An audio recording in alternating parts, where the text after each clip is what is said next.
the photographs for today's judging, and our judges are just going to mark down their exclusions. So, stand by.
Okay, so whilst we collate a few judge exclusions, I'll just do a couple of little introductions and get us into this.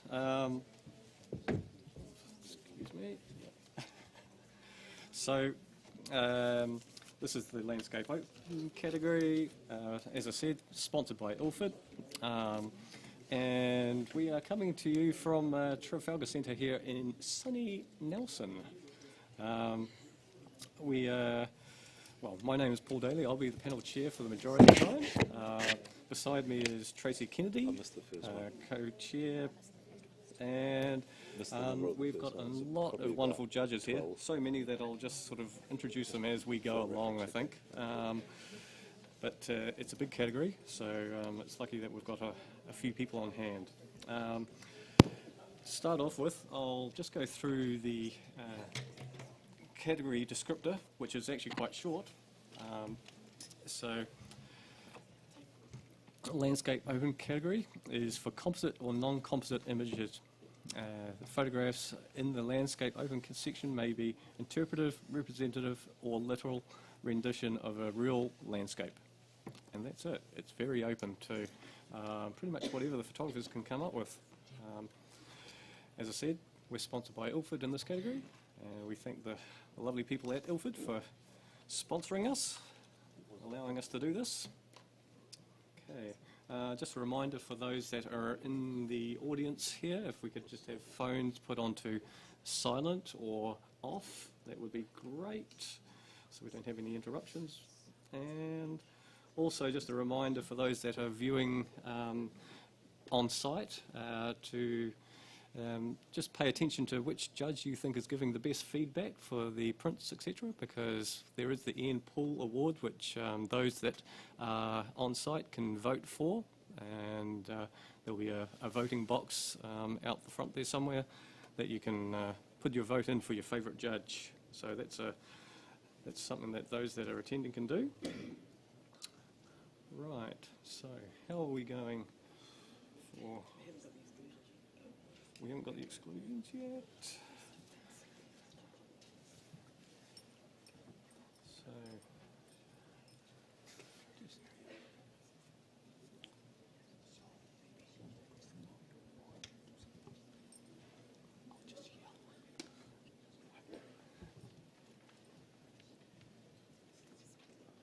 okay.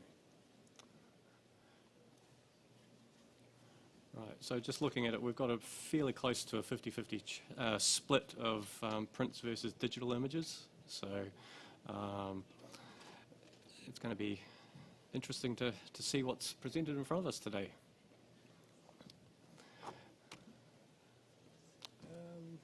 What else?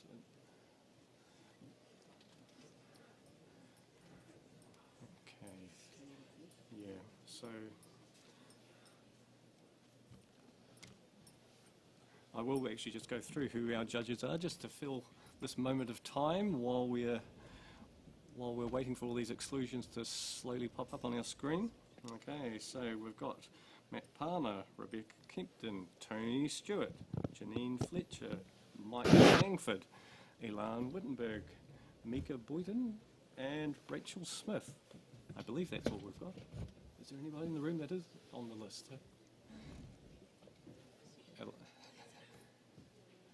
Right. Okay, so I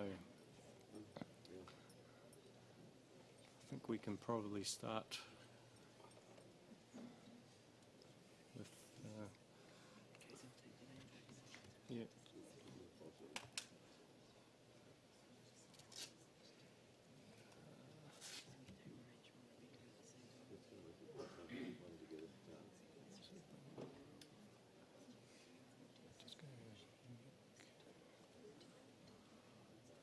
Rightio. So this.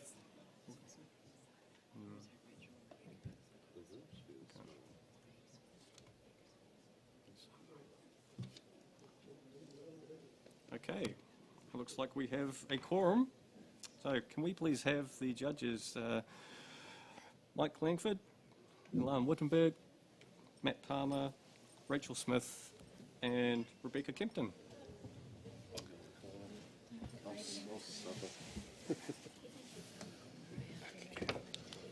I can hide over here. And once our judges have logged in, we'll be able to start off with the first print.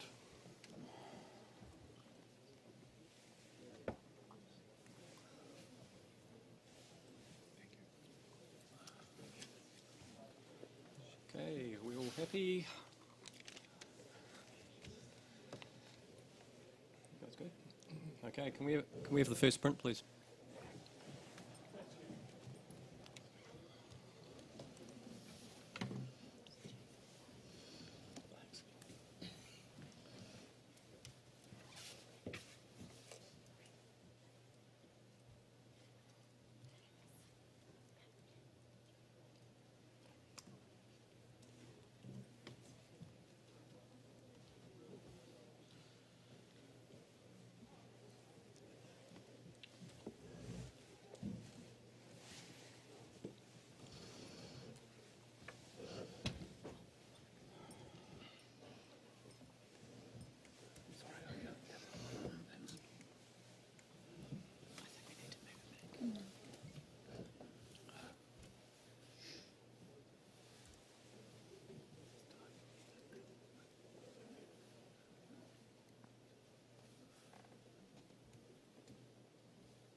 Okay, we have a score of 77, which is a bronze award.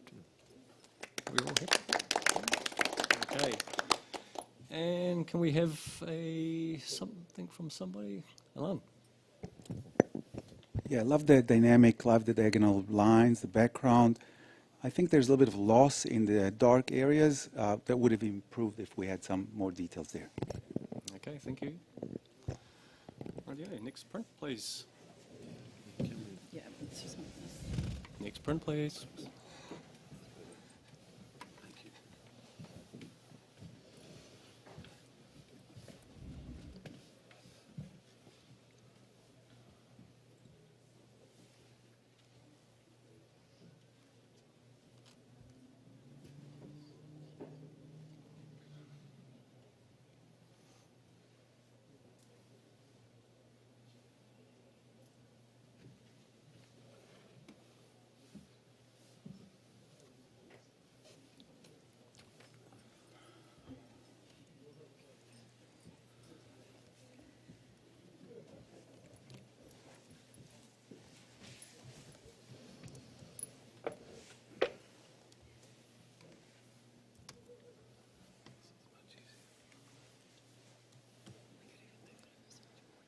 Okay, we have a 74 professional standard, and that's fairly even scoring across the board. So, Mike, could I have a word?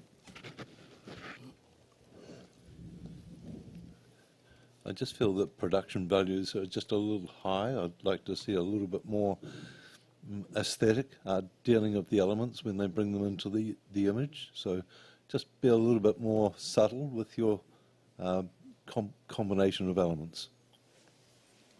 Okay, thank you very much. All right, next print, please. Can you move this over a smidge even? Mike. All right.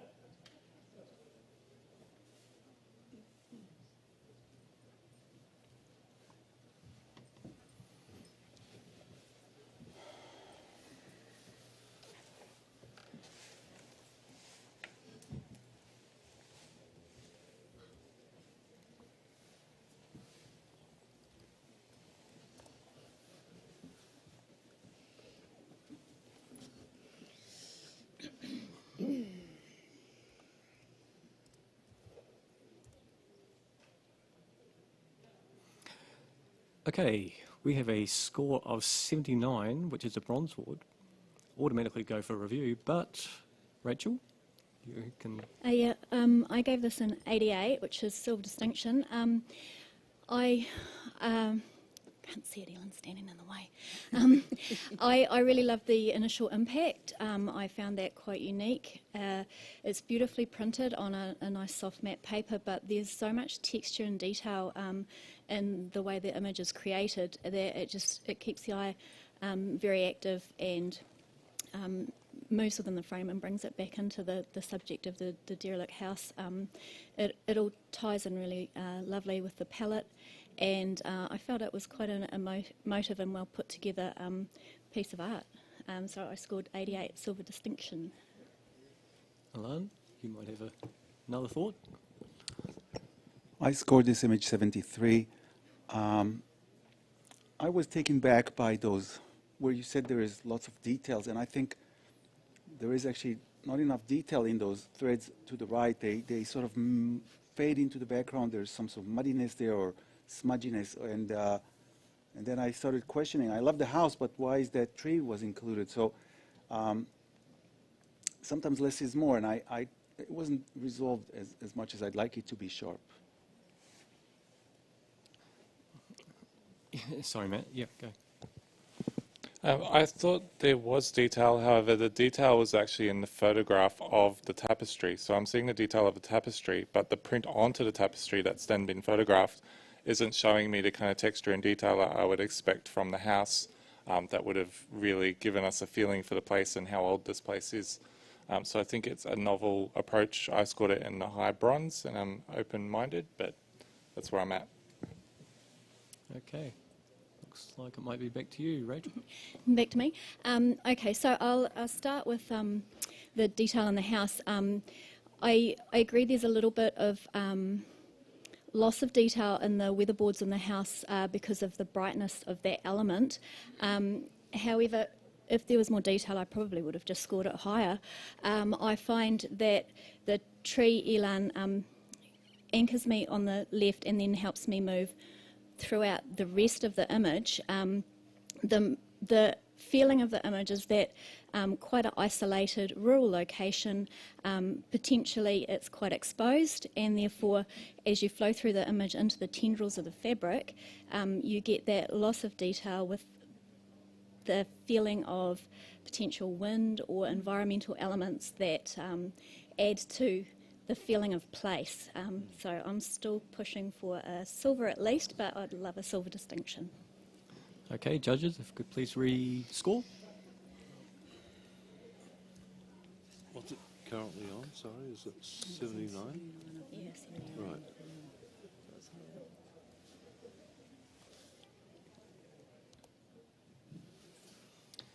Okay, we pushed it up to a silver at 81.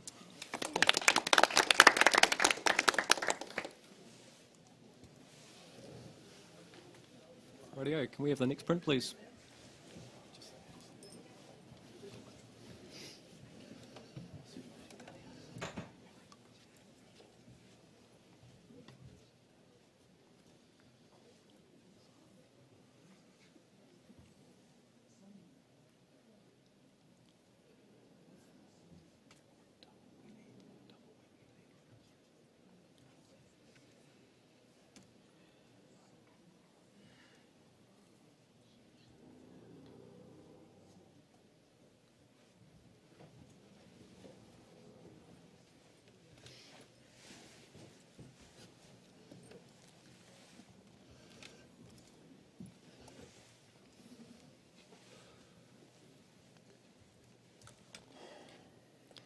Okay, and we have a score of 73, professional standard. Very even scoring across the board. And Rachel, could you just say something to the... Yeah, I admire the concept, and I'm a big fan of beauty being found in often overlooked environments, and I think that there's a lot of that going on here. I felt like the image was overall a little bit flat, and could have been a bit punctured for me. Yeah. Okay, thank you for that. Rightio. Next print, please.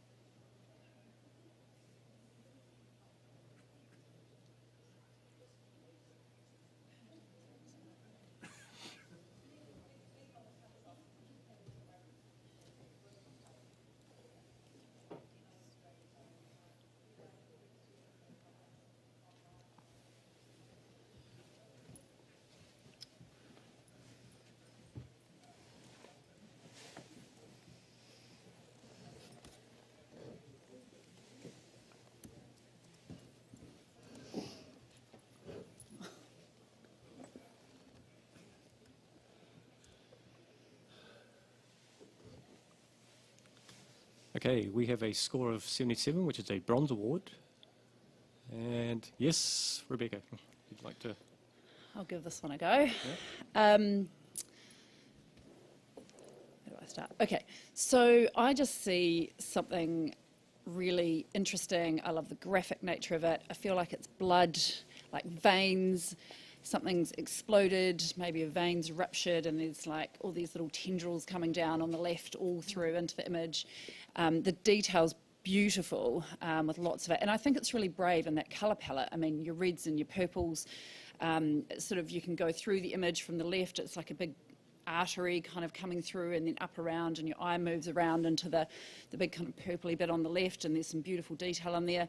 I don't exactly know what it is of. I don't know that it matters. I think it's kind of a little bit horror, but also has got that beauty as well. So I'm sitting at 83, and I think it really deserves a silver. Can we hear from you, Mike?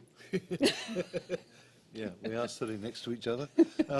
I gave it 72, and my reasoning was that I felt that the overt use of colour actually detracted from the graphics. I found it visually conflicting with each other, and instead of supporting each other or making it stronger, I saw each part detracting from the other. So that's why it went down for me. Okay, we've got a couple of people. Rachel first. So I'm at 80, which is just scraping into the silver range where Bex is. I didn't have any particular problems with the colours being distracting, purely because they made me think of the possibilities of what else it could be, rather than trying to think of it as an aerial or maybe a painting that's drying, or it stuck all sorts of different possibilities in my mind. It made me think of the Joker, all sorts of things like that. And for that reason, I thought it was worthy of a silver, because it made me think a little bit deeper. And Alan, you were... So I agree with Mike. I'm very challenged by those colors. It also looks heavy-handed, so it's I don't think it works in a harmony or otherwise. It simply is blotches of colors, and I gave it 74. Yeah, just real quick about the colours. I found I probably enjoy the colours in terms of an abstract. However, once you discover the points of realism within the image and how miscoloured those are, it then starts to unravel the rest of the image. And that is the organic matter, such as the trees or mangroves or whatever that is in the top left. But overall, I think it's nicely balanced. I gave it a bronze, and I'm fairly comfortable with that. Okay, back to you, Rebecca. For all the reasons that, in regards to the colours being quite jarring, I sort of see it the opposite. I think it's really brave, and I think looking at your silvers, high level of imagination or creativity and visual communication, interpretation of subject, I think I really enjoy the detail. I think it's well balanced. I think the tension of the fact that the colours are quite opposite and right next to each other, I actually think it's really brave, and I enjoy that, and I think it's punchy, and it kind of reminds me, like I said, of a horror film or something, like veins or blood, and it makes me think of all those things, so it gives me that feeling. So for that, I'll be staying silver. Okay, judges, please re-score. We'll come up.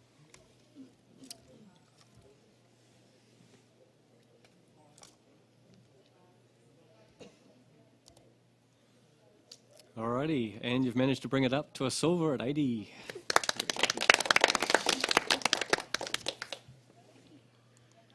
Right, I'd hate to do this to you. There's no reflection on your judging. It's just a couple of new exclusions arrived. So both Rachel and Rebecca, we need to swap you guys out. Sorry. Yeah, okay, too late for the blank screen. We're already here. And Mika and Janine. Please. Just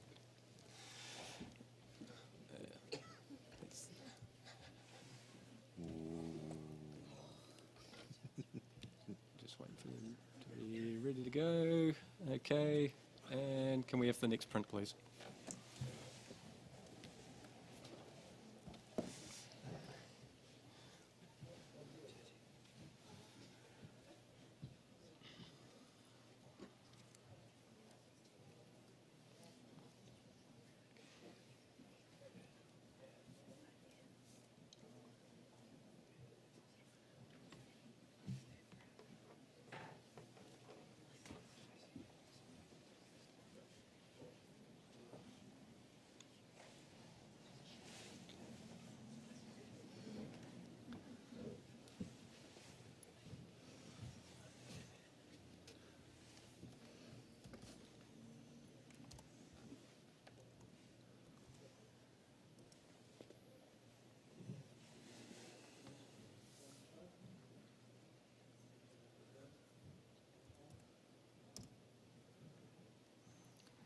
Okay, we have a 78 bronze award, but Mike, you'd like to challenge this? I gave this 88. I actually find it really visually dynamic. It reminds me of is it, Kurosaki, the Japanese printmaker. Certainly has that sort of Japanese feel to it with mountains and clouds and movement, and it's just visually exciting. And if I look at the texture on the paper, which you can't see on the screen, but the texture of the paper, it makes it even more painterly and beautiful. It's really original. The technique has totally supported the idea that's trying to be communicated, the ICM, and I think it's done very well and successfully. Matt, wouldn't mind hearing from you. Yeah, I was just on the edge of bronze. I kind of felt like the technique is a fairly common one, and we do see a lot of these in-camera movements of waves, and I felt like this was a good example of that. What was holding me back a little bit was just the darkness of the vignettes and kind of almost a overpowering nature of those kind of really dark, muddy blacks. But I'm certainly listening and appreciating what you're saying. Okay, everybody else is sort of clumped in the middle. Maybe Mika, can we hear from you for... I'm actually happy to hear Mike's interpretation. I didn't see the interpretation of the mountain, or I did see wind. That explanation has given a reason for the textural paper. I initially thought the paper was a poor choice, but I can see why that's adding to that interpretation. So I think I'm coming up. I'm on 78. Okay, if nobody else has got anything else to say, Mike, back to you. Yeah, look, I guess my interpretation is a bit more surreal than something ordinary, like waves, which you would expect to normally see, but I see mountains and clouds, and so because of that visualization, I think that's what's made me go higher. If I just saw waves and a normal ICM, I don't think I'd go anywhere near where I've gone, so it's almost a homage to Hirosaki for me. What's ICM? In-camera movement? Intentional camera movement. I thought it was intercontinental ballistic missiles. Just hold on a second, judges. I've pushed the wrong button. I now need some tech help. I knew this would happen at some point. Okay. Can we find somebody from Honours? Oh, Paul, more than anybody. Actually, let's just try that. No. Stand by.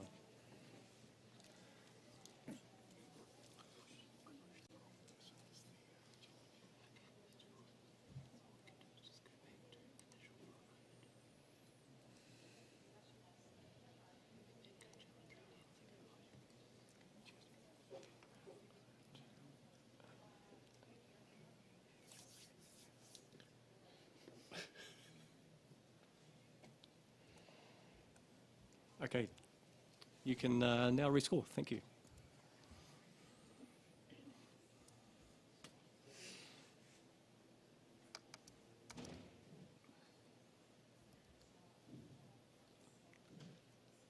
Mike, I just need you to hit Yeah, enter it's or already roll. got my number back up, but it's not coming through for some reason. You need to click Just the... press enter, submit it again there, Mike. Just click on submit probably there with the mouse there. Just, yeah, and left button. It's not normally what I have to do, though, is it? Okay, good conversation. We've brought it up to 81, silver award. Okay.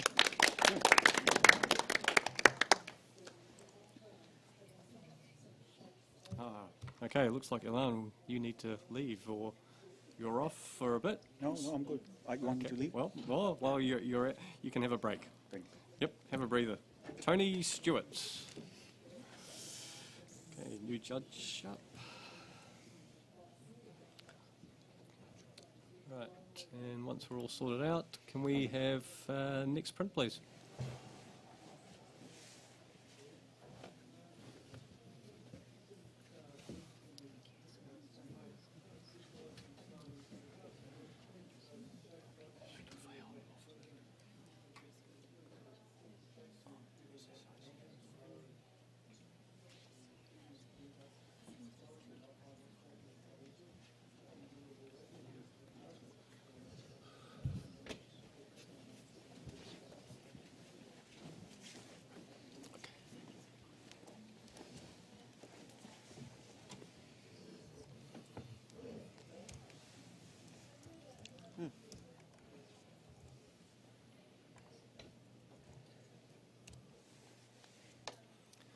Okay, we have a score of 77, which is a bronze award.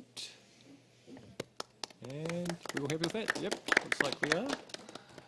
I'll ask Janine to have just a comment to the photographer. This image is so well worth a closer look. The beautiful, delicate overlays of texture over the in-camera movement was quite striking. Okay, great. Thank you very much.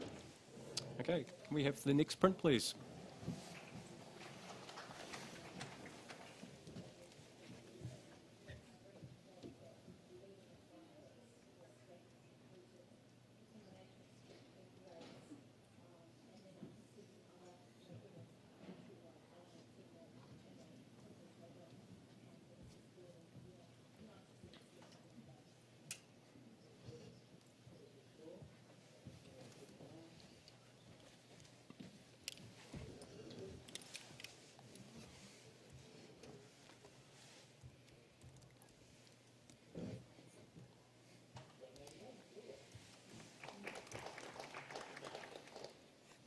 Okay, we have a score of 76, which is a bronze award.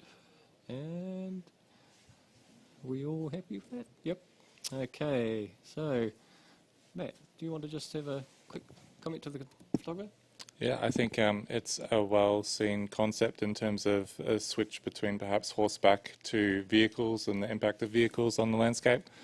In terms of improvement, perhaps the crop could be a little bit more dynamic, or maybe capturing the horses in motion so that we've just got a little bit more movement. Okay, thank you for that. Radio, can we have the next print, please?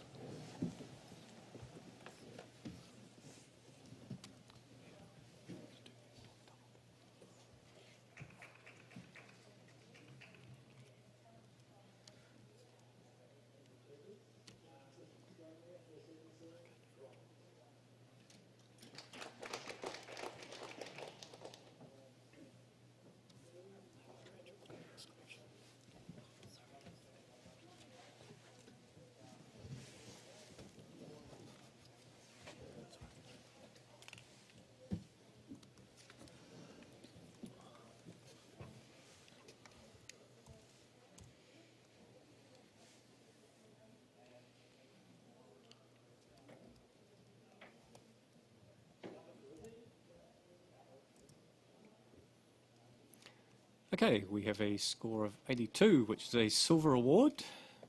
And all happy? Yes, Tony? Yeah, okay. Yeah. Yep, you want to challenge it? Yep. I went 87 as silver distinction, and I think it's worth coming for a push to see if fellow judges could look a bit closer. We've got a print in really tough conditions in snow where we could have lost all manner of detail, but it's exquisite. There's details all the way through the snow and the gradient of greys. The blacks are there, the whites are there. We've got sharpness. The detail was phenomenal, and I think the printing treatment is outstanding, well worthy of silver distinction. Okay, wouldn't mind hearing from, say, Mike. Yeah, I gave the 78. I really enjoyed it, but not as much as you did. I actually felt that I really wanted to go into that background. What's happening behind the tree is the most important part of the image, and I keep being drawn up to that bright light at the top. A vignette at the top or some sort of dodging and burning up there would have made this exquisite, and I would have given it the score you gave it, Tony. Mika? I was a little disconcerted by the bright light too. I love this kind of photography, and the detail was just gorgeous. I was questioning the presence of those three poles and whether or not they were adding to this in a category where you can add or subtract elements. I loved the birds, but I'm sitting on 81 and I'm listening, but I'm not sure whether I'm moving. Okay. Any other comments? No? Looks like it might be back to you, Tony. Look, it might be a hard one to get across the line, but look, I believe that the bright here at the top, you did right, Mike, it's going into lack of detail, but there's no banding, it's been well, the gradient is well preserved, and for me, I think the tones in it have been very well handled. Okay, if we can please rescore. Thank you, judges.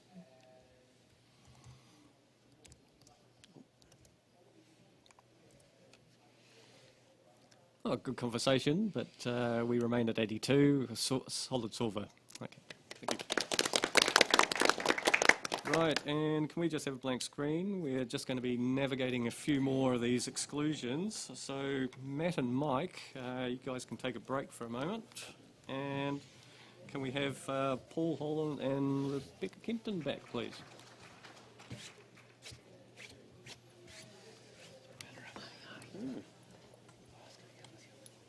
Yeah. Okay. And we're all ready. Okay, can we have the next print, please?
Sorry, what's up, Paul?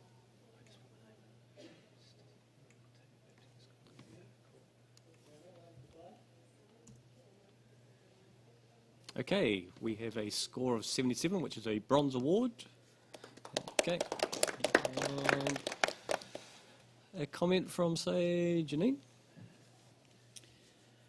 Look, I very much enjoyed this image. It was that beautiful thing of making something amazing out of an unlikely subject, and it looked like an illustration out of an old book.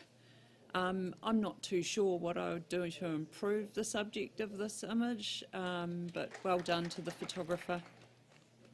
Okay, great. Thank you for that. And can we have the next print, please?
Okay, we have a score of 78, which is a bronze award. And we all happy with that? Yep, looks like it. So, Paul, your new comment? I feel like there's a little bit more room to explore the tonality in this image, and also I'm left a little bit unsure about where I'm being directed to in terms of the intentionality of the composition. But it has some wonderfully sort of Asher-like, fairly bold sort of graphic qualities that have put it into bronze range for me. Okay, thank you for that. And can we have the next print, please?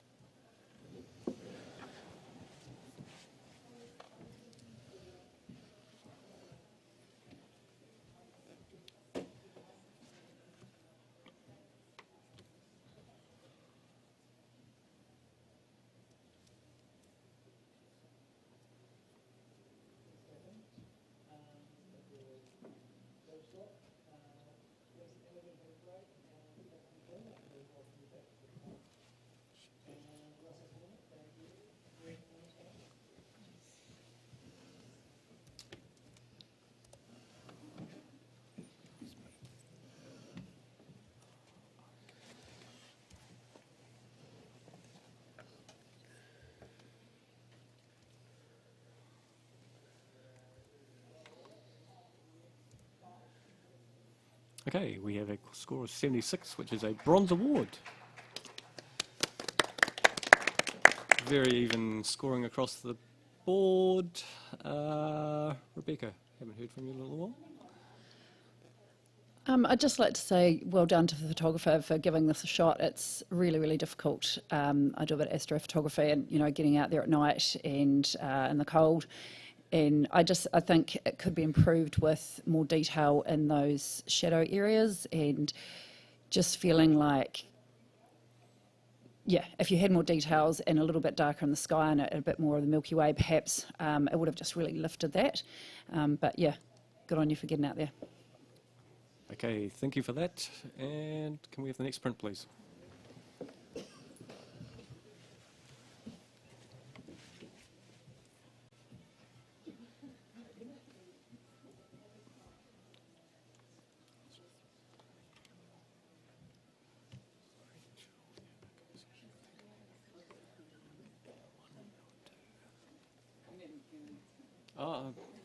Next print, please.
Okay, once again, very even scoring across the board. 76, a bronze award. And Tony, would you like to say something? Real rich sense of mood which the photographer has captured, which dark and real sense of essence, so well done. I think there's a duotone going on there, I'm not too sure, I understand. Okay, great, thank you very much. And can we have the next print, please?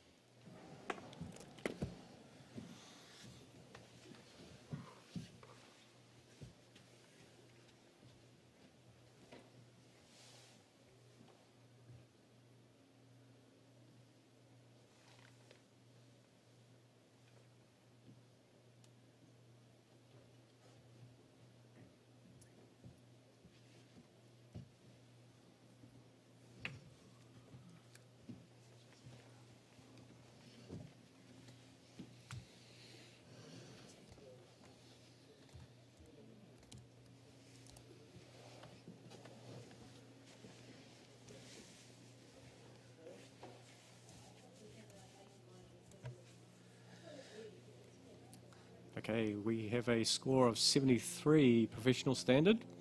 Once again, incredibly tight scoring there. Mika, would you like to say something? I really appreciate the colours in this photograph, and I think it's the kind of place that would reward you if you went back in alternative lighting conditions. So there's a really bright strip of cloud in the background that takes your eye away from these really beautiful, colourful shapes and the beautiful flowers in the foreground. So I would suggest, if it's possible, to go back at a different time to try and get those without the distraction of the cloud. That would be great. Okay, great. Thank you for that. And can I just have a blank screen again for a moment? And sorry, just navigating more exclusions here. Mika, can you just jump out for a bit? And Rachel. Thank you.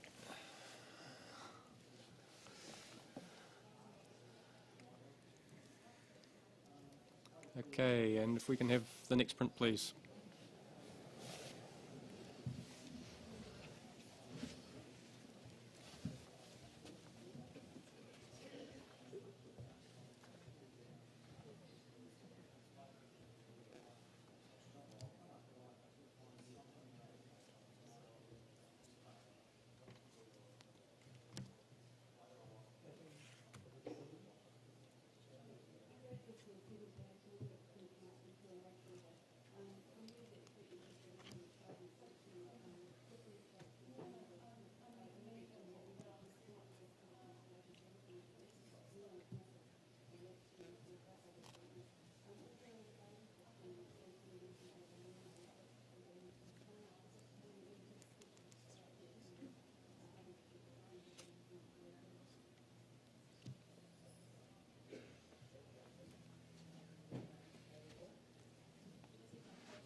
Radio. We have a score of 82, which is a silver award.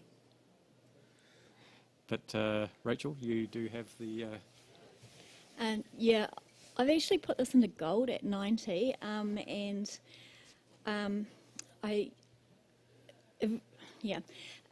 main reasoning behind that is because it's. I haven't seen it before. I think it's really imaginative and very creative. There's a reasonable amount of traditional rule breaking going on with this image that is incredibly brave. I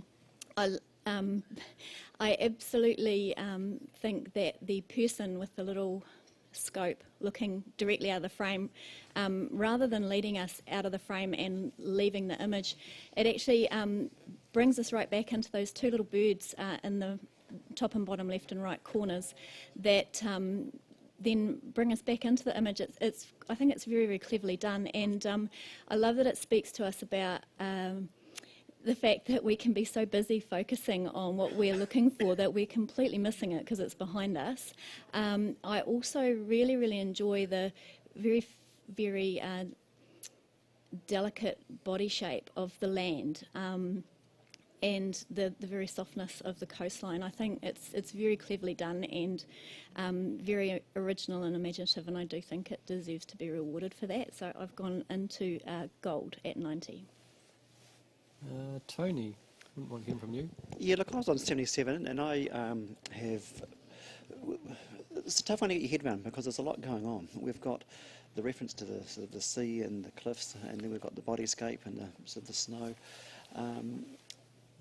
I was left a bit wondering why we have the two birds as to the purpose and point.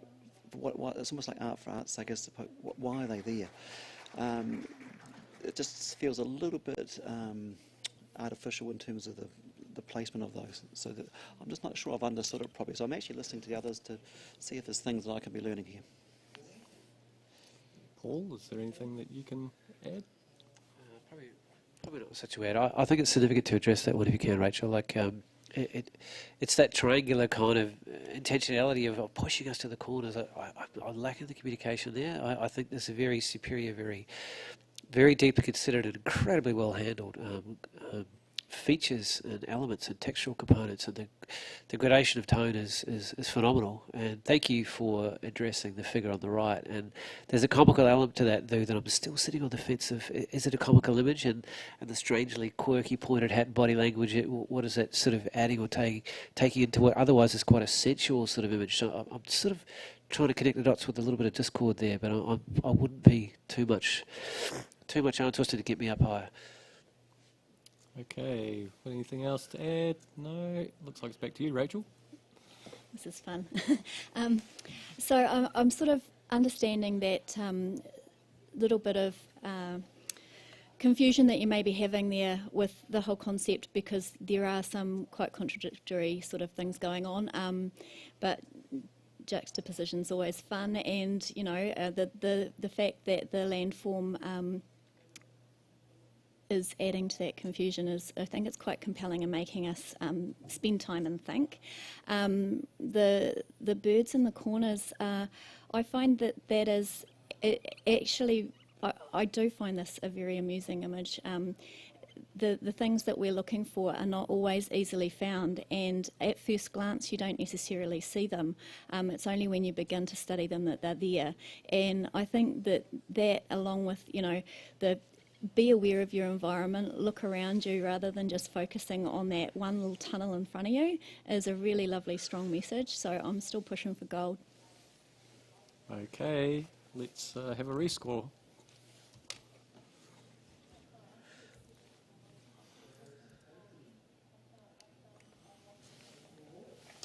Oh, you brought it up to an 86, silver distinction. Very good. Okay.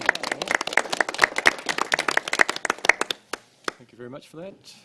And can we have the next print, please?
Okay, we have a score of 85, silver distinction.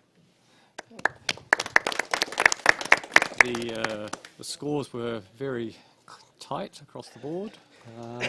Paul, you're on the money there with your score. Yeah, I'm on 85. It's silver distinction for many reasons. The paper choice is superb. The way it fills in and adds textural qualities to some of the quieter areas of the frame. The exquisitely subtle handling of the colour palette. The wonderfully symbolic representation of lungs and trachea. You know, whether it's found or created, it's still very successful in communicating that. It's quite a powerful, subtly powerful image. Okay, thank you for that. And can we just have blank screen again? Thank you. And Janine, can we jump out for a bit? And Alan, you about?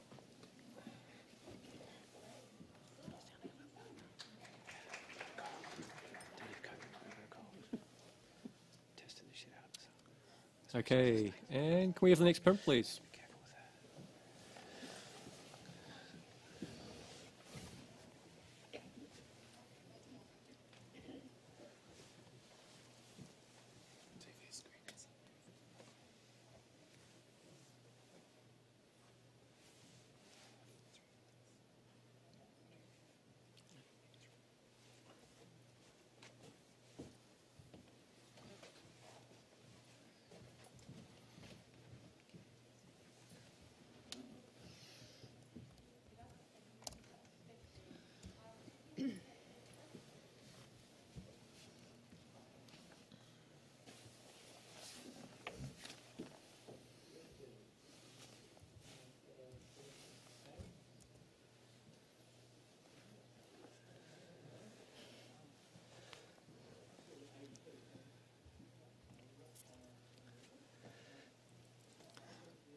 Radio, we've got a score of 79, which is, and Paul would like to electively challenge that. Geez, what a delicious reward getting up close to this print. Like from afar, I sort of felt, oh yeah, it's got a little bit of intrigue. And to get up close, and I'm just gorgeously rewarded by that absolute delicacy and the way it has this poise between anchoring points of crisp sharpness and poetic movement blended all the way through, pinpoints and delicate moments all the way through from the front to the back of the frame. It has this lovely sense of space above and below. It has a wonderful sense of linear flow left to right that accentuates the movement that's being presented to us. The tonality is handled in the most magnificently subtle and very poetic sort of way. It has a monocratic kind of element and a hint of colour at the same time. It's a very, very elegant and quietly sophisticated image. I think it deserves a silver for sure. Okay, yeah, Rebecca. I'll jump on the bandwagon here. I gave it a low silver, 81. I might even come up a few points, to be honest. Everything that Paul said, just looking at that silver there, we've got a very high level of craft skill and technique, and I think they've absolutely nailed it. It's stunning, it's handled beautifully, you know, from front to back. It gives you everything you want to have, you know, that sharpness and then that beautifully soft, you know, the soft waves. You can feel it. You can feel it. You could be there in the ocean and totally be in that image. Well done. Okay, Rachel, you're at the other end of things. Yeah, I've scored this 77. I'm listening to you guys. I gave it, I put it in the bronze category purely because while it is beautifully printed, it's really nicely handled. It didn't have the creativity that would have pushed it into silver for me. So maybe if you can just address a little bit of the creativity or originality for me, it'd be great. Okay, doesn't look like anybody else got to say. Up to you, Paul. To me, it's a little bit more about visual poetry than it is about creativity. It's incredibly elegant. To me, it has a very soft but endearing and depth of emotion that sweeps through. I could feel sound. I could feel the wind running through there. I could really bring myself into the frame. And to me, it's not really well represented until you get up close. And when you do, it's beautifully well rewarded to spending time with. So delicate poise, grace, poetry, silver. Okay, let's rescore, judges.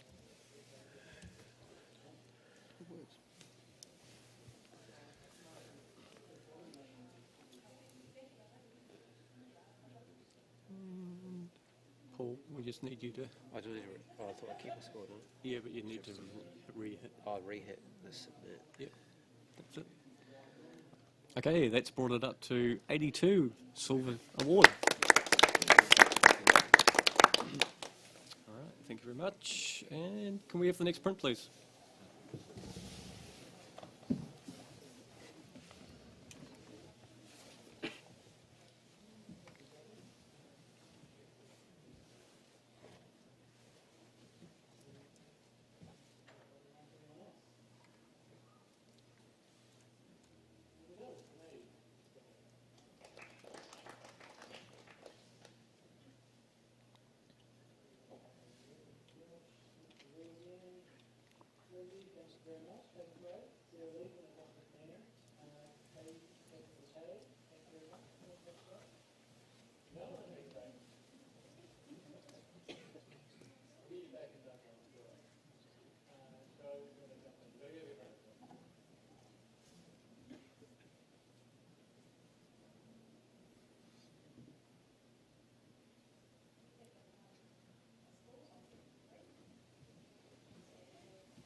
Okay, we have a score of 80, a silver award. And was it pretty close? Yeah, Rachel.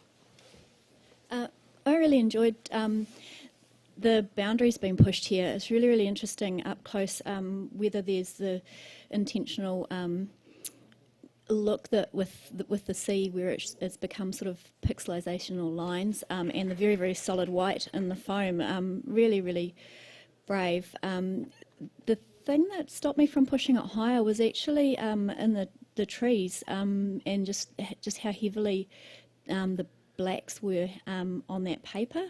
I think a little bit more careful treatment, and that would have pushed this up into silver distinction for me. Okay, great. Thank you very much. Now, can we have the next print, please?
Okay, we have a score of 85, silver distinction,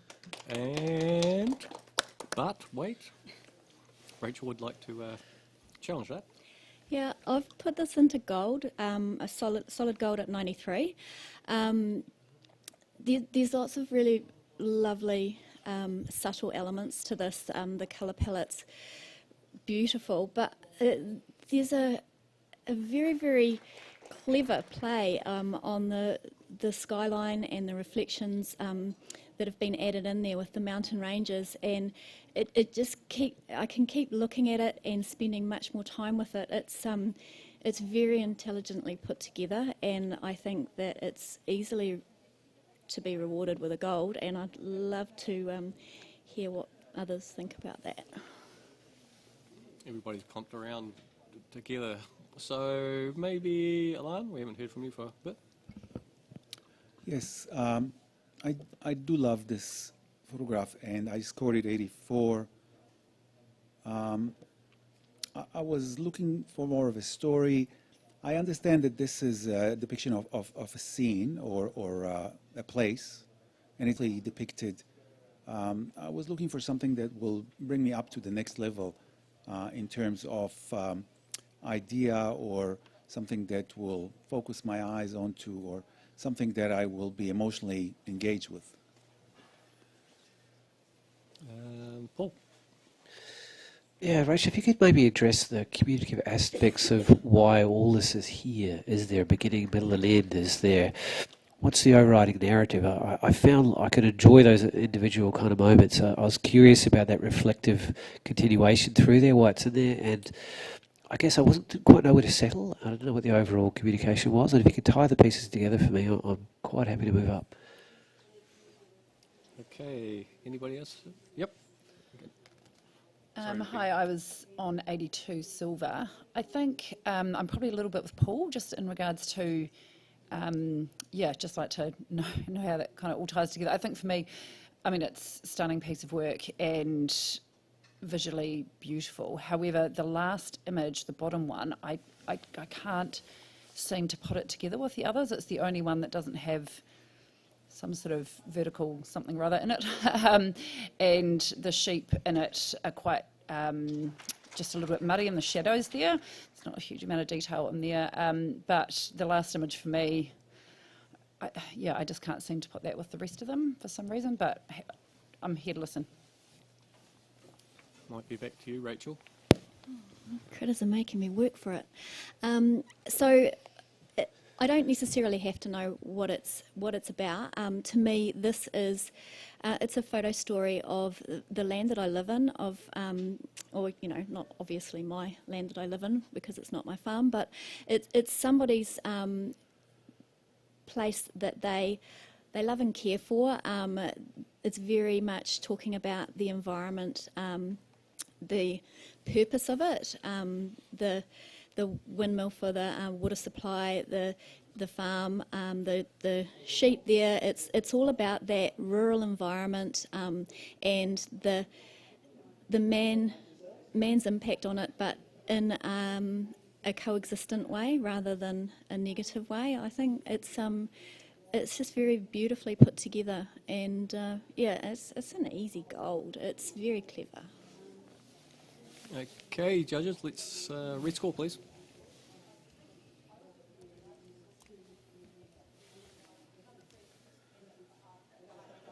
Okay, so you solidified that silver distinction, 87.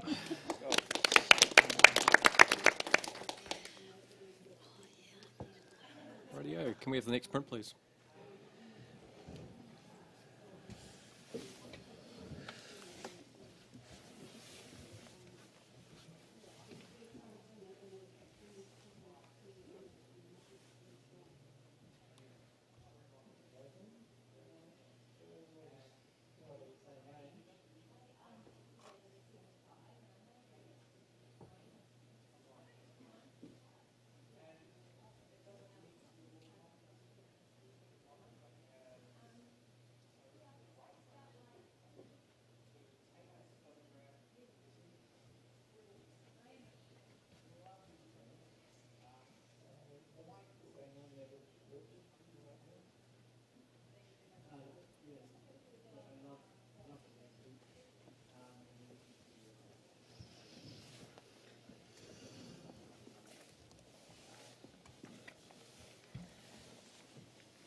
Okay, we have a score of 80. That's a silver award. Okay, Alan. Yeah, beautifully printed, and the color palette is stunning. The handling is lots of details everywhere. I think it would have scored higher had there were more details in the black areas. Okay, great. Thank you for that. And can we have the next print, please?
Okay, we have a score currently of 79, which is a bronze award.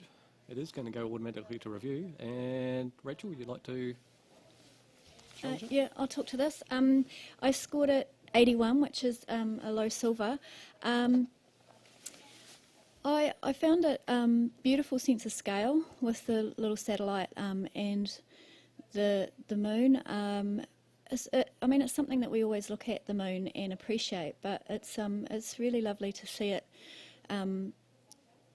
put together in this way with that element of scale there. I think it's really nice, and we don't have very far to go to get it into the silver range, so I think it'd be quite nice to push it just that little bit higher. Tony, you are up there. Look, I was 86 silver distinction, which may be a bit of a hard push, but I think just have a look at it another way. That was the International Space Station, and we've got the sense of scale between this massive space and how small and significant that man and what we create compared to this natural world. The moon itself is an awesome capture that's very technical in its own right. So, you know, the moon plus this message between man and environment, that isolation, that sense of scale, I think is worth rewarding. Okay, Alan? I love the circular aperture around the moon, and I think the smart placement of the satellite or spaceship or a space station. I think from a photographic point of view, I'd like to see more details in the moon, and the moon is blurry, it's fuzzy, it's, you know, you could actually capture the moon and bring it up to life. You can see the craters and all that, and it simply is too soft. Paul, you wanted to say something? I scored it 75. Yeah. I also see a TIE fighter. But I'm with Alana. It's a little bit hard to forgive just how technically unresolved the moon is, being the main physical feature of the composition, and there's so much more to be explored, and through that detail, it's not being used. Okay. Anything else there? No. Rachel, back to you. By the looks of it. Yep. Back to me. Yeah, Sorry. yeah. I have to say that if the highlights were bang on sharp, I would have probably pushed this up much higher than I have in silver, and higher even than Tony's silver distinction, which would be really lovely. I don't see any need for more detail in the darker areas, Elan, because the dark side of the moon is pretty dark, and I think that the paper choice and the way that it's printed has been quite appropriate for the image, and like I say, it's not much more than that we need to push it to get it into silver or silver distinction. So just a little bit higher, please. Okay, judges, can we please rescore? So I can't go higher because okay, cool. I know we talked about that several times yesterday. Rightio. We are on 79. So we have to play the review game. And so that means either a 79 or an 80. Thank you, judges.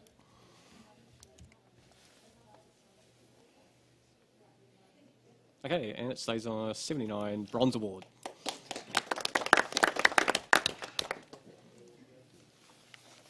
Right, can we have the next print, please?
Okay, we have a score of 82, which is a silver award. And are we happy with that? Okay. Yep. No, Rachel? Okay, so I gave this 86, silver distinction. I can be transported two different places here. I'm looking at either some really beautifully controlled image of the sea and the surf, or I'm looking at a mountainscape with some rain coming in and a very, very subtle line of white or cloud or whatever it could be in the top. It's transporting me different places, and I feel like it's a bit more than just a silver, just for the pure imagination that is involved. Yeah. Can I get Rebecca first? I'm just down here on 76. I think for me, I'm just really confused about that middle pole line with the tiny notches in it. I actually just don't know what it is, and I absolutely see what Rachel's saying. I think the colour's stunning, and I see mountains, I see sea. It's graphically very pleasing to the eye. If someone can please explain to me what that pole is. Maybe Paul can help you out. Yeah, there's a lot of beautiful qualities in this image. I feel like that was one of the greatest rewards of coming up close. This surprisingly subtle and linear element, man-made element that's in the middle of this quite bold, natural scene. I'm on 81. I would have come higher, and maybe Rachel will address this. There's this wonderful left-to-right flow that we're swept across with the waves and that beautiful diagonal kind of sweeping flow. But I feel like the visual weight of the image just falls over to the side of the right-hand side with those heavy, heavy blacks, and we lose some of that conversation around how the waves meet the land that's very present on the left, that's lost in the murkiness on the right, and it just sort of pulls over to one side, and yet it's created in a very linear, balanced fashion and symmetrical fashion with that feature in the middle. So I'm trying to feel like if it's balanced properly, basically. Okay, have we got anything else to add? No, looks like it's back to you, Rachel. Okay, so Paul, just first with regards to your balance there. So I understand that it's sea and waves, but what I'm looking at is that sort of imaginative mountain environment with the weather pattern coming in, and it's sweeping in from the right of the image, and it's just moving across there. That's where I'm getting that. The information from the darks, the emotion from the darks there, and so that's not remotely concerning for me. Bex, it's probably a jetty or something like that that is coming out into the image. We're talking about silver distinction over silver here, so I don't really think you need to know what it is. You can enjoy looking at it. It makes you think about it. It's creative, and it's very, very aesthetically pleasing. So I think, yeah, silver distinction, please. Okay, judges, please rescore.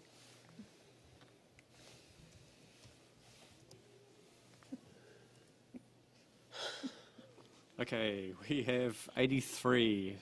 Good solid silver.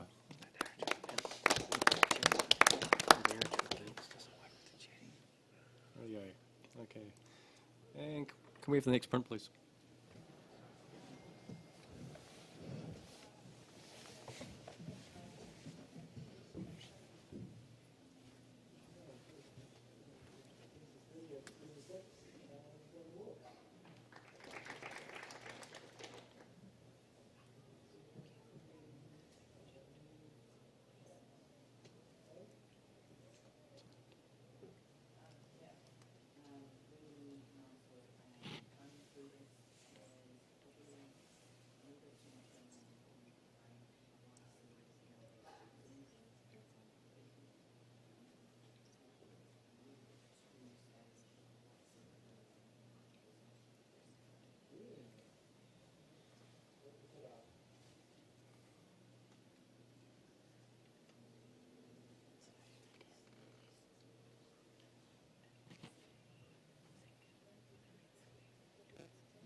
Okay, we have a score of 84, which is a silver award.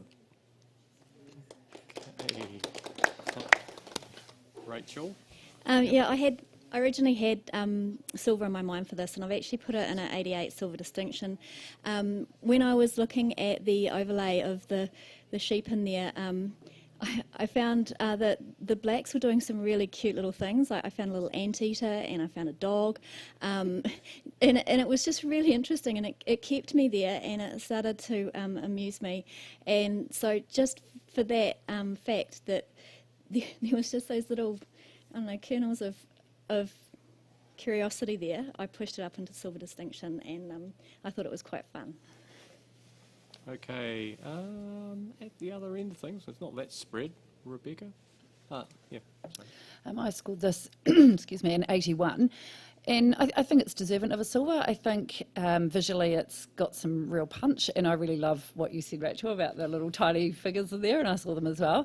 For me, I feel like it's almost two images put together. So you've got this lovely, beautiful, delicate scene in the bottom with these beautiful trees, with this little bird, and then you've got sort of this migration of animals at the top, which is quite a lot heavier. You could almost split the whole thing in half and make two different images out of it, and I'm kind of not sure how they actually go together. I also think the perspective of having those trees, they are closer to the photographer, and I feel like they probably should be a bit, in my head I keep thinking they should be bigger.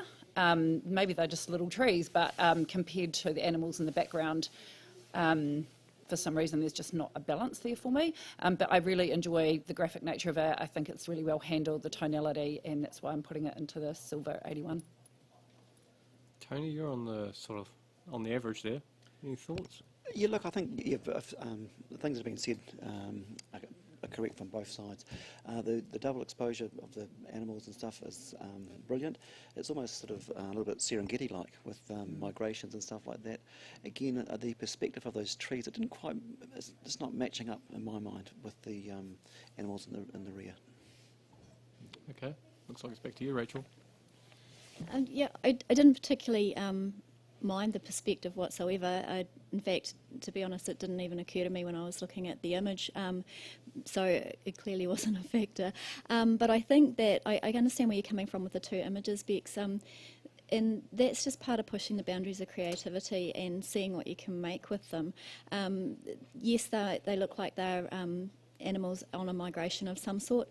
They may have started under the trees, and that's why they're there. That was their place of origin, and they're moving on because those trees are quite bare. There's nothing to eat under them. You know, it's not looking like an overly pleasant environment. They just have to keep moving on away from that last little bit of shelter and into that storm that's in the top with the snow flying around, and it's all part of the migratory habits. So just a little bit further into silver distinction would be great. Okay, let's have a rescore, please.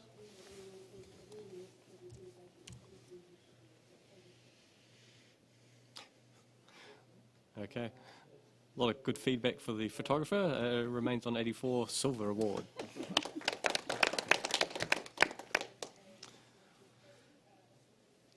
Right. Can we just have a blank screen, please?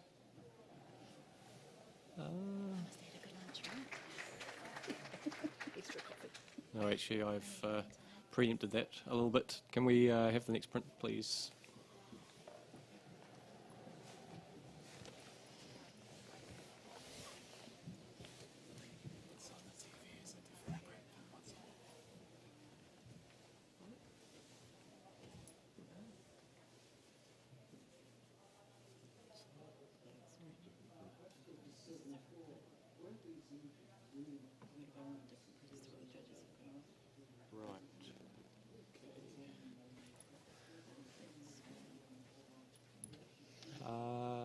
Can we just hold for a minute, guys? We've got a little technical issue. Just sit back down for a moment. And can we get somebody from Honours in here fairly soonish?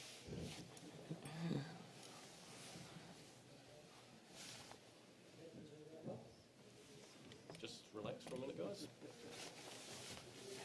Just relax. Oh, Paul, you do it so well. Oh, you're wasting in photography. You are. We thought about bringing it in for a bit longer. Every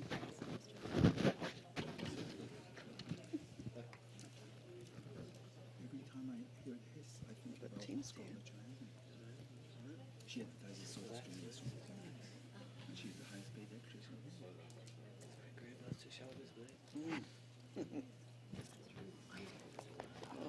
Just the words worries. Thank you.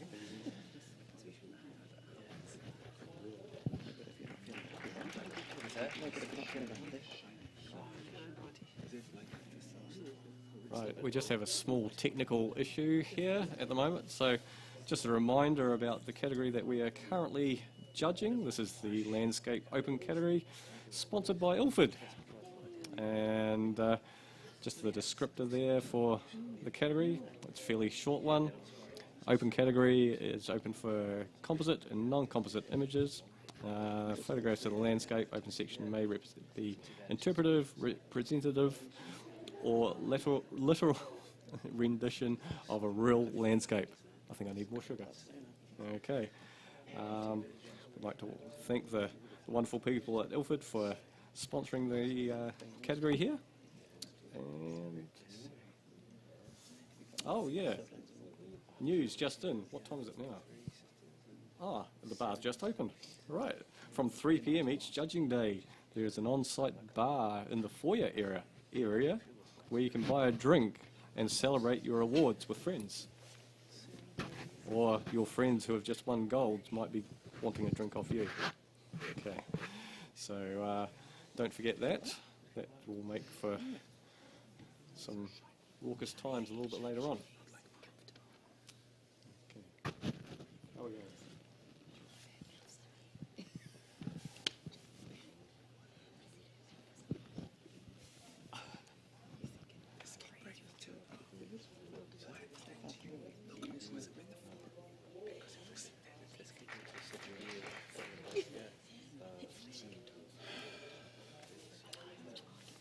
Just another reminder for those that are in the audience about voting on the Ian Paul Award. I'm not too sure where the voting box is or where the bits of paper are, but they'll be out there somewhere.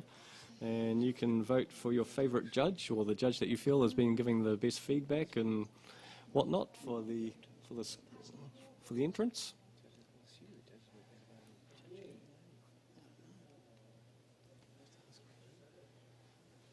So the Ian Paul Award is just a popular vote. So get in there and write down who you think has been the most constructive judge.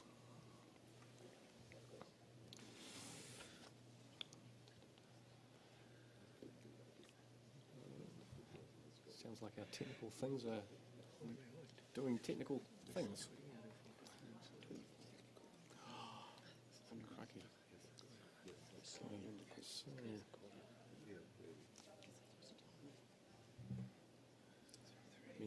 We need a musical interlude, don't we?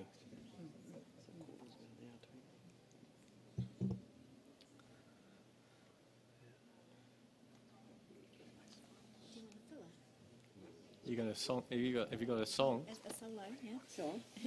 Go on. Hey, Well- why don't we get to know our?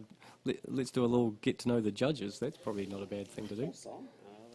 I was so We'll going to start say. with you, Rachel. We'll get you leaning forward. I was actually just going to remind everyone that we've got the In Pursuit of Giants film premiere on Sunday, and I was going to ask Tony to talk about it. Oh, that's great. Let's hear it. Let's hear all about Where it. do we start? You got time? Just for 30 seconds? We've got time because there's something going on in the background that we can't do anything about at the moment. Right, well, what we've got is a film premiere on Sunday night. I believe what time is it? Yeah, the doors open at 7. Yeah, that's right. Doors open at 7:30, 8 o'clock start at the Suter Art Gallery in Nelson. And the premiere has been put together by Richard Wood, which was for a trip that a group of folk, myself, Rach included, did back in March. You haven't had the Come on, call give to us a go? bit more, Tony. You haven't had the call to go? No? Oh, I thought that's Yeah, what it was. I'll interrupt you when you... And Bex was there as well. There was 9 of us went away, and it was a trip really designed to get out in the high country. And we're all photographers. It wasn't an NZIPP event. However, we're all NZIPP members that some of us didn't really know each other that well. But we got together for basically just a laugh, and we decided to go for a bit of hunting. And the premise behind it was looking for this mysterious black cat, which was sighted in Canterbury over the last, few decades, to be fair. And we decided to go looking for it, which you don't find it. However, there is a bit more to the story, which we're not going to reveal too much at the premiere. So what Richard's done is put together this clip. It's significant, and I think it'll be hell of entertaining. None of us have seen it, I don't believe. No. No, we don't. We were there and we've filmed it and we've all contributed, but we haven't seen what Richard's put together. And we've had a hell of a lot of laughs, so come along to the premiere at the theatre after the trade show on Sunday. It's Gold Coin donation. We get tickets from Here at In Focus from the office. Yep. From the Ilford stand. And Gold Coin donation to Forest and Bird. And that'll get you in the door. There will be food there, because I know we're coming from trade show where people may be hungry. You can have drinks. They're available for purchase, food and drinks. Yeah, it's not free. You've got to buy your own drinks. And ice creams and stuff there as well. So we'd love to see you. 150 tickets available. Okay. Excellent. Thank you for that little promo. And I hear the bloopers roll is something to behold. So looks like we're good to go. So can we have the next print back, please? Oh, no, it wasn't that one. Yeah. It wasn't that one. No, but That's right. That's right. Oh, That's why it is. That was the problem.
Okay, we have a score of 80, which is a silver award.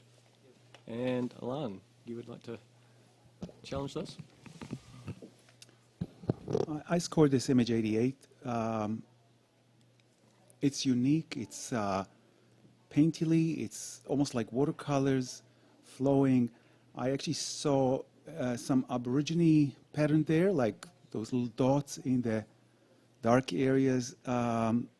I cannot figure out what that is, and I don't really need to know. It's the color palette is exquisite. The framing is, there is something there. We don't need to understand what it is. It's simply flowing, and it's beautifully painted. 88. Okay, Paul, you're down near the other end.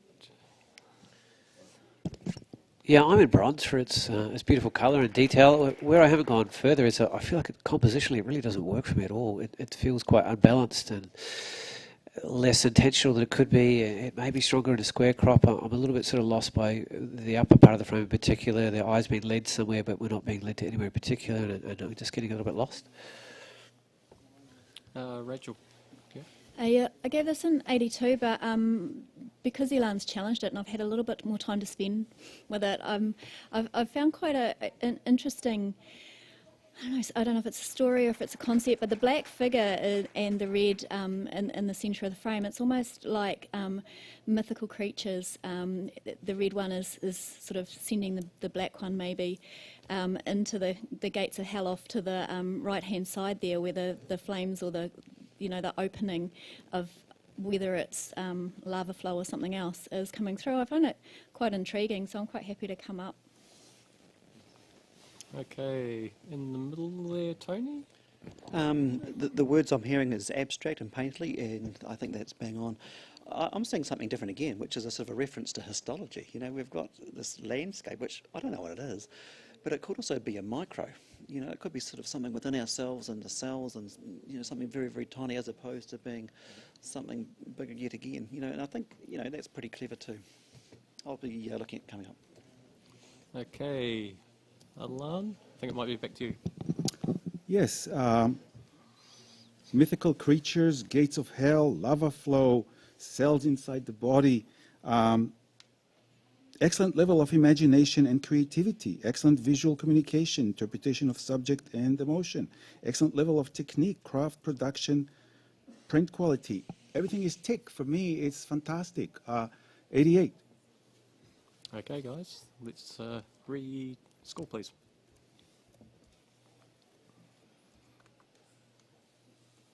Okay, moved it up to a good solid silver at 84.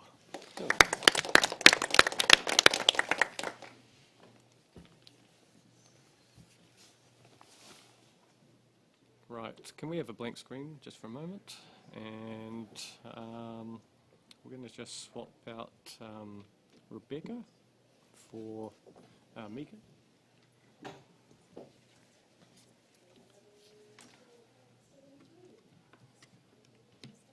And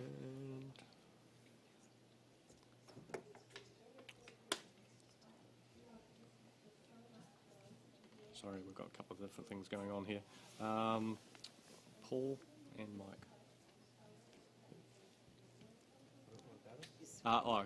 You can have a break. Okay. Yeah, sorry.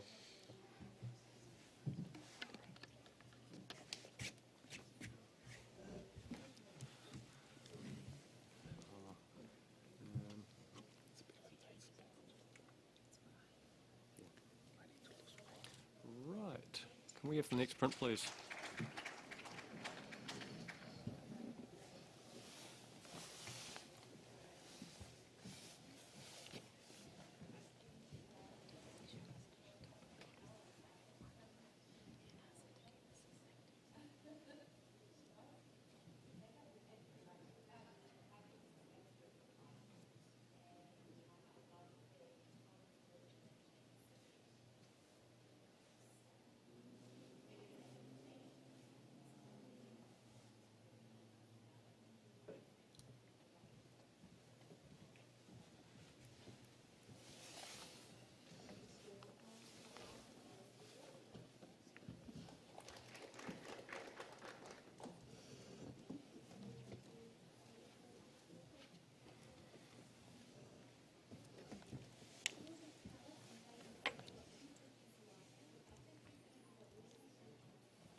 Okay, we have a score of 76, which is a bronze award. Mika, would you like to challenge that? Yeah, I would. I really appreciate the depth in this photograph. Often when you see photographs of the night sky that have been done in a long exposure, it feels quite flat.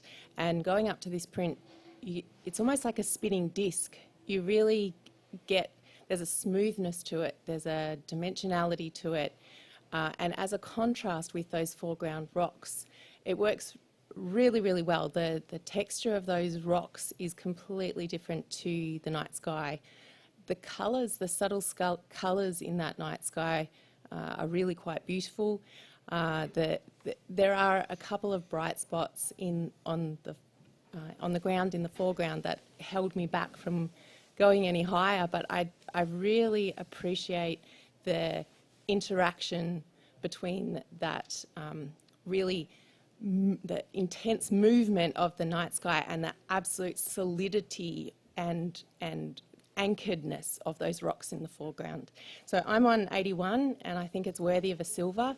So please have a little look and see if you can find a few more points to come up and join me. Wouldn't mind hearing from Ilan. I scored this image 70 at professional standard. I don't think that those two images, I think there's two images here, the sky and the foreground. I don't think they work together. I think the sky is very dominant and it's not soft at all. It's very contrasty and sharp and dominant, while the foreground has a lack of details. It's sort of muddy and there's very little details in the blacks, if any, and it's slightly maybe out of focus too. So that's where I'm at. Okay, and do we have anything else to add? No. Okay. Oh, Rachel. Yeah. Yeah. I gave it 75, so right in the middle of Mika and Ilan, and which is probably why I pretty much agree with everything that they've said. For me, I would have gone into silver. Mika, maybe you can talk about it a bit. I felt like the rocks were just too heavy. The foreground was too heavy. I find the punchy contrast of the spiralling sky is really nice, really pleasing, and I sort of felt like I wanted more of that and less of the rocks. So. Okay, Mika. It's taken at night. It is a night image, and I feel like those rocks in the foreground have the amount of detail that you would get from a night photograph. I think it's genuinely taken at night. The only way you could get more detail in those foreground rocks is taking them during the day and then artificially darkening them. So I'm not bothered at all by the subtle softness of the details in the rocks, because I think it's a night photograph. I think the paper choice is really well chosen. I think it really highlights all the subtle colours in the sky. I'm adding things here, but I think it's necessary. I appreciate the black matte. I think had it been anything other than a black matte, we wouldn't be appreciating the craftsmanship of the photograph here. So I think that's been really well done. Yeah, I'm hearing what you're saying, but I just think that I haven't seen a photograph quite like this. I think it is original. I think the blackness of the rocks in the foreground, there is detail in there, like there aren't any blocked up blacks or anything like that. I think it's really well crafted and it's creative, and I really think it's worthy of a silver. Okay, guys, can we rescore, please?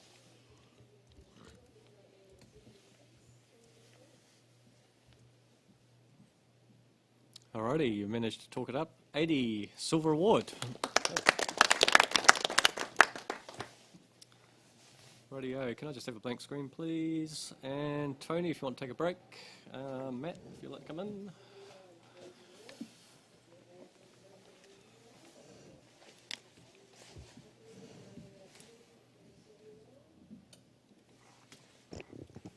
Rightio, and can we have the next print, please?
Okay, we have a score of 78, which is a bronze award. And I think we're all, yes, Rachel, like to. It's me. I gave it an 82, which is a silver. I felt like it was a little bit more deserving of that than a bronze. There are some things I think that need to be addressed with the image, but overall I find it really interesting. And as a multiple exposure or even a layered image, it still has an element of originality for me. And when I'm looking at it from a distance, it's almost like the mountain peaks are the head of a grumpy frog. I don't know what my glasses are doing, but I just find it really quirky and unique. And I think that it's an easy silver for me. And Alan, you're up there in the source. Yes, I scored this 81. I agree with Rachel. I mean, it has been done before, but not in that way. And it's very subtle, very soft. It's exquisitely printed, and there's details everywhere. And there's multiple exposures plus a mirroring. I think it deserves definitely more than a bronze. Absolutely, I scored it 81. Matt, yeah. Yeah, I saw all of the good things that you did. I thought it was high professional standard because I have seen a lot of this style of work before. What kind of held me back was I could see the face or the creature in the center. However, the photographers made the decision to leave the white line going through that area, and I questioned whether they should have just committed to the mirroring and brought it together, or whether they're trying to present us with one image two different ways. So just that bit of communication about that white line.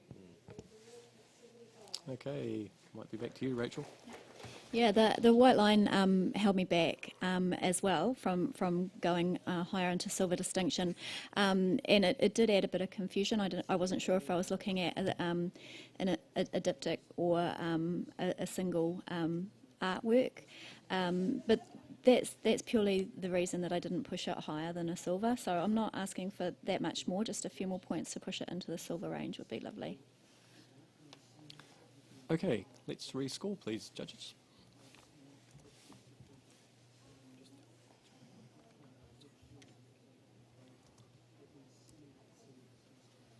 Okay, good talking. Got it up to 80. That's a silver award. Well done. Okay, thank you very much. And we'll have the next print, please. Next print, please.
Okay, we have a score of 76, which is a bronze award.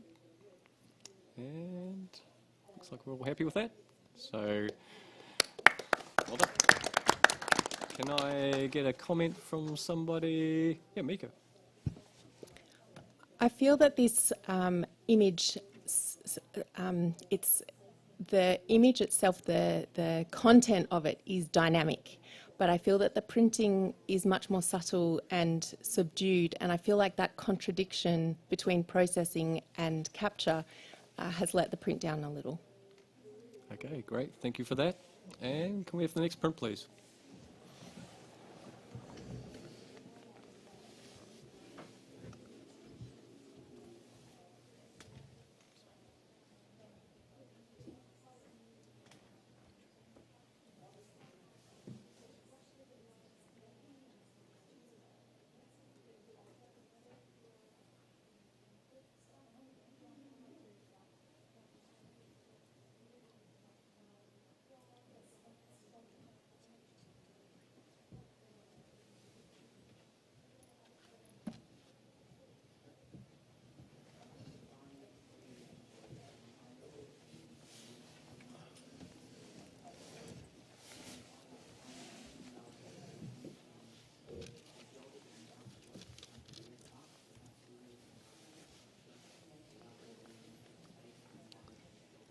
Okay, we have a score of 76, and that's a bronze award.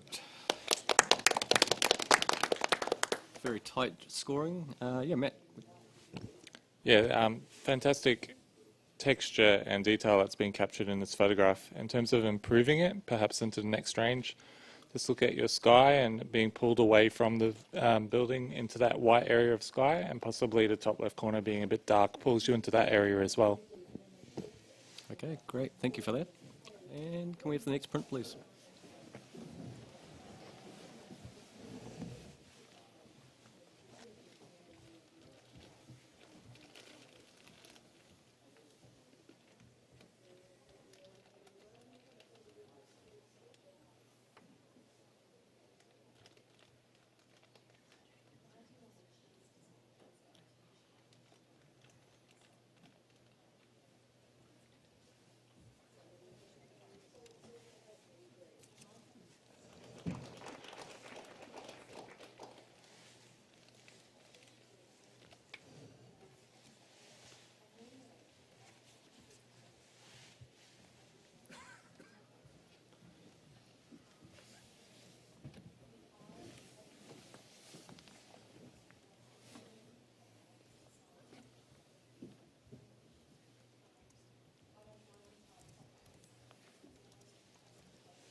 Okay, we have a score of 77, which is a bronze award, and Rachel's hand goes up immediately.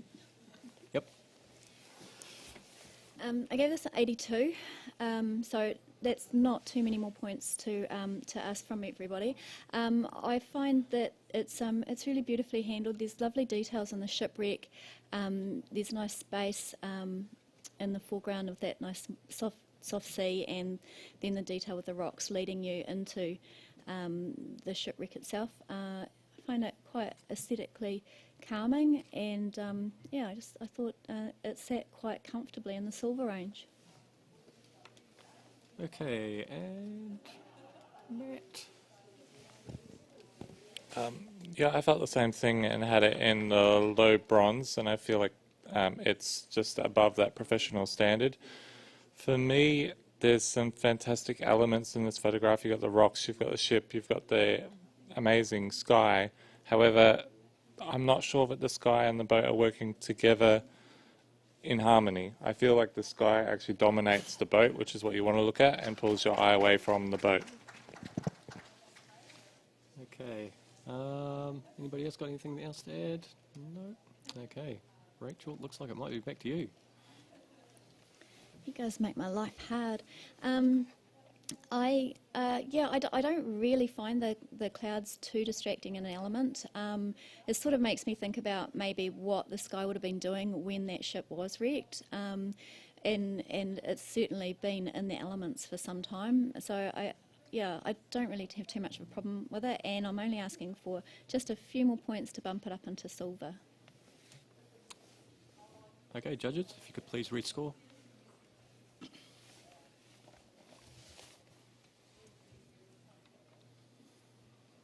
You've nudged it 1. 78, solid bronze. Rightio. Okay, so can we have the next print, please?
Okay, we have a score of 84, silver award. Looks like Rachel wants to challenge this one as well. Where you go? Yeah, I gave this an 88, silver with distinction. The subtle messages in the shadows there with the fish in the bag and the no number 3 or whatever that is really intriguing. But there were other quite curious elements to it that that made me think of different things. Is that great, the bodice of a flowing dress that's coming down, which is the water. I just found all sorts of interesting things in there, but I think that there is quite a strong environmental message that's being sent, as well as those other more visually intriguing things with the way that our waterways are getting damaged either by introduced fish species or by plastic waste and stuff like that, or things like that. That I think, I found that really interesting and worth a little bit more than just a silver. So that's why I gave it 88. And Mike, I wouldn't mind hearing from you. You're on the money. Well, unfortunately, Rachel said most of what I was thinking, so thank you for that. Yeah. That's okay. Matt? Yeah, I scored it into the silver range on visual impact and also the storytelling elements, such as the fish skeleton that's near the bottom of the frame. I thought that the elements such as what I'm assuming is a goldfish in the bag, they didn't really fit within the rest of the scene. They were there as a point of communication, but they weren't integrated in a believable way. It was just kind of like they're stuck on and then made opaque, or transparent, sorry. So, yeah, I just didn't quite get the technique in terms of integrating with those different messages. And I would just remind that a silver award is a great result as well. Alan? Yeah, I actually scored it 85 at silver distinction. I thought this was very clever. I thought it's almost like a mouth with teeth where the foam comes out with anger, and I thought there was like a third eye, like the pipe underneath the waterfall. And, well, the goldfish, I think it added because it's inside a bag, and it's like, this is how we keep our nature alive by, and it's actually inscribed, or actually maybe it's a fossil, but it's inside the rock, like the other side where it has that chemical element there. So I thought it was very clever. The whole image holds together very interestingly. 85. Back to you, Rachel. Back to me. Yeah, I can see where you're coming from, Matt, with that not quite integrating as well. I think possibly the message is more about, or the way that that's been placed is more about identifying the type of fish, purely because we have such a problem with introduced goldfish ruining the native fish populations here. And so that's sort of how I read that, to make that quite clear. And maybe that should have been done in a more subtle way, but that's why I've sort of put it into that silver distinction range, just with regards to that message. Okay, thank you, judges. If we can please rescore.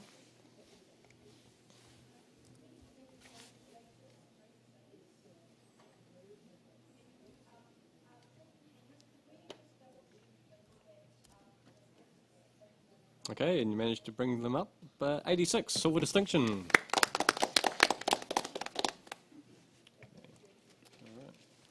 Okay, and can we have the next print, please?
Okay, we have a silver award, 80.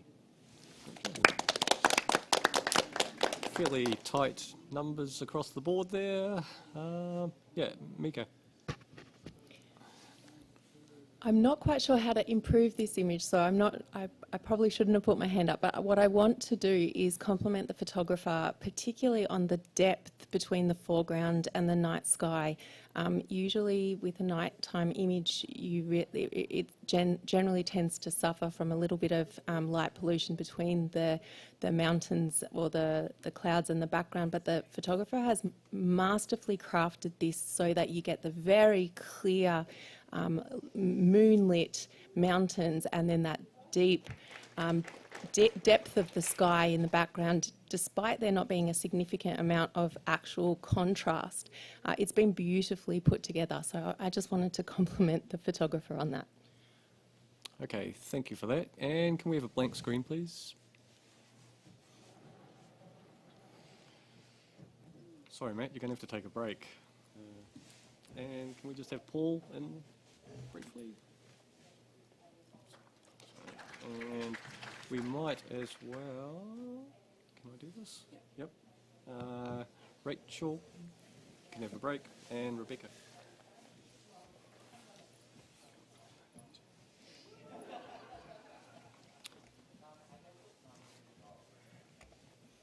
Okay, and can we have the next print, please?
Okay, we have a score of 75, which is a bronze award.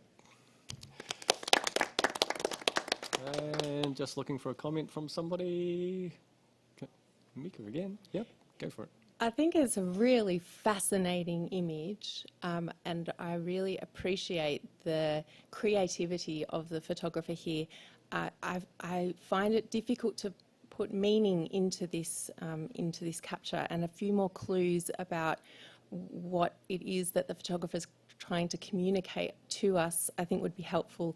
In addition, there's a little bit of blur on the edge of whatever the thing is in the foreground towards the left that was a bit disconcerting, but it is a really dramatic image. Okay, great. Thank you for that. And next print, please.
me for a password.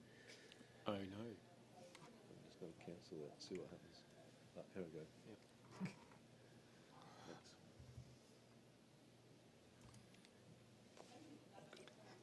Okay, we have a score of 83, which is a silver award.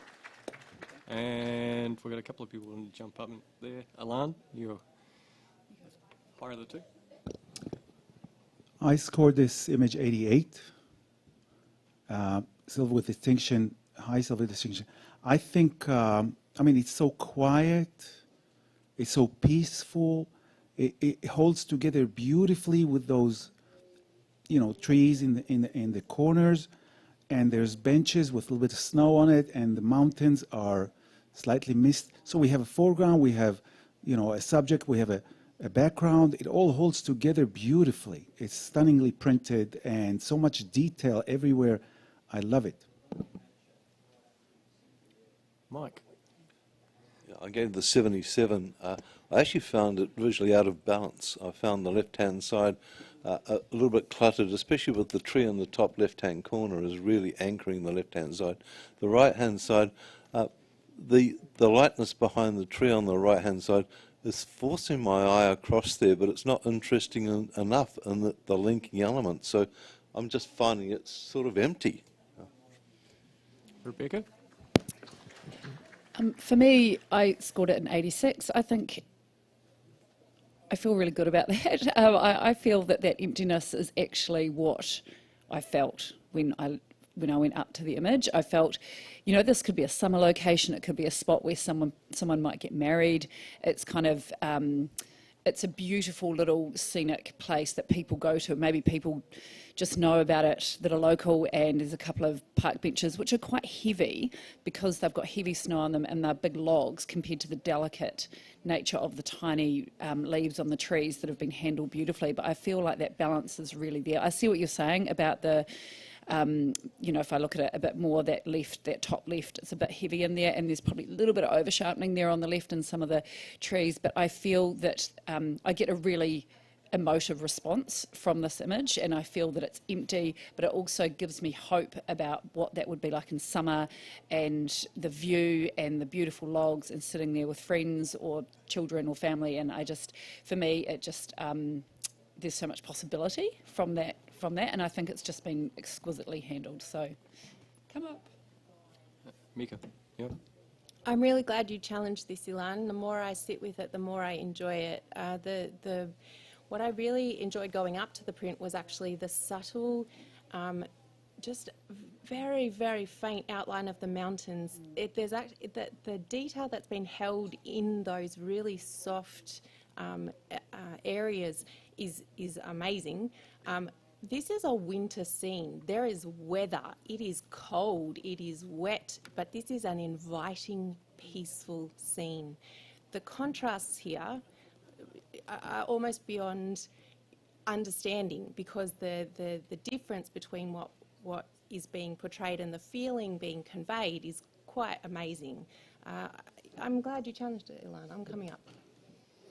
Okay, Alan, looks like it's So close it off. both Rebecca and Mika, I think they articulate my thoughts much better than I do. It's an exquisite photo. Yes, it's out of balance, but you know, the idea is that we have something that pulls us somewhere, and our eyes are actually anchored with these timber benches, and you know, the mountains, the fog, the detail.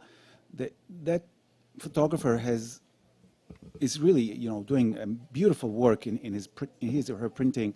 You know, it's immaculate. 88. Okay, judges, please rescore.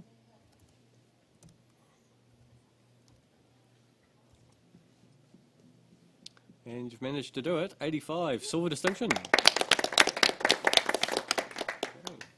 great, thank you for that. And can we have the next print, please?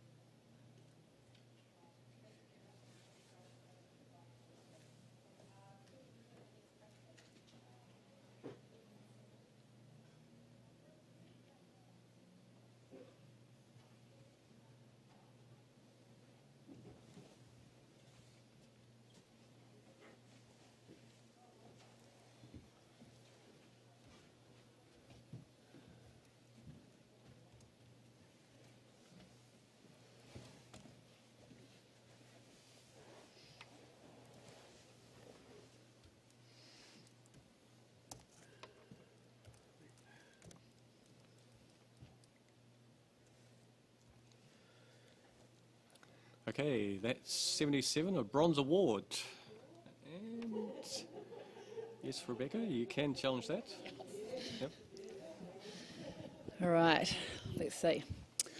I feel this image has quite a lot of impact, and I think what's going on here is that there is a play between man-made structure and nature, and you've got, for me, it's about power, power, what are those things, power lines, I can't actually think of the word, pylons, that's it. And I think they sort of come together, and you've got the trunks of the trees down the bottom that are kind of anchoring it, and then you've got these beautiful layers of these hills with all this texture in it coming through, and it's just that sort of that juxtaposition of sort of that man-made and that nature.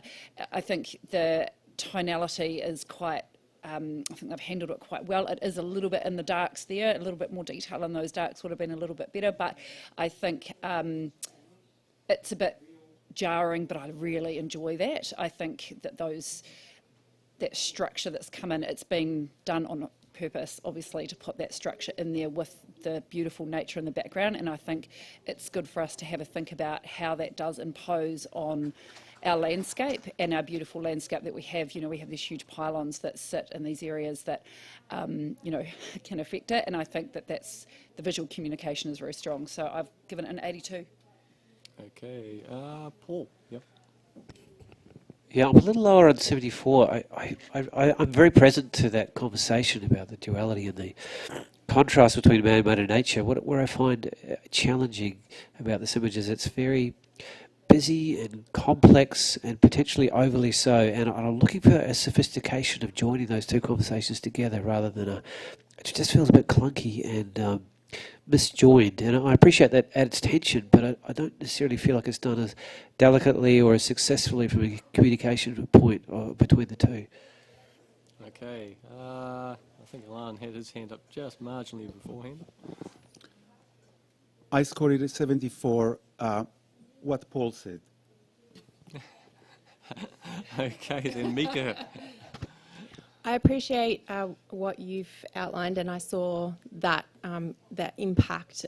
What held me back was the highest contrast areas are the bits at top left and top right, and my eye is being drawn to those areas at the expense of the trees in the middle ground. I'm not even, like, I have to really make an effort to go into that centre area, and it's in the middle, so you should be, the craftsmanship of the image should draw your eye through purposefully, and I feel like that purpose is not quite spot on. Okay, thank you very much. So Rebecca, close All right, I'll give it one more shot. Paul, your comment around clunkiness and it just doesn't kind of gel together, I think that is the entire point of it. I think, you know, if we drive down the road every day, we see these huge pylons and they are just stuck in the landscape, and they are clunky and they are contrasty, and they are just very there. And I think that's the whole point of it. I see where you're coming from, Mika. I understand, you know, technically it probably hasn't been handled in some of those areas, but I also do find my eye going round in that lovely middle triangle, sort of coming up the, you know, up the right hand side of the pylon and then down and then back around, and I feel like my eye does actually move quite smoothly in there, but I think the whole clunkiness is exactly what they are trying to say. So just a low silver. Okay, let's rescore, please.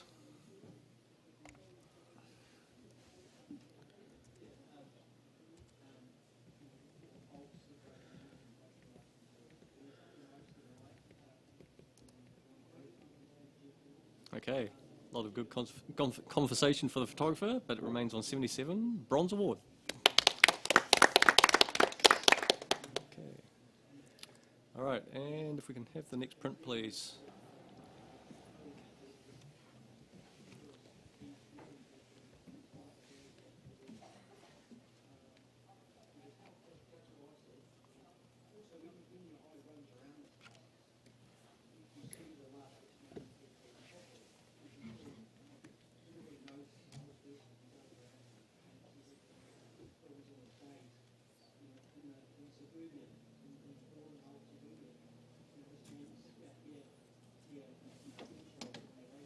probably a good time to remind the judges just to keep their comments on point and concise and whatnot.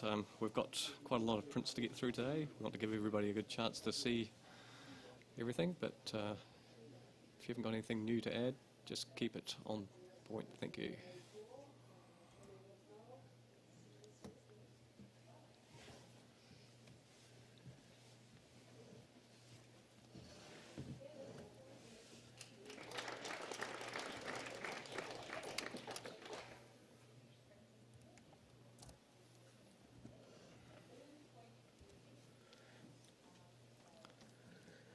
Okay, we have a score of 84, which is a silver award.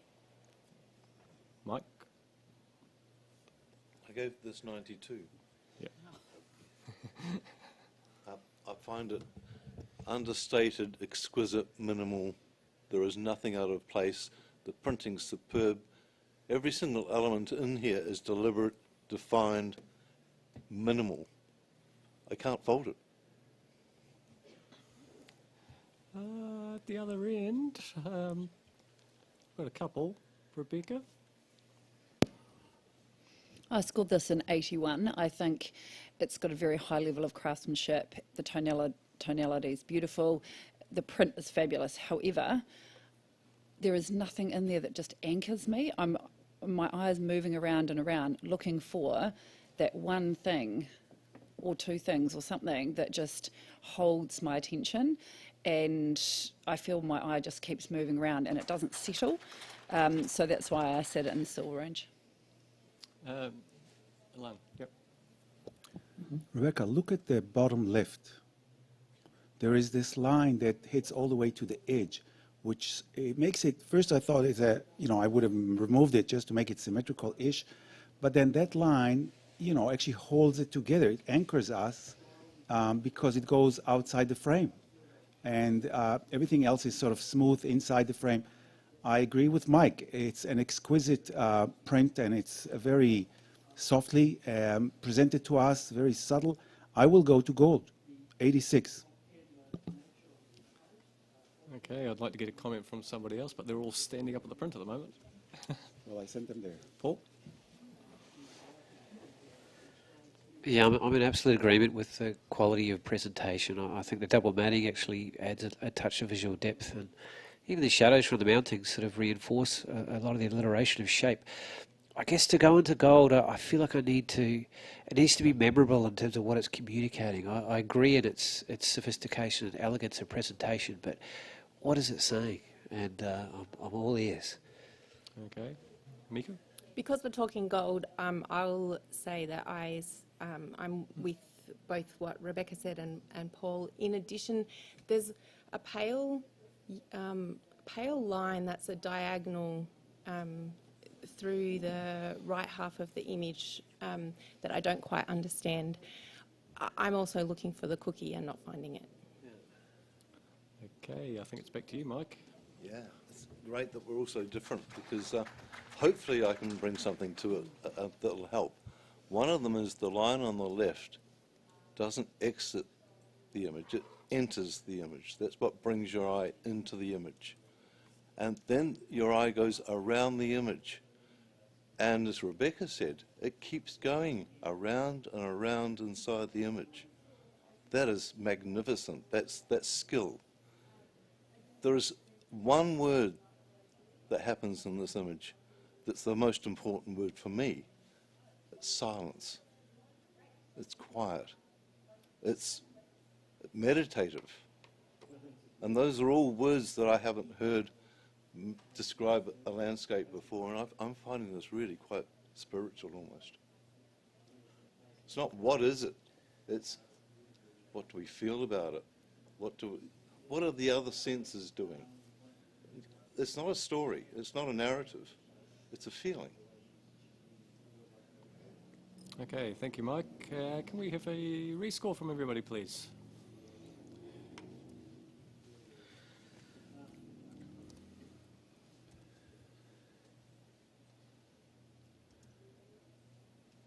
Okay, you brought it up to a solid silver distinction at 88.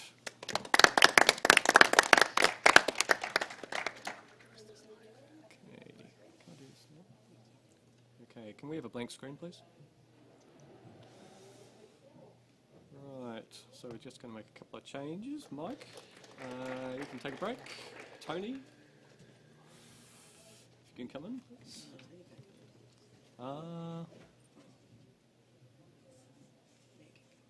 Oh, sorry, I've misread that. Let's just stay where we are at the moment. Yep, sorry. I'll have a bathroom. Sure thing. It's two. Yep. Okay. All right. Sorry about that. Can we have the next print, please?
Okay, we have a score of 78, which is a bronze award.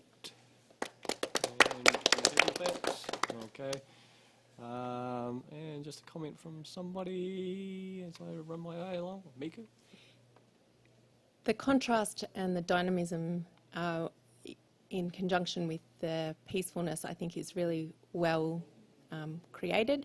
The overlapping elements, I think, are a little more problematic. So if the photographer could move around and perhaps separate some of those elements, I think you'd have a stronger photograph. Okay, great. Thank you for that. All right, and with that blank screen, we'll do this change as we tried to. So, yeah, Mike, you can take a break. Thank you. And Tony, if you'd like to come in.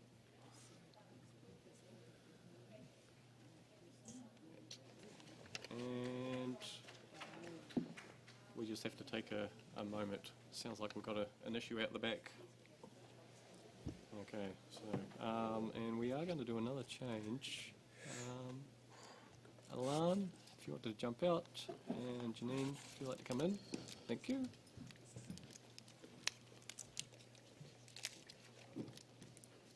So, okay. All right, so got a little issue out the back, a little bit similar to the previous one, so hopefully it doesn't take quite as long to fix out. Just a reminder about this category is sponsored by Ilford, the wonderful people at Ilford, who are also the wonderful people that can supply you with your, what's the movie called? Pursuit of Giants. Pursuit of Giants. Yeah. The Pursuit of Giants movie tickets. Pursuit of Cats, isn't it? So, Pursuit of Cats, you mean? Pursuit of the Cat, yeah. Okay. Maybe whilst we whilst we are waiting for the technical issue to be sorted out the back there, we could play a little bit of Let's Get to Know the Judges. Let's just have a couple of minutes from, I'll start at the far end. Mika? My name's Mika Boynton. I'm an Aussie. I was fortunate enough to be here with my partner Matt last year and was even more fortunate to be invited back to judge this year. I'm a landscape and aerial photographer, passionate about nature photography, and yeah, that's about it. And she runs an incredible gallery up in Victoria. Oh, yeah, we've got a gallery. Janine? My name is Janine Fletcher. I'm from mighty Central Otago, Ranfurly in particular. This is my first year judging and I'm really enjoying it. And yeah, so I have a wee gallery in Ranfurly and my favourite things are fine art and landscape. Okay. Yep. Hi, I'm Rebecca Kempton, Beck's people call me, or Beck, or whatever. This is my second year judging, and I shoot mainly commercial and family, but my huge personal passion is the landscape, and I am out in it often, anytime I can, and just absolutely love it. We didn't talk about our little distinctions. I've got Master of Photography distinction with the NZIPP, and yeah, that's about me. Oh, I'm from Greytown in the Wairarapa. It's amazing. Please come visit. Okay, I don't want to sort of chop you off at the knees there, Paul, but we were good to go now. So we'll just... I was just preparing. Yeah, I know. Sorry This about whole that. spiel. We haven't got lots. We haven't got masses of time. So next time, we'll come back to you. I just swallowed my lolly specially. Can we have the next print, please?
Who are we waiting for? Okay, so we have a score of 85, which is a silver distinction, but Rebecca. Wow, I scored this a solid gold, 93. This is incredible. This gives me so much feeling. It's like a fireball. Someone's hand is made of fire and they're holding this gold nugget and they're about to throw it, and there's flames coming off in all directions, but it is absolutely incredible how it has been handled. We see a lot of aerial shots, and I think this one is balanced incredibly well. Your eye settles, in that centre part, but then you've got these fantastic flames coming out. The detail of the print is just incredible, insane. Like, you just feel it all, and for me, it's really, really powerful. I look at my little gold chart here. Outstanding level of imagination, creativity, tick, absolutely. Visual communication is next level, and I think, having that composition, to me, it just feels almost human-like, and I think that that's really, really clever how they've put that together, and I think it needs to be rewarded. The print quality is just beautiful. Let's please bring this up into gold. This is, as you can tell, very passionate about this one. Okay, can I hear from maybe Paul? You want to go low end first? It's not much of a low end, to be fair. Oh, okay. Yeah, I've apologised to the author being a little bit stingy at 88. My heart's pumping, which is always a good sign. I sort of agree with everything you've said, and what I feel like is an added level of sophistication and subtlety with the way we walked into the frame through this lovely little waterway, and it transitions and almost in coloration from this deep aqua sort of greeny blue into this rich blues into a light washed out frame. It just blends into the flame like it's slowly being heated and melted as it goes through, which adds yet another sort of subtle element of complexity. Every single sort of microporous element of the frame is being held. All that negative space around the sides has texture, has definition, has a supporting kind of framework of coloration and texture to wrap the image up really, really beautifully. And again, I get that flame-like hand quality, and I can move into more mystical or metaphoric kind of interpretations very, very easily, which to me speaks of a sophistication of communication. I'll go gold. Janine, any thoughts? I actually saw another story, I suppose. I actually saw it more as some sort of plant or flower, and there's a green stalk. And so I was kind of getting those sort of vibes. The complementary colours are just stunning. But what held me back, I was on 81 and I may have been a bit stingy, but I just felt like I really wanted to see a little more breathing room at the top of the frame. I think I would have felt better. Okay, do we have anything else to add? No? Okay, looks like it's back to you, Rebecca. My only slight issue with the image is that little bit of tension at the top there, and if that had been increased, it would have been gold distinction. I'm taking away 7 points, and for, yeah, just that tiny little bit of cropping. I mean, honestly, that is the only thing. I don't see anything else wrong with it. In fact, it's super powerful, and I just really want to reward this photographer for an outstanding piece of art.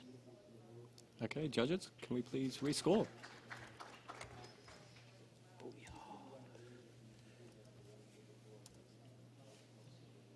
Okay, that's taken it to an 89. Oh.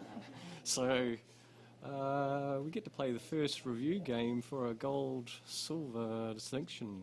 So just pushing the button, waiting for it to initiate. Okay, judges, if either an 89 or a 90, please.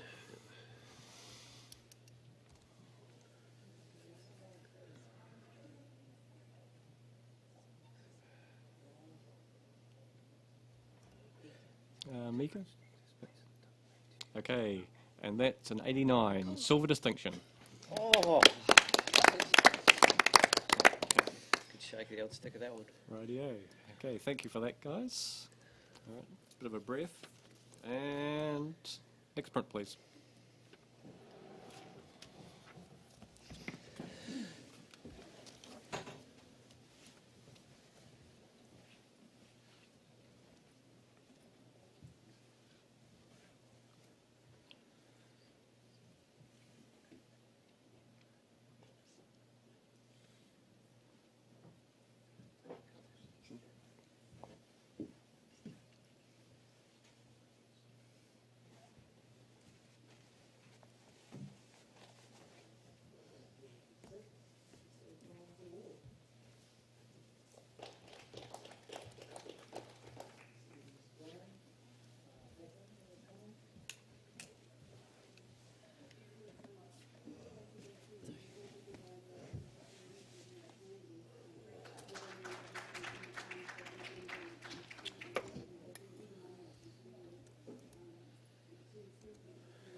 Okay, that is a bronze award at 75, and very tight scoring across the board.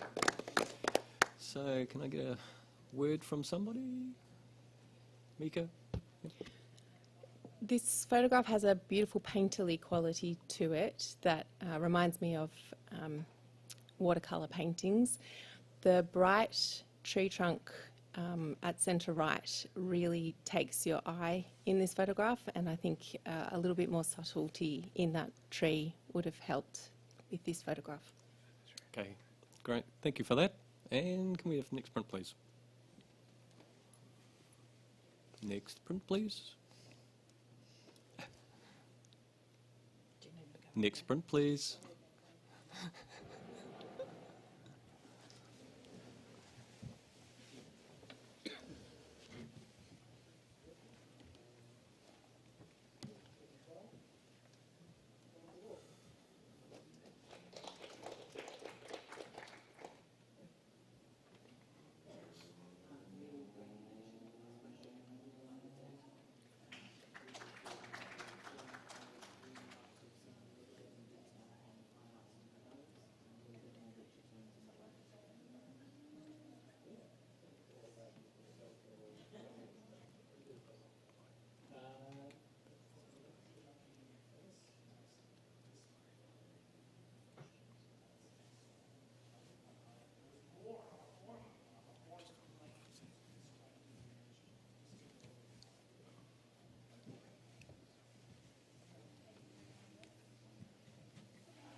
Okay, we have a score of 83, which is a silver award. Well, that's Yes. Yes, you can. Sorry. Yep. good Obama words. Yes, I can. Well, what I find really intriguing about this image, there's a lot of depth to it. The tonal range has a lot of presence all the way through the frame and the handling of the whites.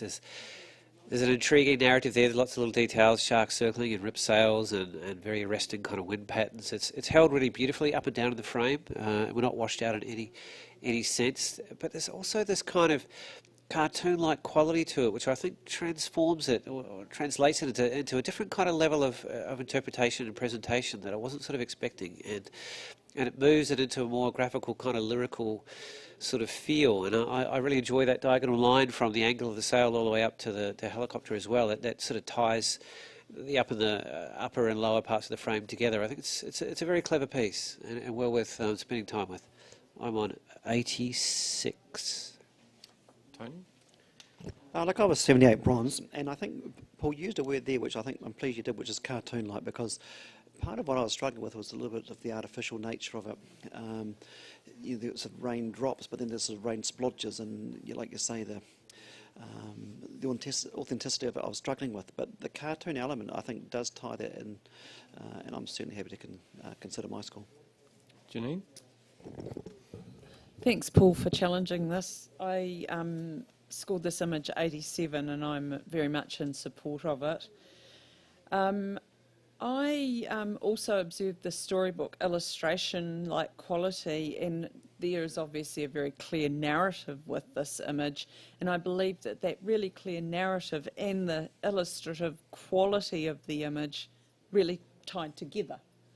And so, in a way, I'm not looking for complete authenticity because of that story. I actually really enjoyed that it was not trying to be completely authentic. Okay, and do we have any other to add? No. Maybe. Oh, Mika? I also felt that the cartoonish type quality to it detracted a little for me from the story, because I couldn't engage with it on an emotional level. I was looking for the comedy, but it's a serious issue. You know, there's a shipwreck and a shark and a person being, what I see as, rescued.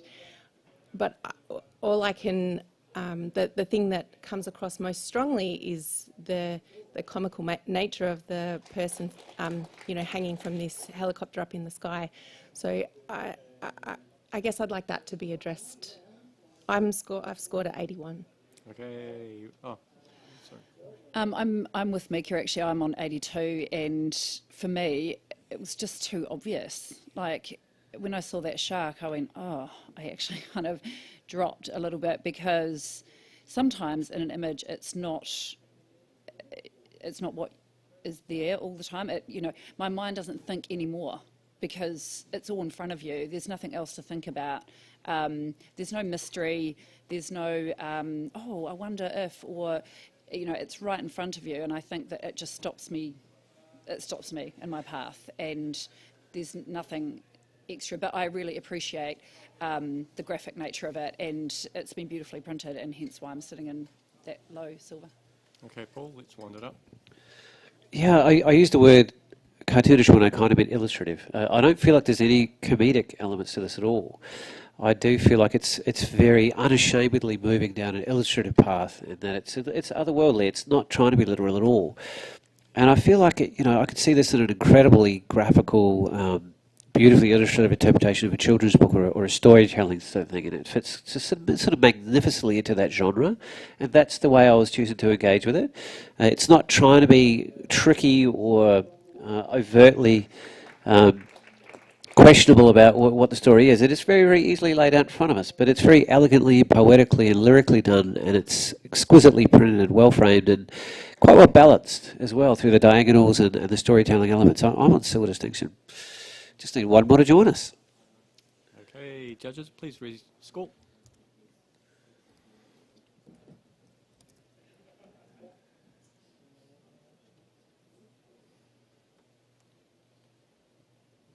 I think you have to enter, Paul.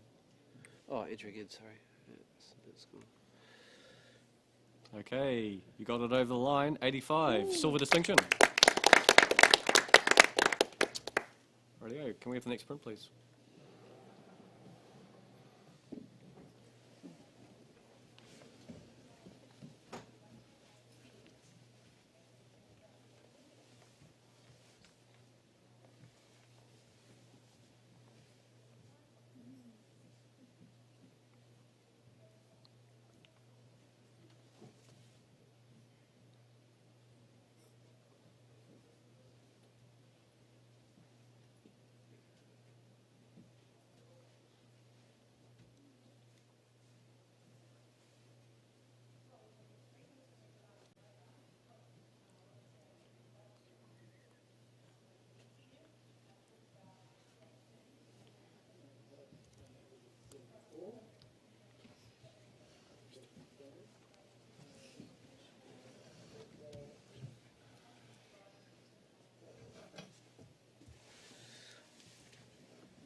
Okay, we have a score of 78, bronze award. Okay, so I'm happy with that. Yep. And we have a comment from maybe Tony. I love the reference to the nautilus sort of shape there, which is great. Not too sure about the unevenness of the spacing between those, the vertical parts. Okay, great, thank you very much. And next print, please.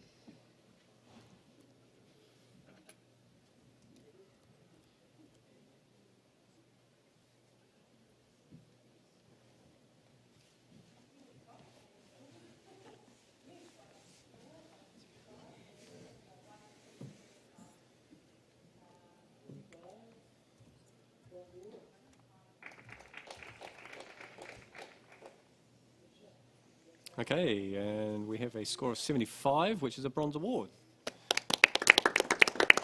Okay, once again, fairly tight scoring. Mika. Okay. The printing of the colours in this image, I think, is to be commended. To see the aurora like that is wonderful. I felt like the photograph would have benefited from an element of foreground interest. Okay, thank you very much. And next print, please.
Okay, we have a score of 78, which is a bronze award. Once again, very tight scoring. Yes, sorry, Rebecca.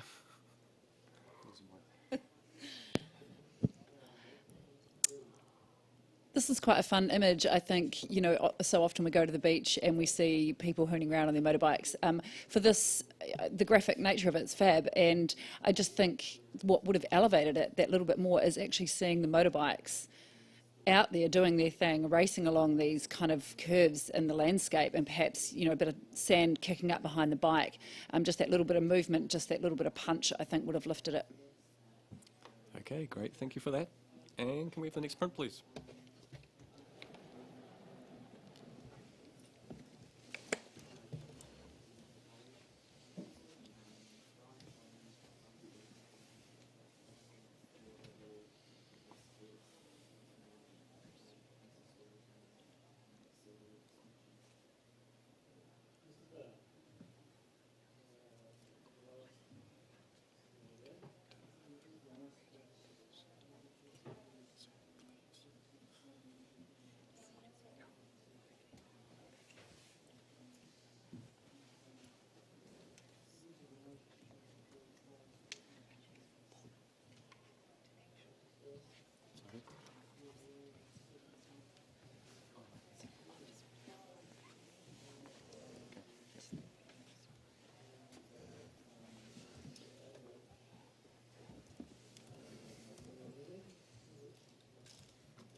Okay, we have a score of 75, which is a bronze award, and once again, very tight scoring. So, just, yeah, Janine.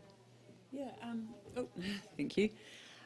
Look, a lovely presented series of prints, but I think to elevate this series, the frame or circle on the right, if that had been a bit more in tune with the other two, it would have lifted it for me. Okay, great. Thank you very much. Can we have a blank screen for a moment, please? I'm going to do a bit of a scheduled and unscheduled judge change. So, Mika, you can jump out. Thank you. And Rachel, you go. Yep. Just eat quietly. You'll be right. I won't ask for a comment in the first couple of minutes. Thank you. And Rebecca, yep, jump out. And Alana, you can come in.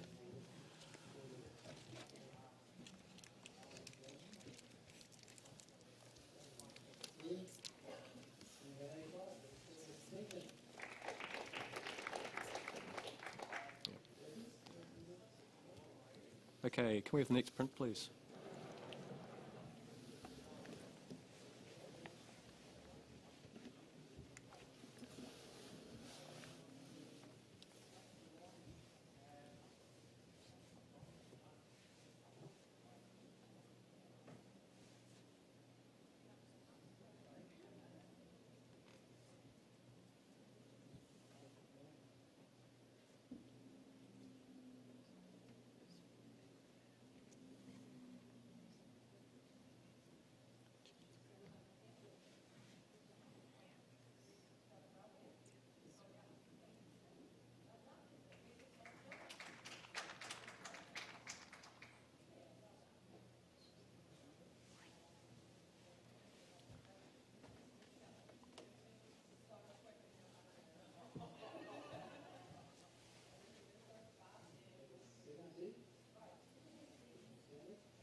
Okay, we have a score of 84, which is a silver award.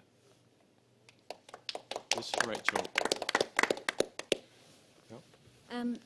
I scored this one at 87. I increased my score because as I was looking at it, I was looking at those beautiful, the rain or the moisture coming down the glass panel, and it was sort of like it was trying to obliterate or wash away the real industrialisation of the buildings in the background, which just left the more residential images, elements of the image quite clear, and it made me sort of wonder if there was more of a message than what we're seeing with regards to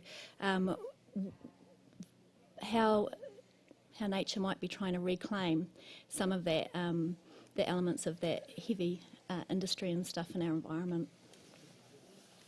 Alan? Yeah, I scored this image low bronze.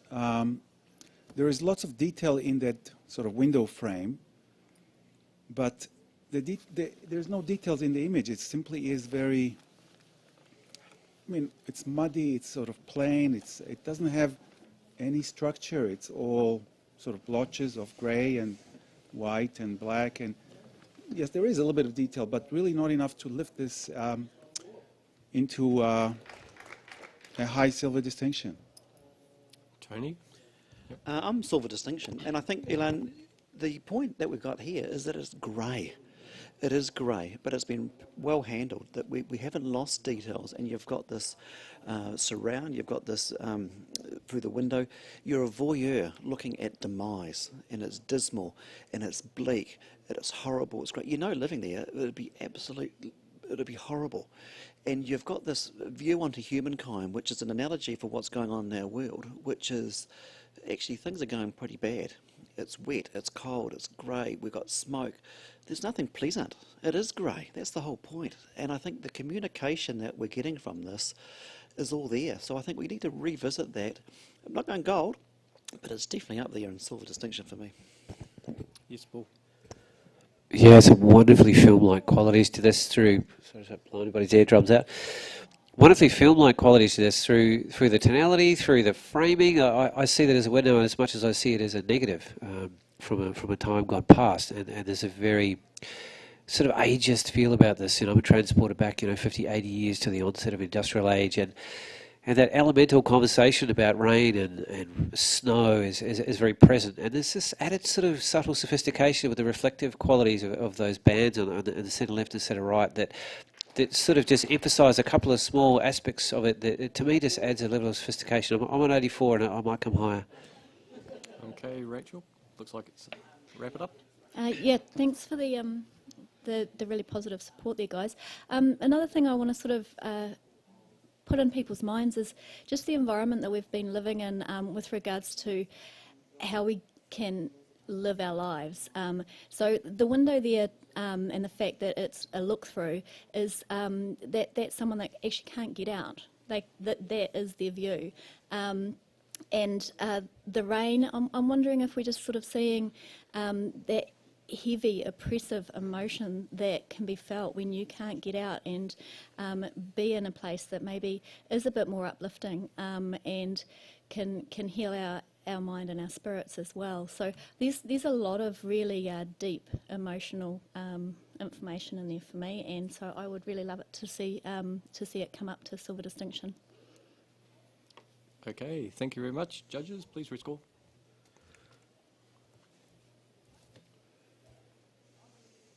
Okay, that's a nice solid silver distinction on 87. Okay, thank you very much. And can we have the next print, please?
Okay, we have a score of 80, silver award. Are you happy with that? Yep. Okay, and comment from somebody as I look along. Tony? Very intriguing image that I'm still not too sure what I'm looking at. I think it's like a shipyard. But I love the reference to etching and printmaking. Full of mood. Look, I think the author's done an amazing job. Well done. Okay, great. Thank you for that. And can we have the next print, please?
What are we waiting for?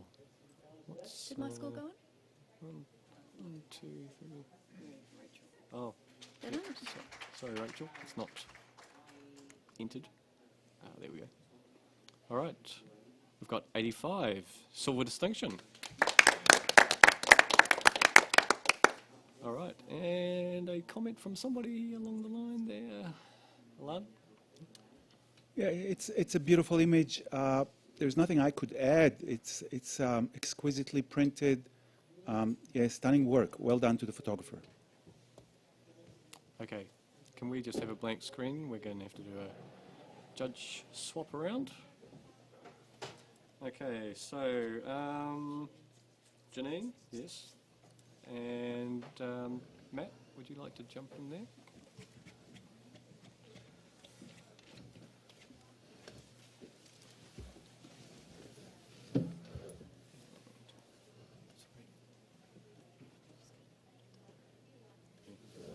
We'll do another one very shortly. So can we have the next print, please?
Okay, we have a score of 77, which is a bronze award.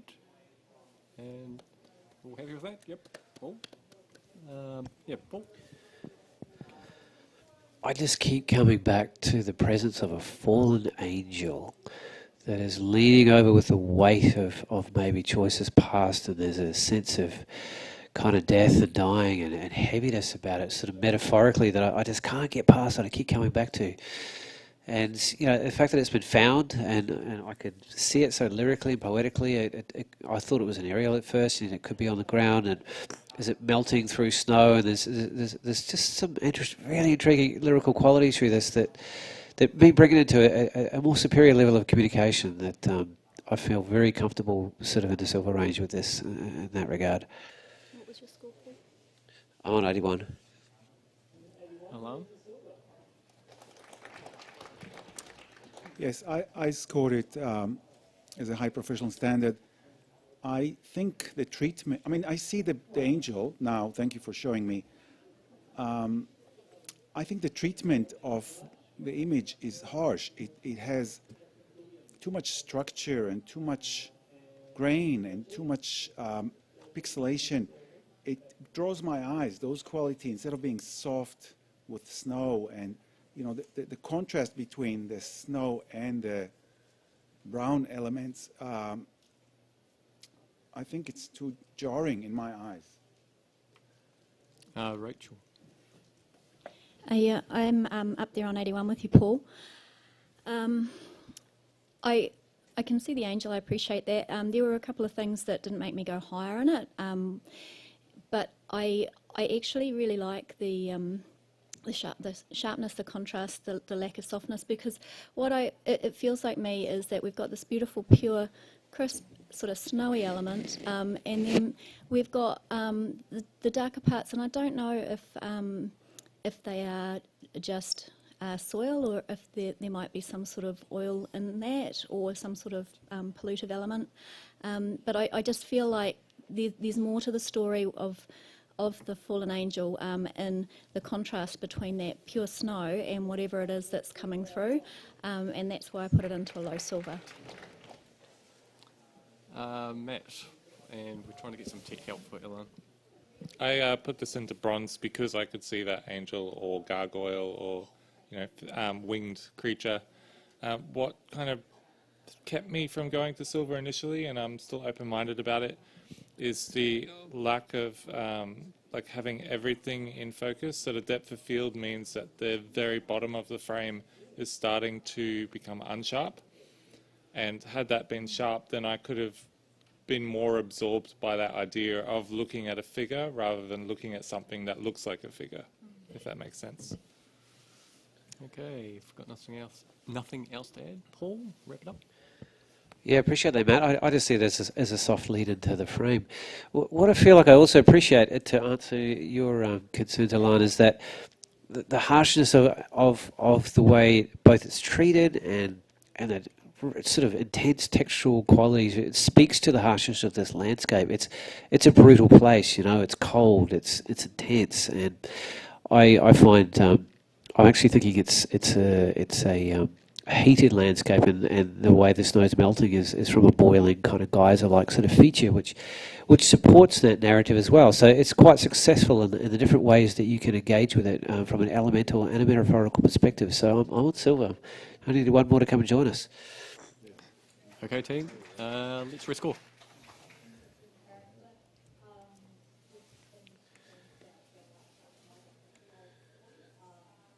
Okay, you've pulled it up to an 80. Silver. All right, thank you for that. And can we have next print, please?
Okay, we have a score of 79, which is automatically a review score, but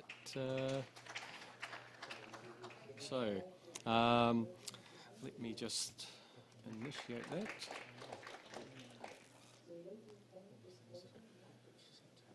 Okay, judges, if we can have 79 or 80, please. Okay, and that's a 79 Bronze Award.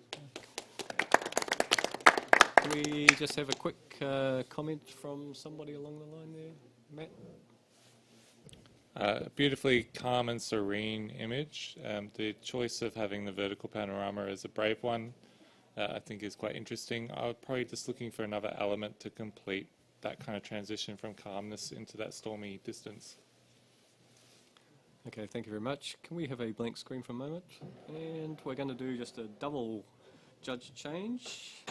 So Rachel, if you can jump out, and Mika, if you can go back in.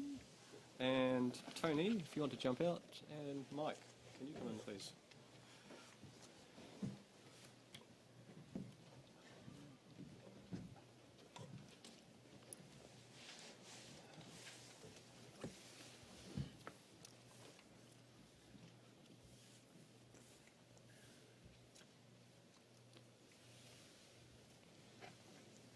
Rightio. Next print, please. Next print, please.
Okay, we have a score of 76, which is a Bronze Award.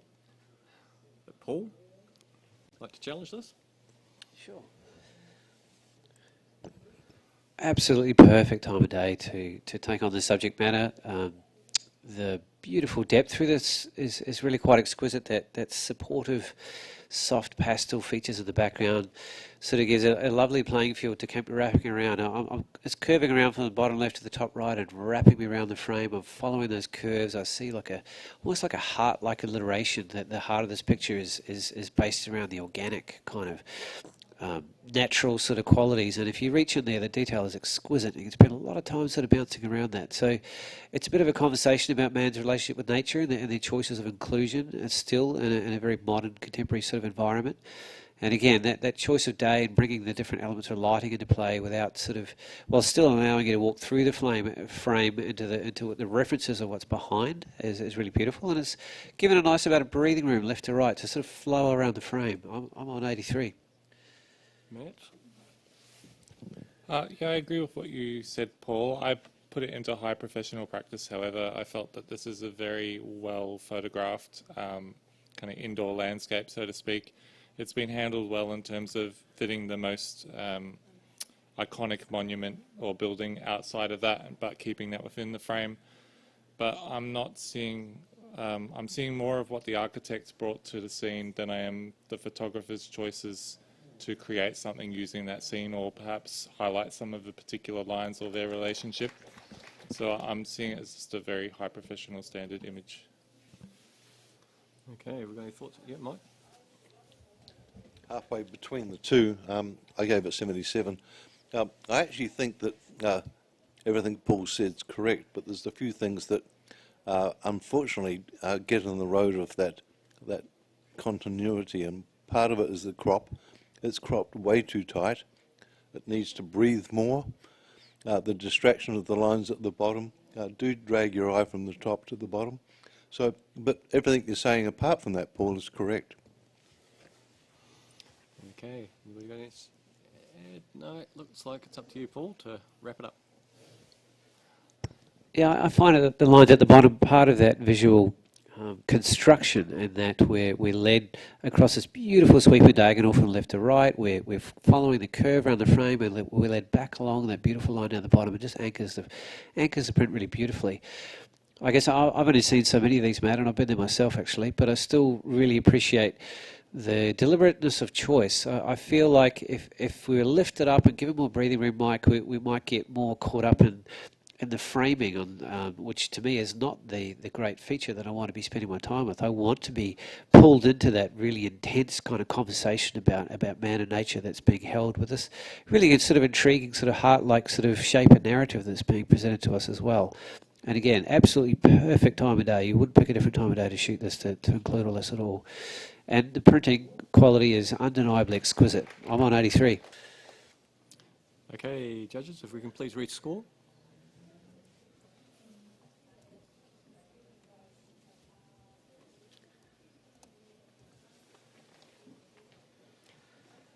Okay, you've brought it up. 1 point. 77. Bronze award. Thank you, kids. All right, thank you for that. Okay, and can we just have a blank screen for a moment? We're just going to move. We can swap Paul out for. Yeah, Rebecca. Thank you.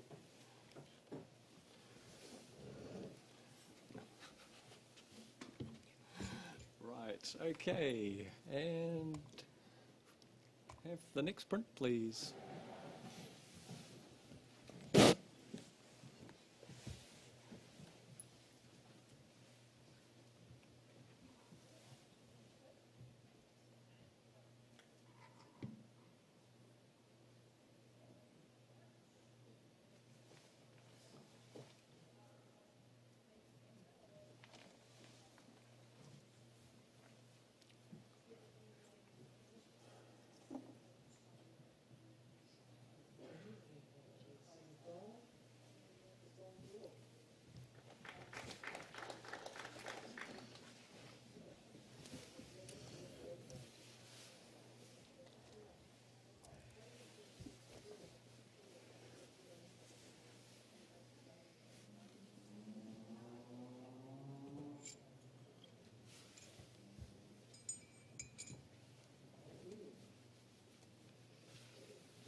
Well, that's some pretty tight judging. That's a score of 78.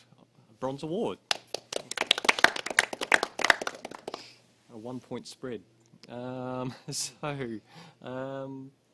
Mika? I'm sure we've all seen lots of photos of the Wanaka tree, but I really appreciate this angle of view. I haven't seen this before. I think that's quite original. I'm questioning the necessity of including so much information on the right-hand side of it. I think most of the excitement of the image is in the left 2/3, so perhaps looking at that might be a way to improve the image. Okay, great. Thank you for that. And can we have the next print, please?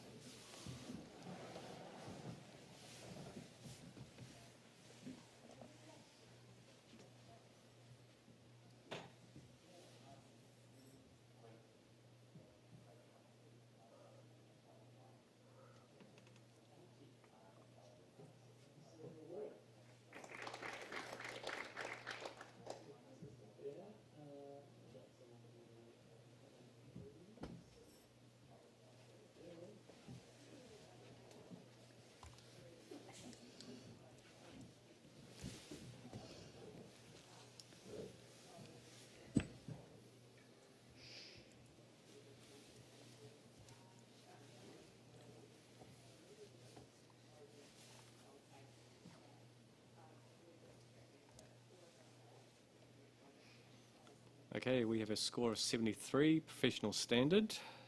And once again, very tight scoring. So, yeah, Matt? The photographer's done well to draw our eyes into the waves and maintain those highlights. I just found that the shadows and even midtones were getting just a little bit muddy, and perhaps when you're looking at printing a picture where there is this kind of ethereal feel, look at using a paper where the patterning in the paper isn't so uniform. Okay, great. Thank you for that. And can we have the next print, please?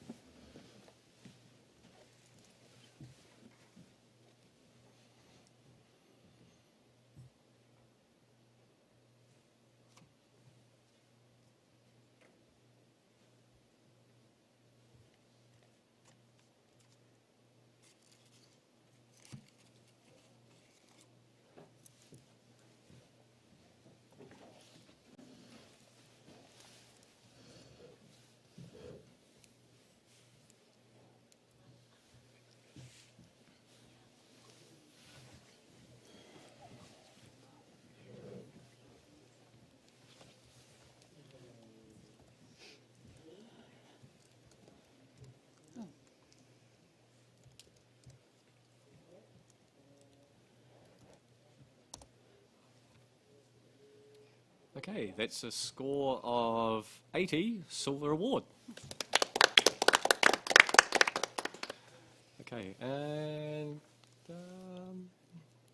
Mika, you're at the top end there. The drama of this image is really high impact. The streaks in that sky, the angles, the diagonals, that all works really well together. There is a little bit of magenta colouring at the edges of the clouds that I would look into, and perhaps a little bit of extra space at the bottom and on the left might have helped as well. Okay, great. Thank you for that. And can we have the next print, please?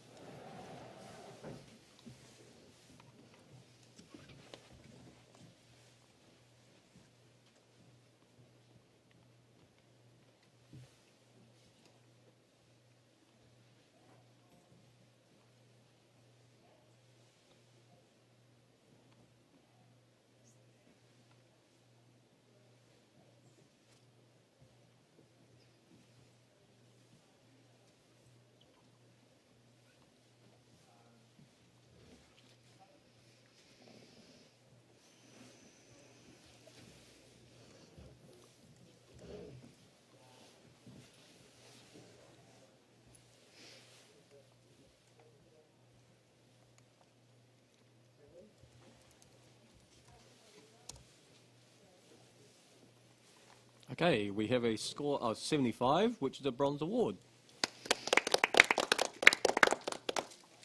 And Mike, maybe a word to the photographer? Yeah, a little bit more detail on the printing on the top upper right would have actually held the eye on the frame for longer, and I think the details are all there. It's just a matter of printing it. Okay, thank you. Can we have the next print, please?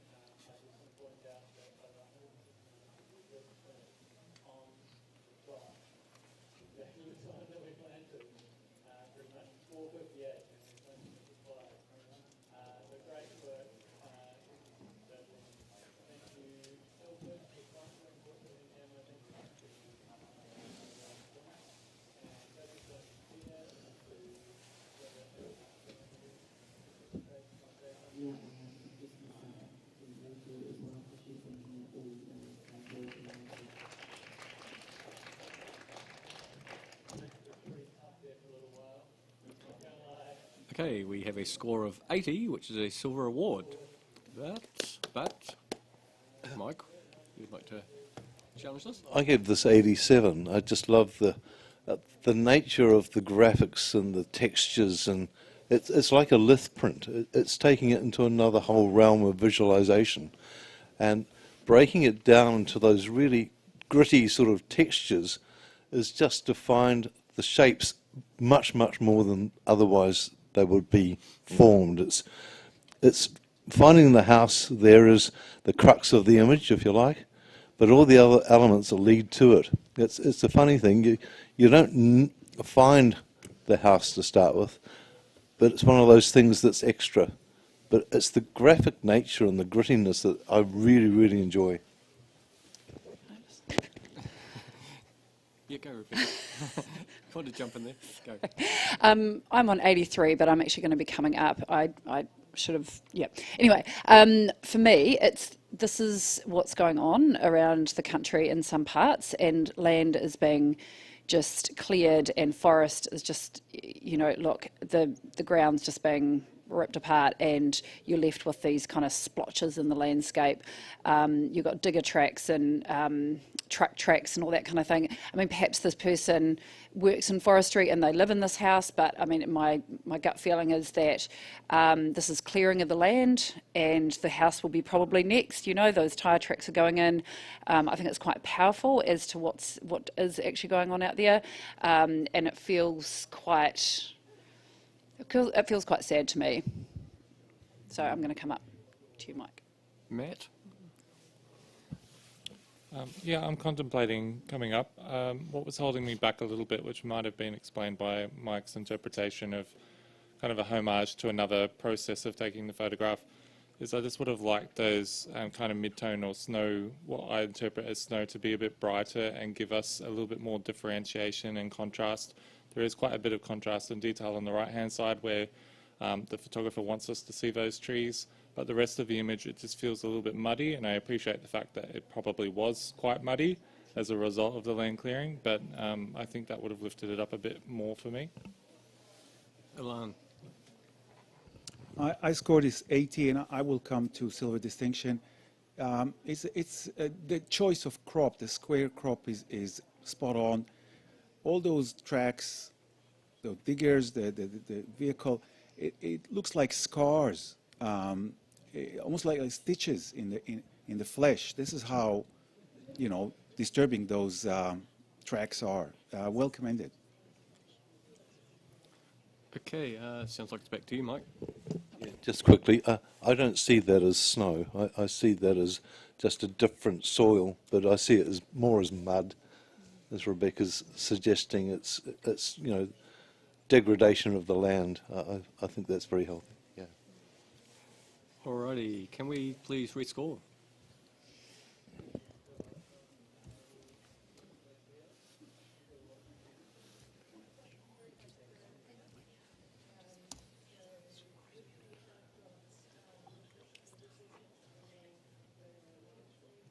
Okay, well done. You've managed to get it up to 85, silver distinction.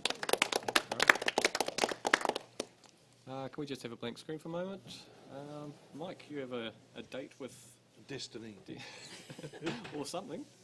Tony, can you come in? Is your cup of coffee? Yeah. Sorry. Just put it on the floor, so, or just somewhere that you're not going to kick it. I'll put it on Paul's desk. Don't put it here. There's tech galore here. Not finished it. No point risking it. Right. And can we have the next print, please?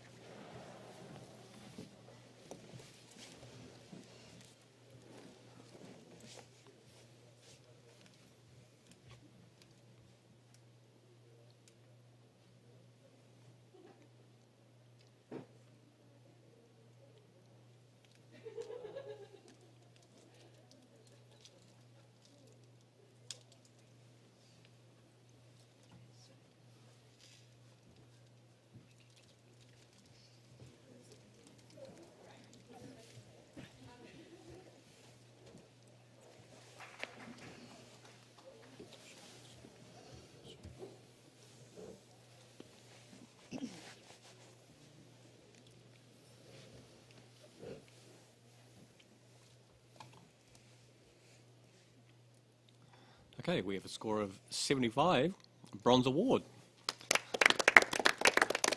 It's been quite tight scoring. Can I ask, Tony, you jumped in or not? Look, I think the power of this image is the cloud and that little hollow, and I think the placement and the composition of this has been really well defined. Well done. Okay, thank you for that. And can we have the next print, please?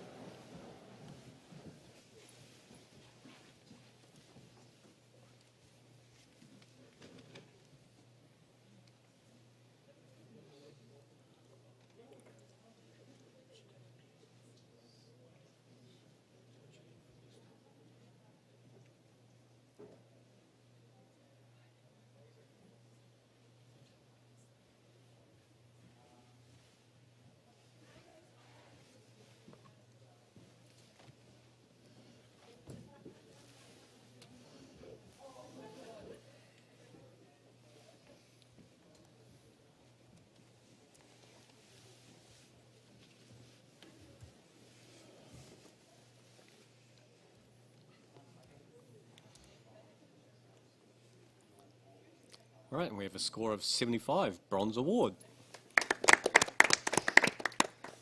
Okay, Mika, Matt, you pick up. The oval mat is a really clever choice with this photograph, and the bird is framed within the scene quite beautifully. The multiple exposure used to create a sense of place as well. What held me back from going into a higher scoring range was just the twig running through the bird's head. Okay, great, thank you for that. Just a blank screen for a moment, and we're going to swap out Alan for Janine.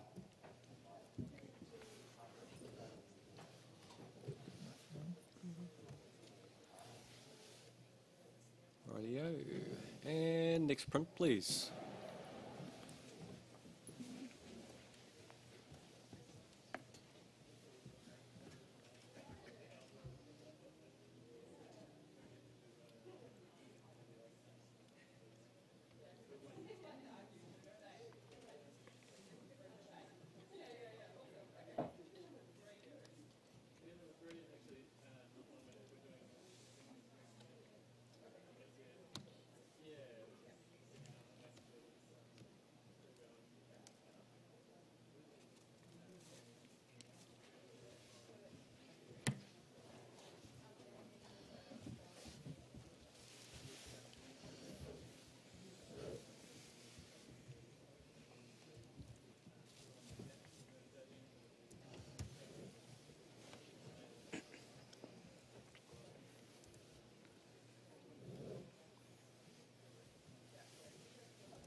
Okay, we have a score of 73, professional standard.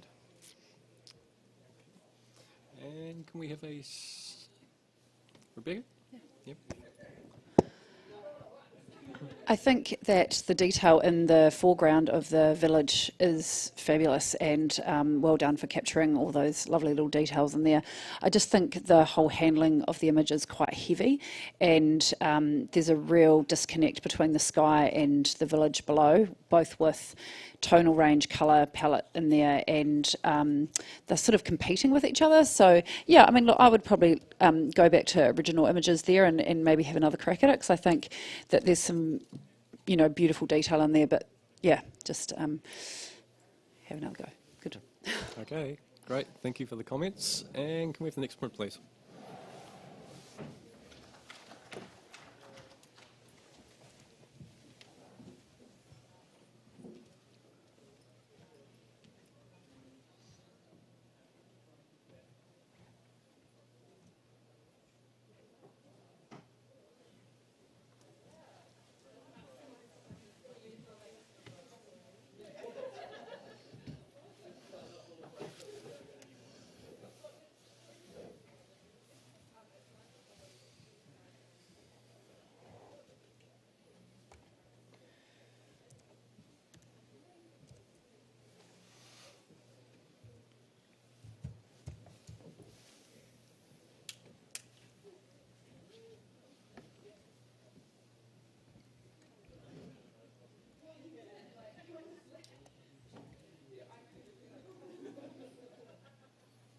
Okay, we have a score of 74, professional standard.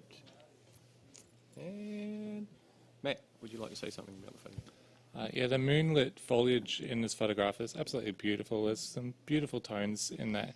Our eye is being drawn to the centre of the frame, especially where that body of water is, and if there had been something within that framed area, that could have lifted up the score higher. Great, thank you for that. Next print, please.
Okay, we have a score of 83, silver award.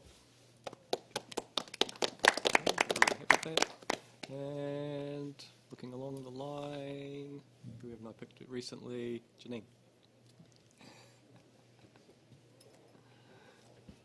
So absolutely gorgeous colour palette here, and it sort of reminds me of an artist's palette.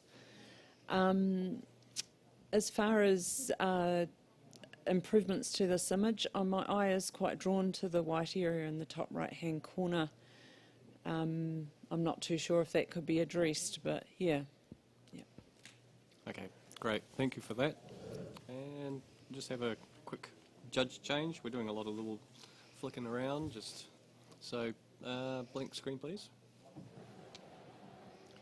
And we are going to just swap Rebecca out for Rachel Smith.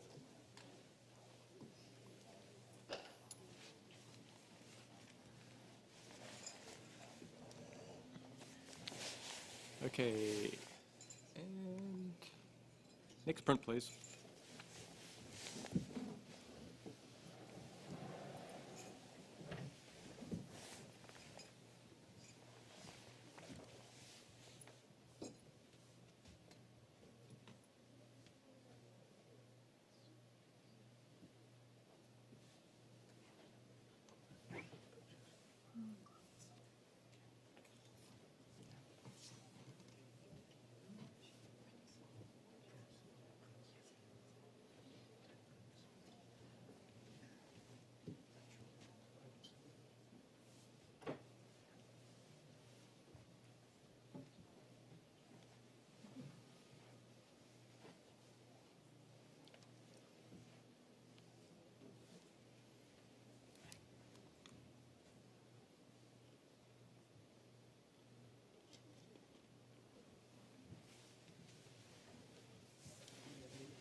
Okay, we have a score of 80, silver award. And maybe Tony? It's a very restful image, and the colour, we've seen mountains before. I think this is very peaceful. When I first saw it, I looked at it, it wasn't too sure, it looked like a brontosaurus coming out of the clouds. Nice. Good imagination. Thank you, Tony. All right, can we have the next print, please?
Okay, we have a score of 78, a bronze award. And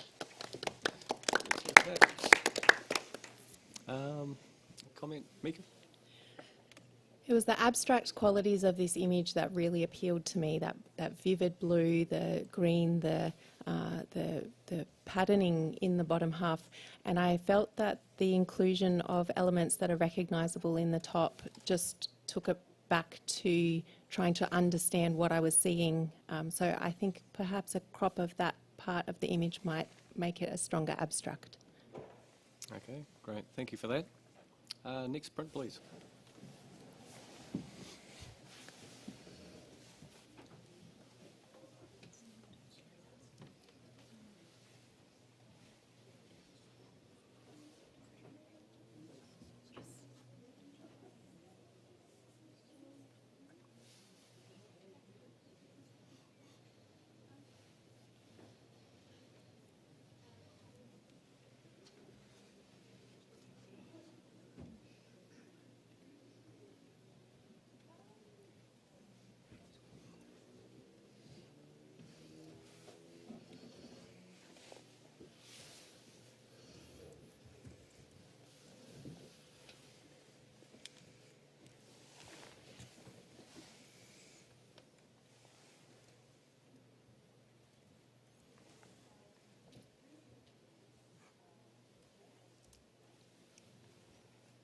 Okay, we have a score of 74, professional standard.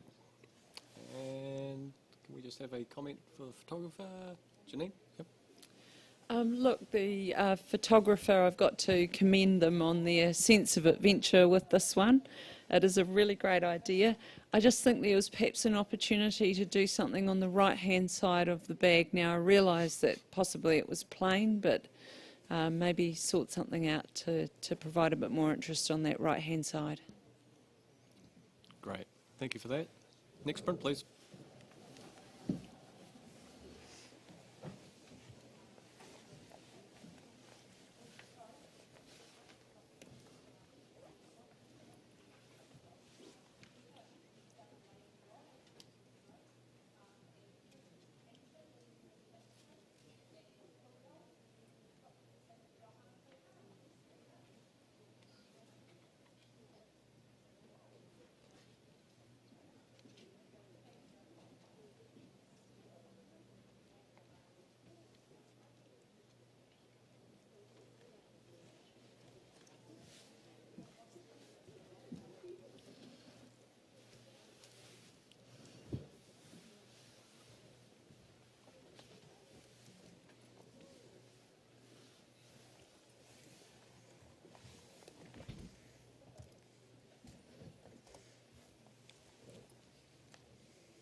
Okay, we have a score of 82. That's a silver award. And Tony? Look, yeah, I was on 86 as silver distinction, and I just want to explain a few of the things that I was seeing. For those that in the audience that may not realise, this is a sand pattern that's been repeated from beach. Something that is really plain and simple, but it's been crafted.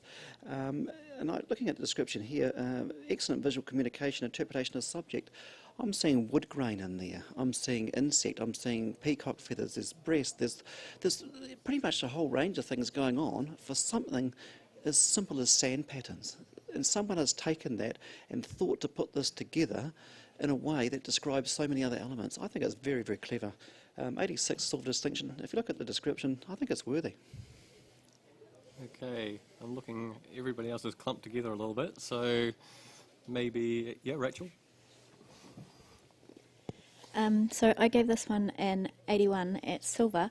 I really enjoy the sort of butterfly abstract image in itself, and like Tony said, it is beautiful sand patterns. It's very, very clever. I just felt that the way that the sand patterns were layered together, it could have been done a little bit. It just feels a little bit soft or clumsy, and so that's why I kept it into the silver range, but I'm happy to be convinced otherwise. Maybe Matt? I think both of you have summed up my thoughts completely. I'm on a silver. I thought it was very unique and interesting photograph in terms of it's almost vibrating when you're looking at it, which is fantastic. It's a great experimentation, but it is the detail in matching those sand patterns and some of the discordant edges and overlaps that held me back a little. Okay, looks like might be back to you, Tony. Probably not much more to add, other than the fact that I haven't seen it before. It's innovative. I think we need to just revisit our scores and recognise that, please. Okay, rescore, please.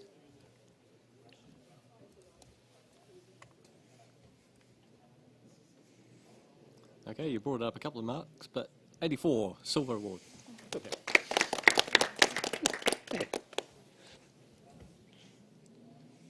Okay, and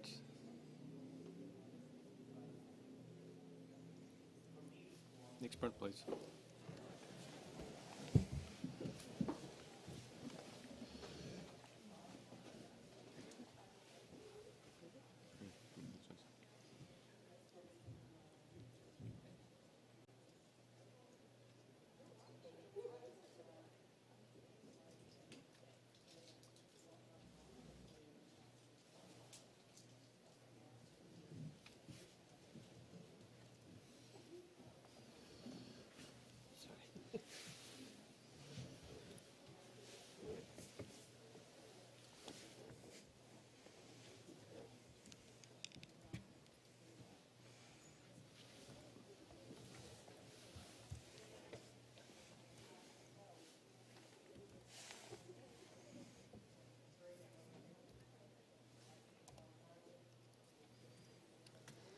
Okay, we have a score of 75. That's a bronze award. Once again, very tight judging. And just a comment from somebody along the line there, maybe Tony? Yeah? Look, as an Aurora chaser myself from a strong KP showing, look, a really good technical capture. So well done to the author. The problem we have with them is that to have the foreground with some interest is a bit of a struggle. So look, that is something that's we need to try and include where we can for that extra award level. Okay, great. Thank you for that. And now we're going to do the changeover to the digital display. So it'll just be a moment or two while this tech gets changed over. We're going to use that time to do a judge change. Double judge change. So Mika, you're going to have a bit of a break, and Mike, you can come in, please. Matt, if you can take a break for a moment, and Paul. Come on in. And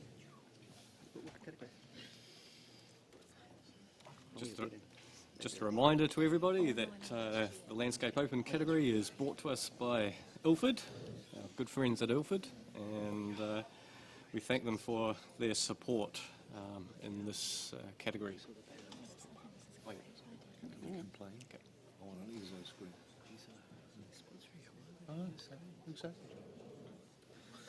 Also a reminder for those that are in the audience that the Ian Poole Award, you'll be able to vote on that. There'll be a voting box and forms floating around outside the judging room somewhere.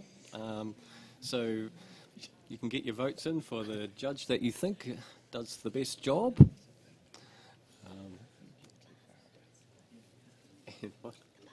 Oh yeah, and I've been reminded that the bar's open, but that's been open since 3 o'clock apparently. What are we doing here? So, Have they? I've got another, at least 2 hours to go.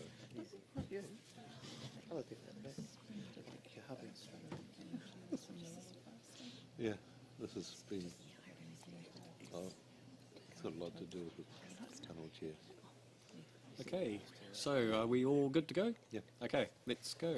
Next print, please. Next image. There we go. Right. It's a shame we can't have them on here.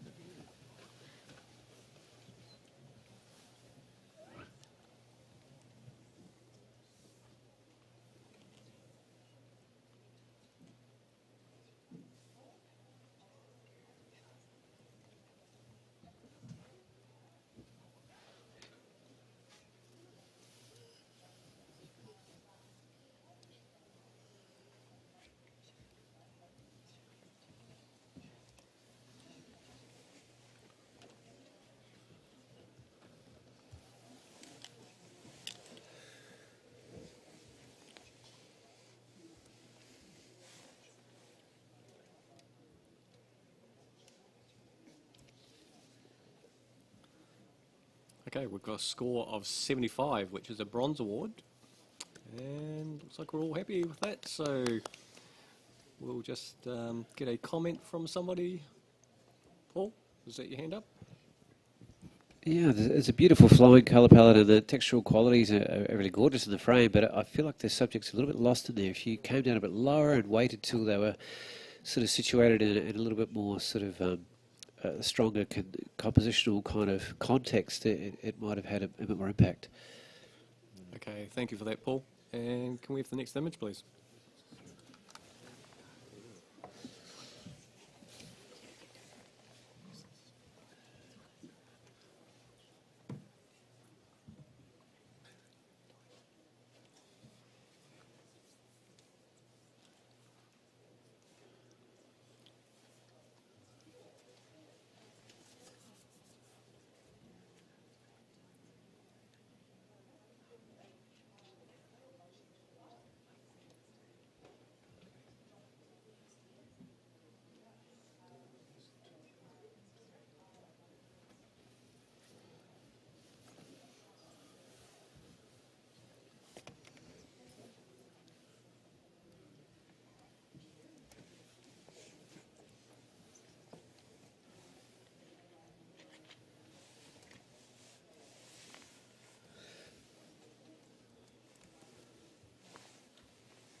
Okay, we have a score of 87. And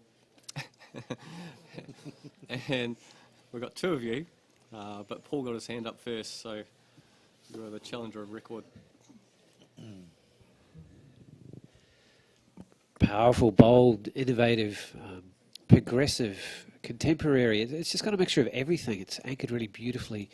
You can spend time with each individual frame. We're sort of beautifully, deliberately held in from the sides by those darker sort of areas. It's contextually has a great conversation about what we're facing as a culture and a species, as society. Having come from Australia in particular, fire is sort of going to be one of the most great challenges of our modern time in terms of how we're present with our landscape and what we're going to be sort of facing as a result. But I feel like there's even some of these soft pieces on the top left and top right, they're just like gorgeous little contemporary art pieces on their own, and you can separate and slow yourself down and spend time with these beautiful little ribbons and strips, and somehow it holds itself together and is anchored really successfully in a wonderfully sophisticated and very innovative presentation. I'm on gold.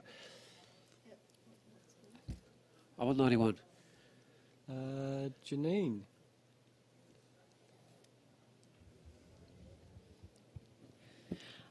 I did underestimate this image. I scored it 74. I think I was finding it to be quite a lot of information to absorb. And I was enjoying definitely some of the frames that almost had the quality of those photos that you see of unborn children in the womb. It kind of had that feeling. Look, I'm definitely listening. What else did I have? Oh, it responds very well to the scrunch up your eyes test as well, just to see where the light lies. So yeah. I did that. I'm feeling better. Up there with Paul, Tony. Look, I'm gold as well, and me and you, Paul, we're going to go for gold here, because you look at this here from when we had Johan talk for our briefing. He talked about hand, our head, and our heart, and this image has got it. This is packed with emotion. Those words that we had here from Paul, you've got the furnace, you've got the flames, you've got the there's pressure. There's a sense of calm with it, but it's also aggressive. There's a lot going on in here that's very, very clever. There's veins and that kind of wormy kind of stuff going on, but it's very clear that it's about a threat from nature, from flame, from hot, from sun. Very, very clever. I can't really find any fault with it why it wouldn't be gold. Mike, any thoughts? Yeah, I do. I was thinking. But look, I'm a little distracted, I guess, by the thickness of the white intercepts. I think I would have felt it stronger had they been much, much more minimal. And then all those elements would have tied together more. But that's the only criticism I have. And it's a matter of, I agree, I think it's a gold image. But I would have liked to have seen the graphic elements removed to a certain degree. Okay, is that everybody? Okay, back to you, Paul. Wonderfully sophisticated overlay of emotional, metaphorical, and graphical kind of qualities that allow you to just move in a lot of different areas. And one of its strengths, I think, Mike, and what slows me down a little bit is that slight separation, and I can spend time with these individual areas as their own individual art pieces, particularly top left and right and bottom. They stand alone and have their own contextual qualities, and yet they tie in beautifully. It just has just this gorgeous sophistication and emotive quality to it, but somehow that softness is wrapped in with the vibrant, raw, destructive power in a way that's arresting and contemporary and very innovative. So I'm a gold. Please come join Tony and I. Okay, judges, if you can please re-score.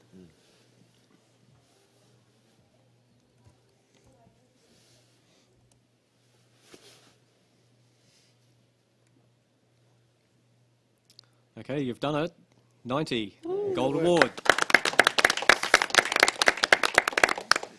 Okay, thank you very much. I'm sure the photographer will be very happy with that result. Okay. And can we have the next image, please?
Okay, we have a score of 80, which is a silver award.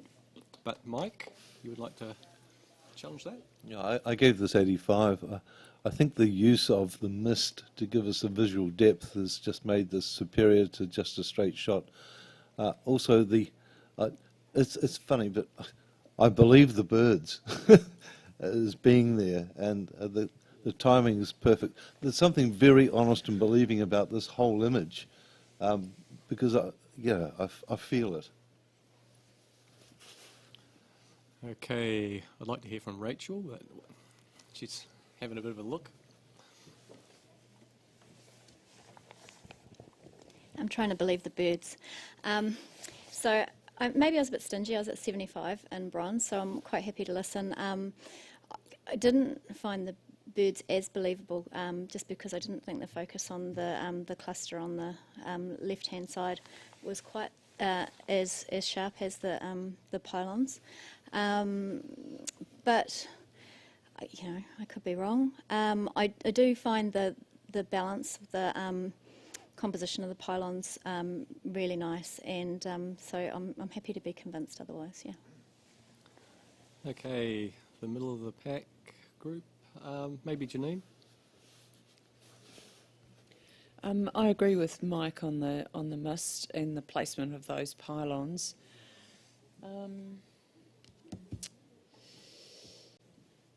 I did ponder whether the birds were even necessary. That was my main thought, and they're perhaps a little too large. Yeah. Okay, is there anything else to add? No, it looks like it's back to you, Mike. Yeah, look, the birds are a bonus. They aren't necessary. That's the whole point of them, I guess. But having said that, in this situation, I pretty much know the place, and I know that there are flocks of pigeons in this place, so there's a lot of things that are ringing true to my memory, my knowledge, and I guess that's what I'm drawing on as much as anything. So I think it's worth an 85. It's up to you whether you do. Okay, judges, if we can please rescore.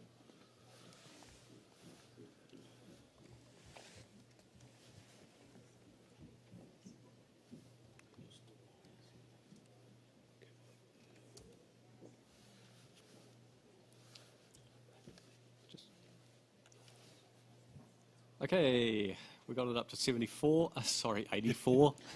84. Sorry about that. Which is silver award. Okay. Right, next image.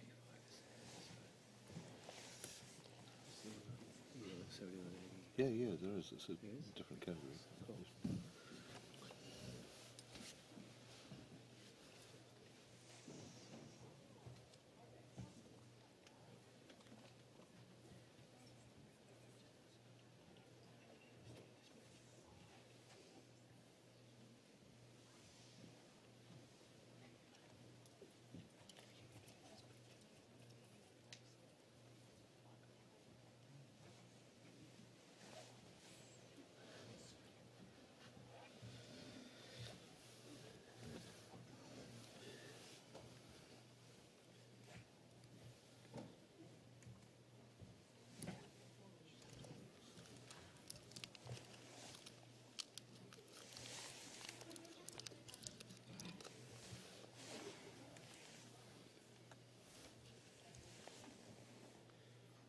Okay, we have a score of 75. That's a bronze award.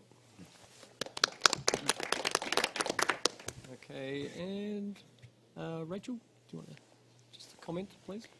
Yeah, this is a really nice restful image, and I think with the way that the long exposure has the sea spray coming through in different levels in the image is very, very nice. But I did find that there were a few areas of it that in this category were a bit distracting, with the very dark strip with then mist above it and mist below it and mist to the side of it, and also the way it's cropped right at the top. There's just some highlights coming through in the land that were a bit distracting for me.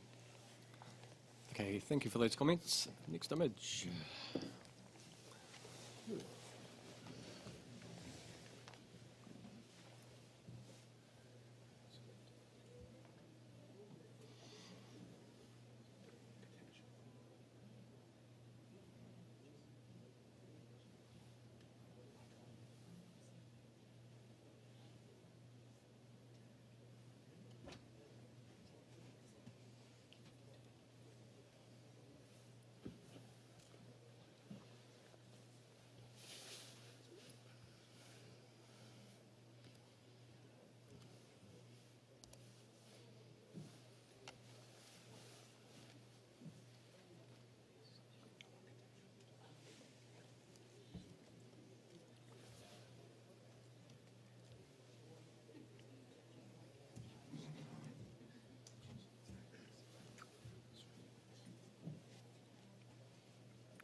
Okay, we have a score of 85, silver distinction. Maybe Janine? Can we have a comment? Look, I had to stand back from this image and go, look, let's not think about how this was made. Let's actually consider it for what it is. I really enjoyed the balance of warm and cool colours and the actual construction with that sort of snail shell effect. It's absolutely striking. Okay, beautiful. Thank you. Next image.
Okay, we have a score of 75, so bronze award. And once again, fairly tight scoring, so yeah. I really enjoy the palette with this image, and the detail in the foreground and the rock is really, really gorgeous. I question the composition a little bit by placing it in the centre of the image. You're not getting a lot added from the far right, and so maybe just look at a few things like that to bring it into a higher scoring range. Okay, thank you very much for that. And we're going to just do a quick judge change. We don't have a blank screen, so we just have to imagine a blank screen. Janine, you can jump out for a bit, and Rebecca, if you want to come in, and Tony, you can take a break, and Alan, sorry. Maybe I need something stronger than just water. It's actually vodka.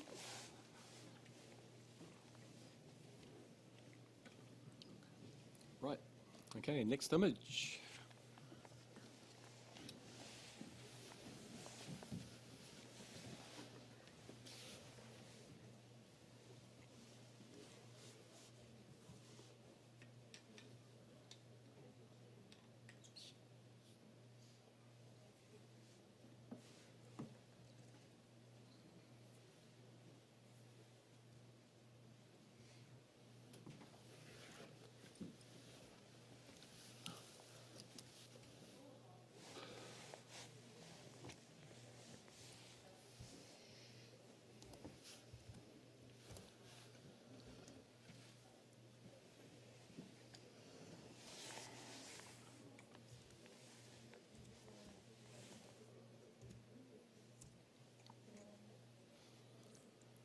Okay, once again, very tight scoring. 75, bronze award.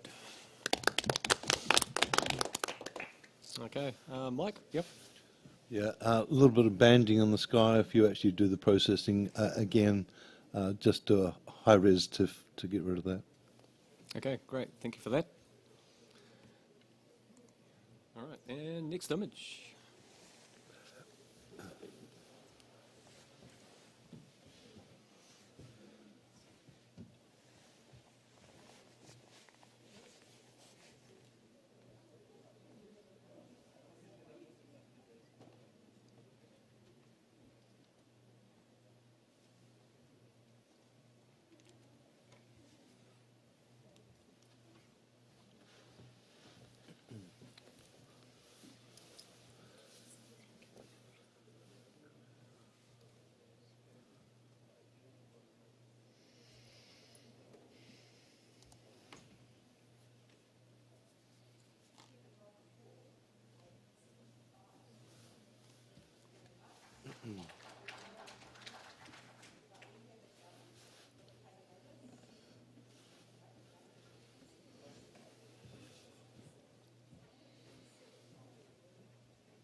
Okay, we have a score of 80, which is a silver award.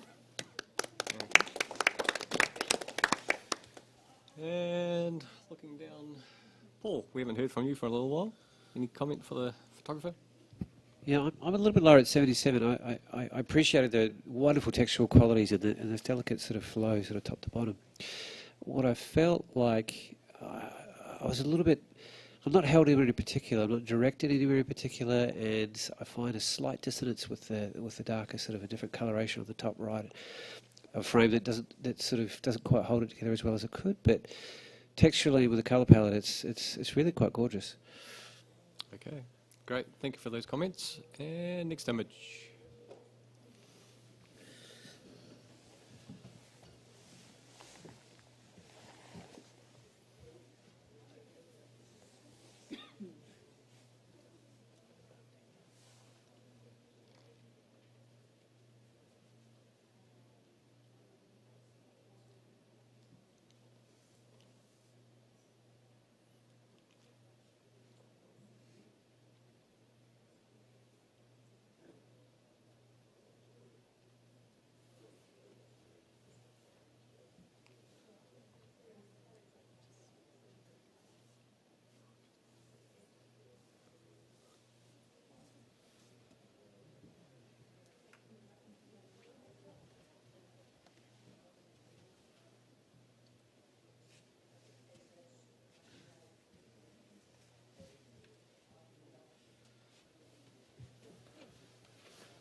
Okay, we have a score of 84, which is a silver award. But we all happy with that? I'm just... yeah, you're in the next award range up. Yep. Mike's going to make it official. I'll do it for you. Yeah. Yeah, Mike will make it official. Right there with you. I gave it 92. Did you? Are you really with me? Yeah. Well, maybe. The light is surreal. The subject's surreal. The entire image is surreal. It's like a stage set that you expect an actor to walk into. It's out of this world, but it's real. It's beautiful. The light quality in there is so exceptional that I must say, I find it gobsmacking. We just need to stop for a moment. Tick, tick. We need a tech department.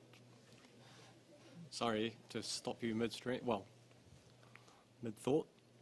Is there anybody out the back there? We need somebody to be able to find somebody from honours. You don't want us to keep debating while you do? Hey? The only problem is I can't see your scores. Oh, I see, sorry. So you could debate it, but I can't remember who was where. Go and enjoy it. He's talking about gold, we could all talk about it. Yeah. Okay, sure. Who was... I'm happy to. Yep, okay. Go, Rebecca. Oh, yeah. I scored this in 86, but I'm not going to say but. There is no buts. It's really metallic, and the impact that it has from a distance is only further rewarded when you get really close with the detail. And then you've got this incredible softness of this almost blanket that those huge rocks are sitting on, and it's just, it is surreal, it is out of this world. And I feel the little, not little, but the stone on the far right, it reminds me of like a little penguin or something just cuddling into its mum. And there's just something really soft and lovely about that, that gives it a sort of an emotive quality, and puts it into kind of almost human terms. It's really powerful, and I'm going to be coming up. Okay, Rachel. Probably at the other end of the scale. I scored at 80. I was quite comfortable with it sitting in silver. I agree with what you're saying about the light being quite exquisite, Mike, but I'm not getting any story from it. I think it's very, very well executed, and it's beautifully presented, but that only put it as far as silver for me, so I'd love you to convince me a bit more about why I push it further. Okay. Yep, Paul?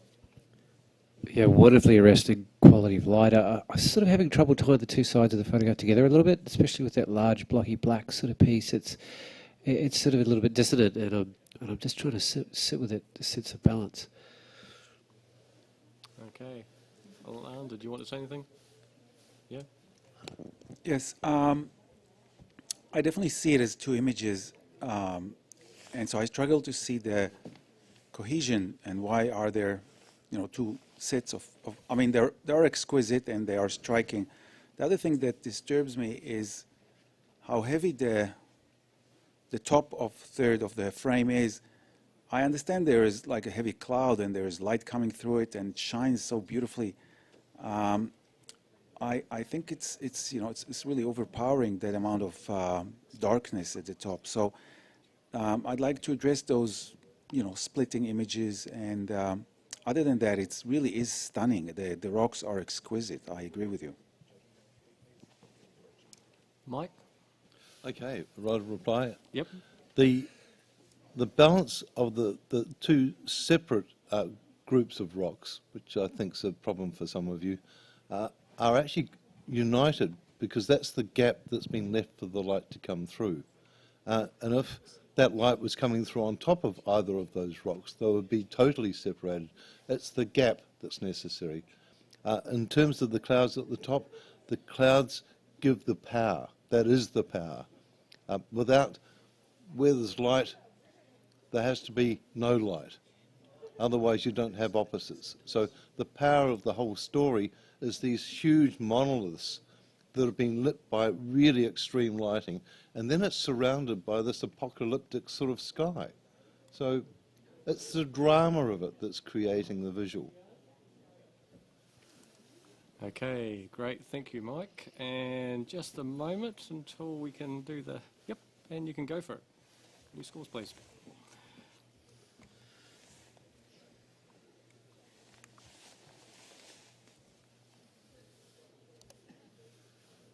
Great conversation. You got it up to a silver distinction, 88. Great.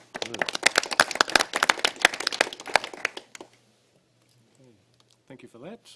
And next image.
Okay, we have we have a score of 85. That's silver distinction.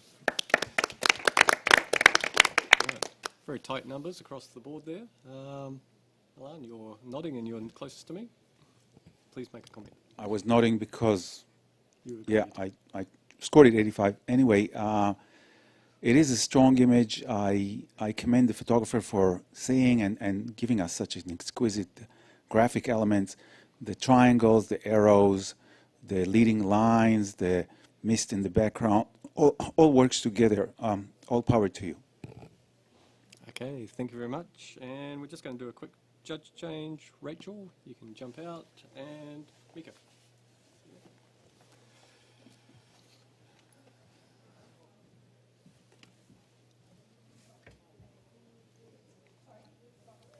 Okay, and next image.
Okay, we've got a score of 84, which is a silver award, and we're all happy with that by the looks of it. Yep.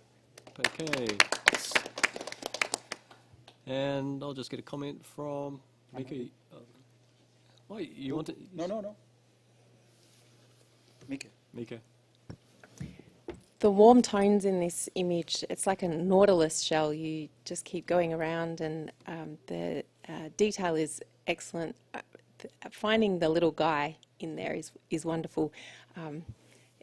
Perhaps if he wasn't wearing a baseball cap, it might have contributed more to the surrealistic nature of it, but I have to commend the photographer on all those artistic and surrealistic elements. Okay, great. Thank you for that. And next image.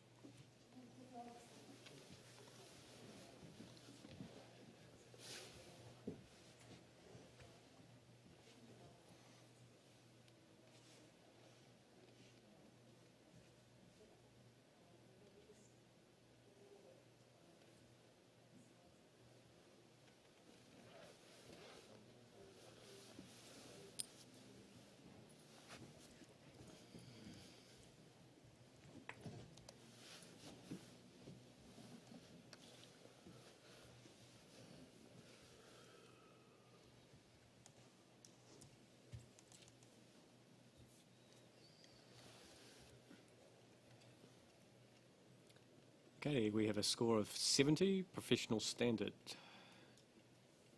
And can we have a comment? Mike? Yeah, the overt burning and dodging's what's really ruined this. Just hold it back a little bit. Especially the dodging around the person on the beach is just too much. Okay. And be very considerate of the banding of the sky. It's pretty phenomenal. Okay. Yeah. All right.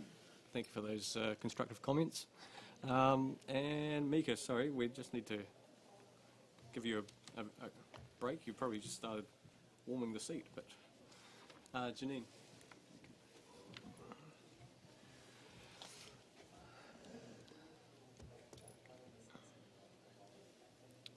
Right, and next image.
Okay, we have a score of 75, and that's a bronze award.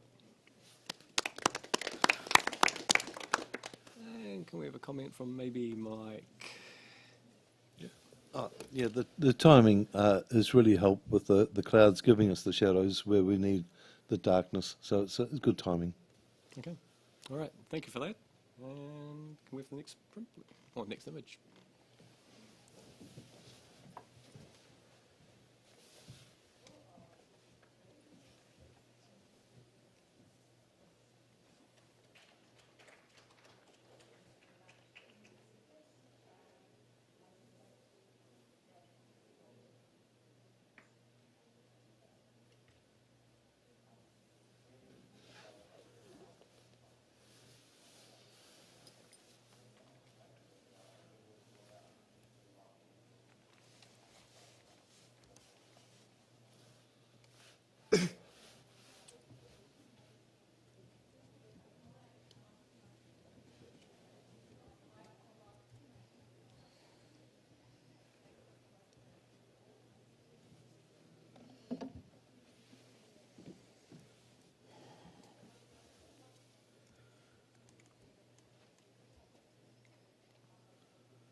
You right, Janine? Yeah,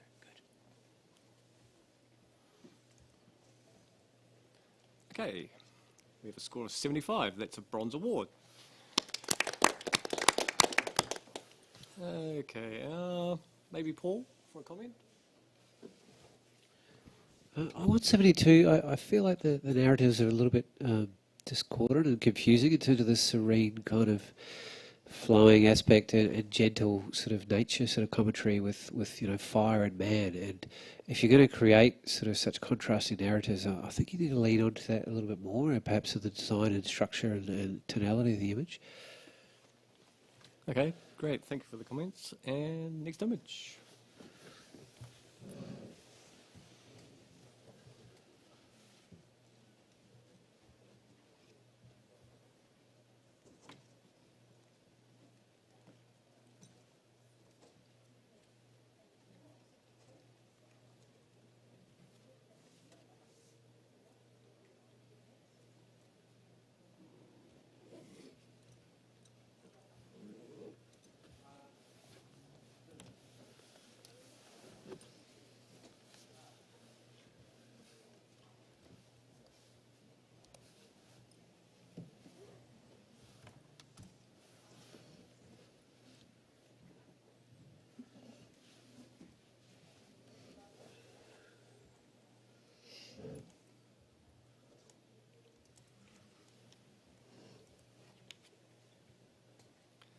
Okay, we have a score of 78, which is a bronze award, and Mike would like to challenge that.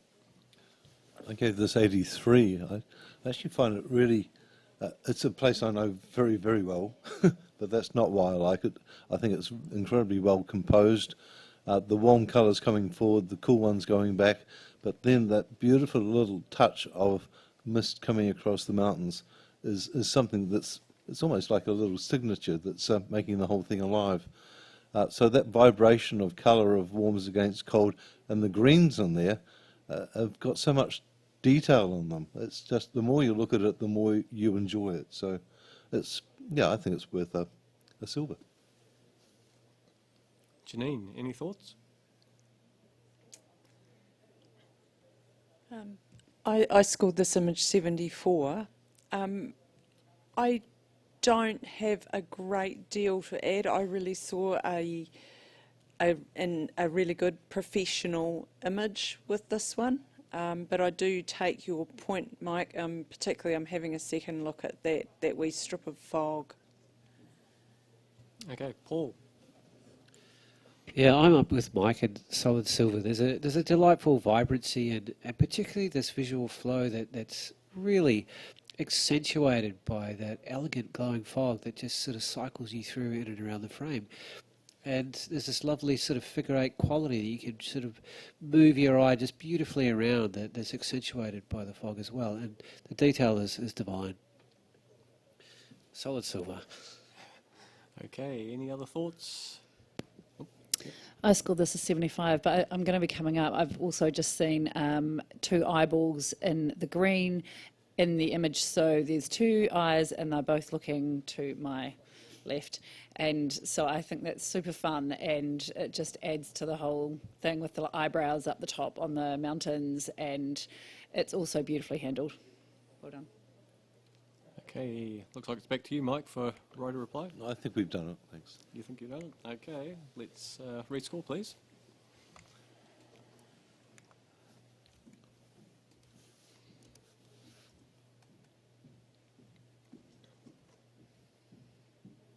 Oh, sorry. Yep. Wrong. You haven't entered anything, actually. Oh, good. You haven't submitted it yet.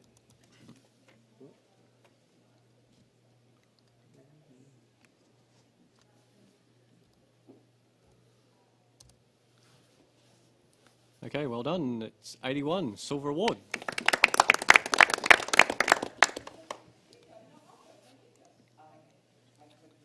Rightio. And next image.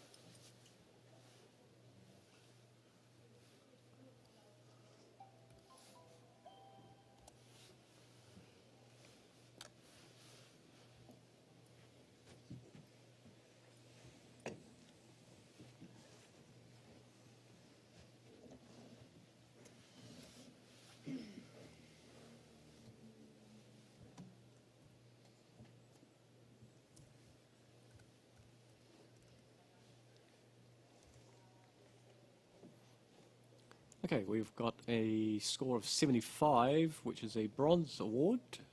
And yes, Rebecca, you can challenge this. I'll give it a shot. I scored this one an 80. I think, you know, when I first saw it, I thought, oh, here we go, person walking on the beach, classic type image. But it has a lot of atmosphere in there, and I think when I got closer, the detail in those initial foamy waves leading you into the lady and man walking on the beach, jandals or shoes in the hand. I mean, isn't that, it just makes you feel good? Like, it makes you feel, I want to be there. I actually kind of feel like I am there. The mist and the beautiful, we don't need to see details in the mountains.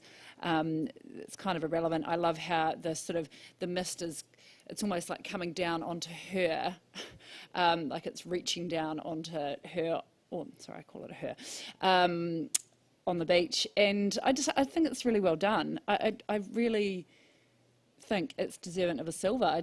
I feel like you could be there, and it's handled well. Mike. Yeah, I gave this 73, and I totally agree with what you're saying about the atmosphere and the person, but the sky is just not necessary. If you crop the sky off, all of a sudden your eye does what it should do and rotates around that person and all the atmosphere. It just needs a good crop. Alan? Yes, I scored it 73. The figure is exquisite how, you know, the mist is behind it and from above coming some clouds. I feel it needs a bit more attention to the treatment. Both the clouds on the top right are too much, is too bright, and there's no detail in the foam. Some of the foam is really lost somehow, out of focus or moving, and I was distracted by those two elements. Paul, you had a thought? Yeah, I just think it's trying to include too much compositionally, and this large centre area of the frame, there's nothing really there in the centre that holds you there, and so you've got to ask that reasonable why are we sort of almost trying to include separate images sort of over the top of each other, and the highlights at the top and bottom are sort of competing each other, and the real hero of the image is right in the centre, and it is beautifully separated figure, and I'm with Mike, I think the focus needs to be there. Okay, Rebecca? Look like I'm out on my own here. I think it's yeah, I still really enjoy it. It brings me joy. Yes, there's some issues there with cropping, but for me, it's not enough to drop it that much. Okay, let's rescore, please.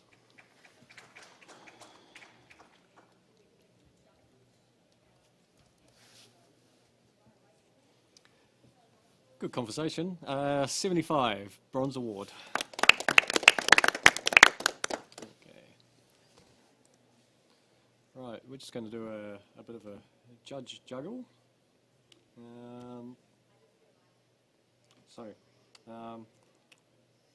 Mike, if you take a break, Mika, if you want to go in for Mike, and Paul, if you jump out, Matt, if you come in.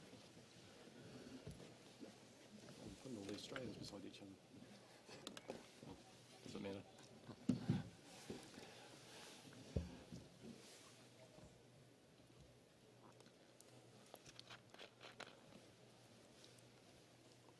Okay, and next image.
Okay, we've got a score of 85, which is silver distinction.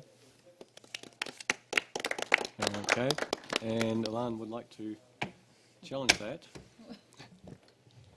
I gave this image 90. It's beautifully presented to us. It has a foreground, a background, a subject. There is something at the bottom. The water is beautifully fading with some sort of a long exposure. The sky is also has these triangle lines, those diagonal lines leading into the bridge.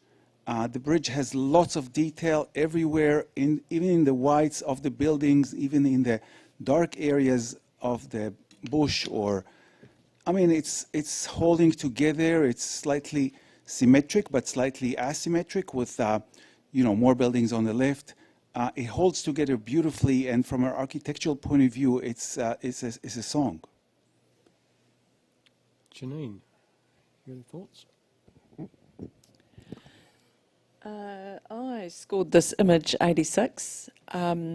I found it really visually pleasing, but the thing that really struck me was the juxtaposition of the old form under the bridge with the modern, sleek-looking buildings, and I really enjoyed that aspect. Mika? I enjoyed all the things that have been mentioned, but there is significant banding in the water in the foreground. Were it not for that, I would have gone higher. Okay. Any other thoughts? No, it looks like it's back to you, Alan.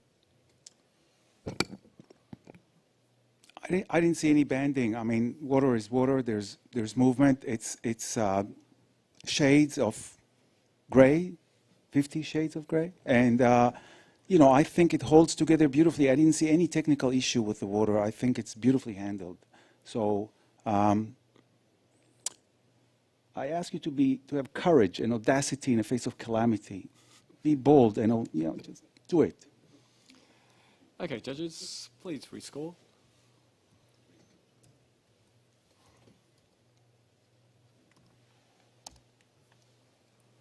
Oh, you brought it up a little bit to 86, silver distinction.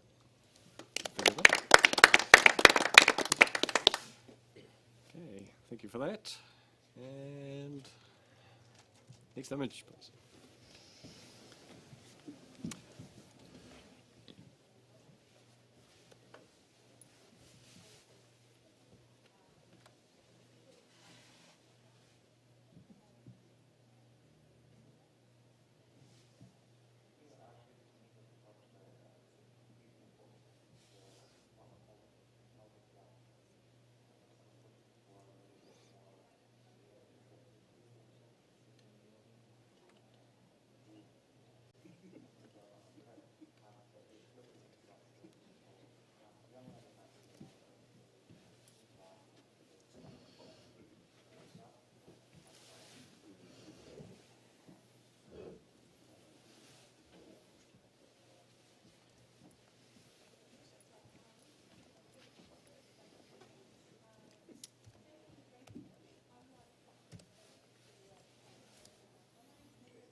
Okay, we've got a score of 80, silver award.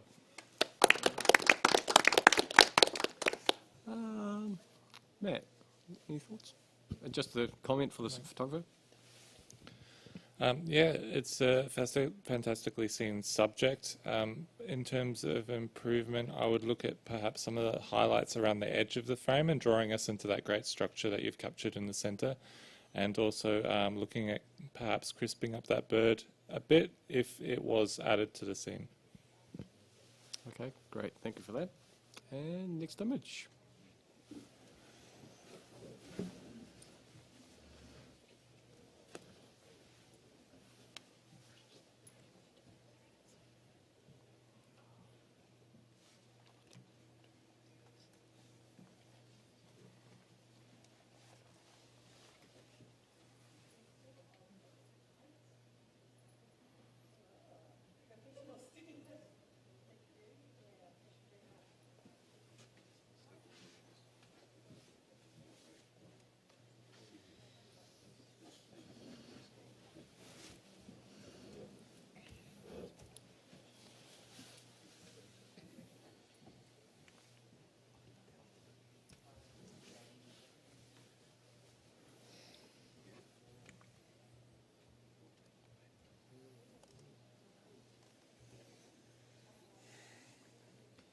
Okay, we've got a score of 77, which is a bronze award, but Miko would like to have a chat about this. Yeah, I think I'm on a different planet. I'm on 85. I love the drama in this image, the weather, the power, the way that your eye moves across the whole entire image, goes back up and comes around.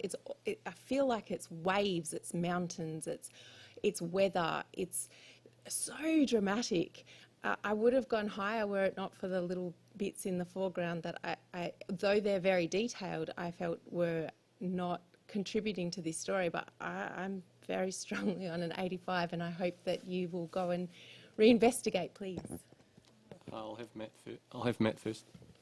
Yeah, you've identified why I haven't given the same score that you have, and if that bottom were cropped off and we were just brought straight into that drama without the weight of those trees at the bottom, drawing our attention to a horizon that is a little crooked as well, I would be straight into silver distinction with you, but that crop is holding me back, so yeah. Alan? Yeah, I agree. There's lots of drama, and from far it looks stunning. I was let down when I came closer. It's very soft. It's very sort of, yeah, I was looking for a little bit more detail in the little things, and I didn't find it. It's all very, very soft. Okay, any other thoughts? No? Okay, back to you, Mika. I have a sneaking suspicion that the photographer probably kept in the trees in the foreground because it shows the detail in the image, and the photographer may have thought that you did find it too soft. But I think that the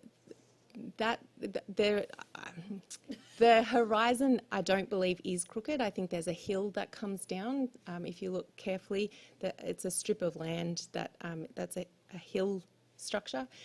I agree that without that darkness at the bottom, it would be a more powerful image, but I don't believe in penalising it so much for that oversight. The strength of the image, the detail, the drama, absolutely silver with distinction for me. Silver, please. Okay, judges, please rescore.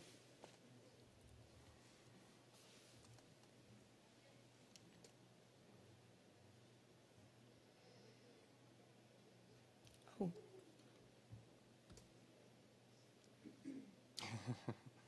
We have taken it to a 79 review situation.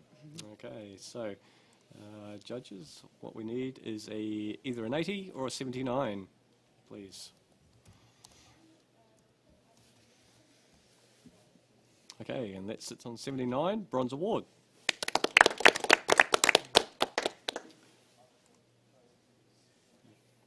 Okay, so just going to do a small change. Rebecca, take a break, and Rachel, can you come in, please? Thank you.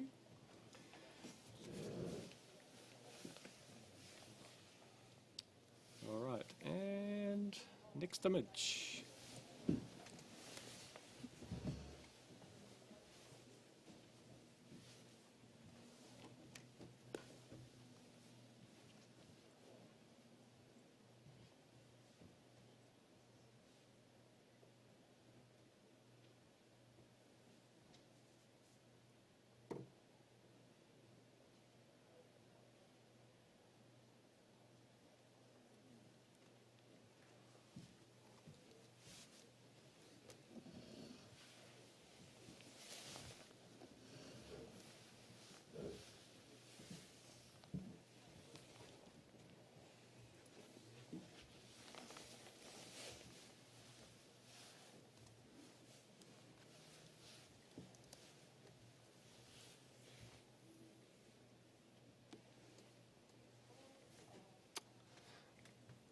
Okay, that's a score of 72, professional standard, and very tight scoring. So, Matt, can you have a word?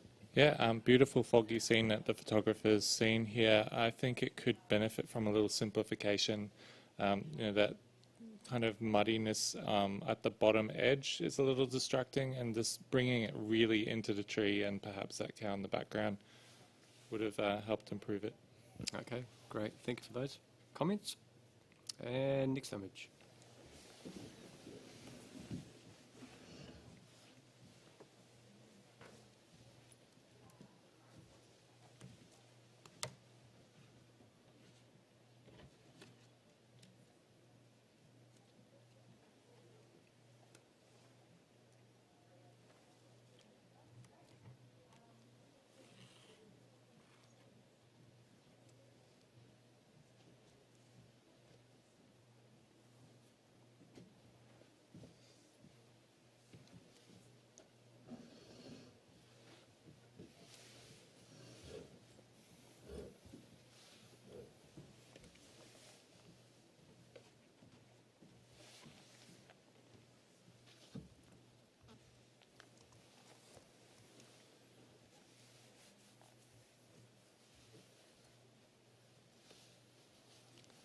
Okay, we've got 75, Bronze Award. Once again, very tight scoring across the board. Mika, just a comment? The drama of this scene also is quite eye-catching. It's always difficult to photograph light on snow like this, so I commend the photographer for really holding those highlights beautifully. I feel like my eye is drawn up into the sky in the blue strip up there, and whether in this category it would be possible to extend the darkness, that might improve the image. Okay, great. Thank you for those comments. And next image.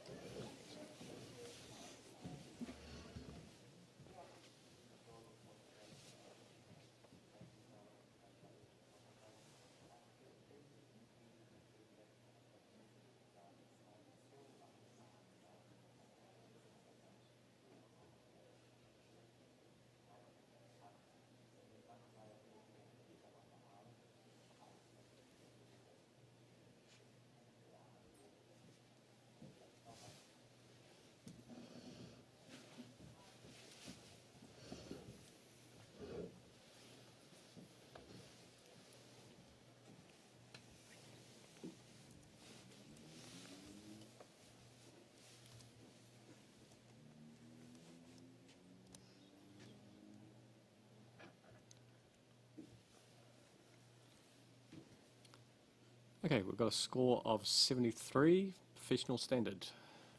Okay, and yeah, Matt, you're like, Yeah, the photographers captured this beautiful atmospheric scene down the bottom, a landscape, possibly a fjord. I think that the lights that have been captured with the movement aren't necessarily in service of the atmosphere of that fjord scene, and actually leading our eye to the left edge where the orange is the hottest. okay, great, thank you for the comments. And actually, can we just do a little bit of a change? Matt, you can actually take a break.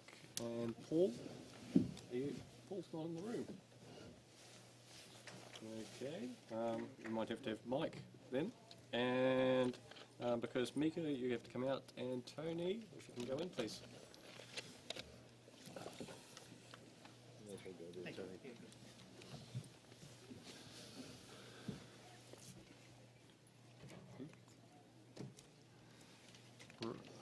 You're ready? Okay, next image.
Okay, that's a score of 76, a bronze award. Once again, very tight scoring across the board. So, Janine? Small comment from a photographer? Look, this is an epic landscape, and it's very well captured by the photographer. I think looking at it, it's quite a challenge to get your head around the scale of this landscape because of the way it's been shot. So that may be something to consider for the future. Okay, great. Thank you for that. And next image.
Okay, we've got a score of 77, which is a bronze award. And we're all happy with that? Looks like we're all happy with that. Can we get a comment from, say, Janine? I really enjoyed this image for the strong diagonal lines in the composition. But the other thing that really came to my mind as I looked at it is this is the home for that bird, and just capturing its environment like this was really well done. Congratulations. Okay, great. Thank you for that. Next image.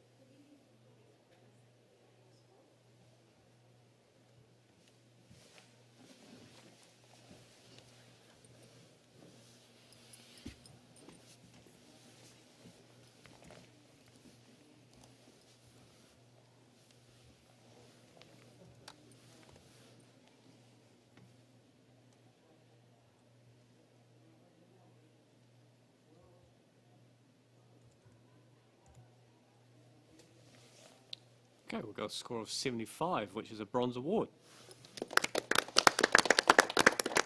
All right, maybe a comment from Mike? Yeah, I find, well, I really enjoy it for a start, but I find the top right just a little empty. Possibly a tighter crop would make it stronger. Okay, thank you for that. And next image.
Okay, we currently have a score of 91, which is a gold, by the way. But Alan, you'd like to take this further? Yes, I beg to differ. I scored it 98, which is not 100, but still above 91. This is the words that come to mind: stunning, amazing, astonishing, outrageous. Look at this composition. Look at the light at the top of this tower. The whole thing looks futuristic and clean, and it's so crisp and so sharp, and everything is held together so eloquently. This is a masterpiece. 98. Okay, Janine? I knew you were coming to me. I got scared because it is amazing, which is a word we're not supposed to use. But one of the things I really observed was the very, very fine wires at the bottom of the building, tying it down to the foundation, which is something that I very much enjoyed. I'll be going up and I'm listening. Okay, Rachel? Might as well have a chat. Yeah, I give this one a 92, so quite firmly in gold. I agree with Elan. I found it very elegant and balanced and clean and beautifully handled in all of the gradations of the grey. It's exquisitely done. I'm probably going to be an easy talk up, but yeah, have a crack. Okay, down the other end there. Mike? Yeah, I was really soft on it. I only gave it 90. I'm going to 98. Tony? Other than what's been said, there's a luminescence to this that it glows, and I think there's a master craftsman at work that's achieved this. So the sharpness throughout the image. This is not an easy image to pull off, and I think Elan, we're on gold. Look, it's not a big deal going to gold distinction. Let's bring it home. Okay, guys.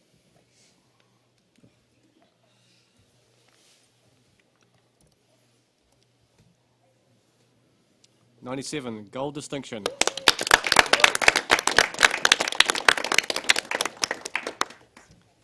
Okay. Great conversation, guys. I'm sure the photographer will be very happy. Okay, and no bearing on what you've just done there, Alan, but if you'd like to take a break, and Paul, Yeah, come in. I've never seen anything like it before in my life. It's just beautiful. Okay, and if we all take a little bit of a breath, and next image. No, not like that. It's so subtle.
you're still logged in as Oh, a sorry. line. None. You're out of here, buddy.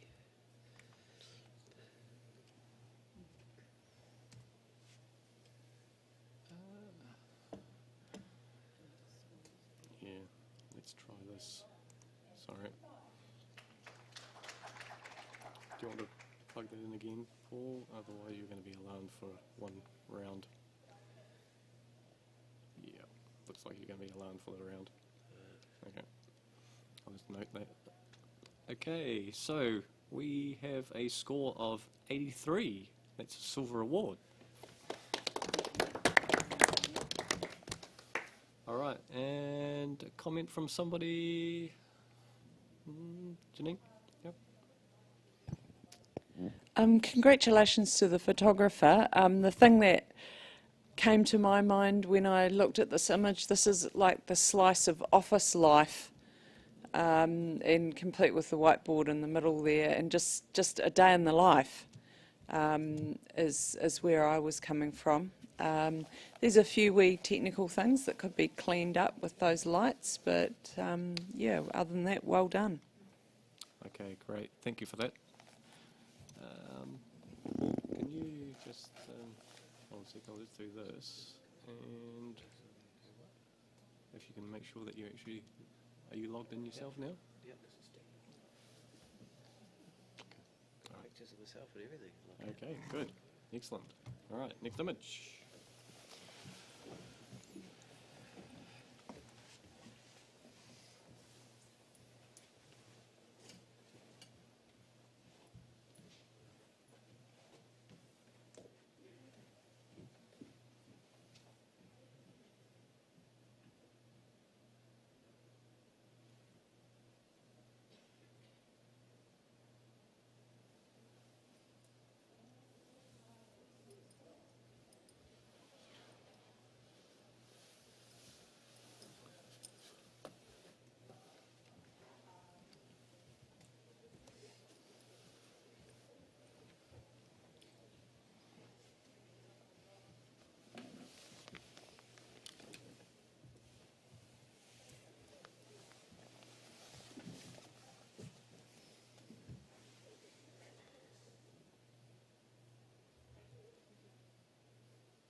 Okay, we've got an initial score of 79, which is immediately going to cause a review. We're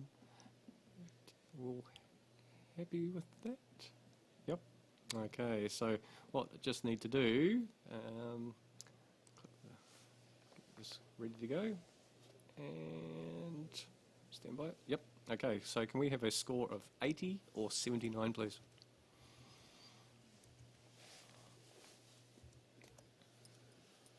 Okay, so that's 79, bronze award. And a comment from the floor for the photographer. Mike? Yeah, this is unfortunately just dominated by a technique. It would be really important sometimes to break the technique a little bit and put a point of difference. And I think that would have made a massive improvement to our visual. Yeah. Okay, great, thank you for that. And next image.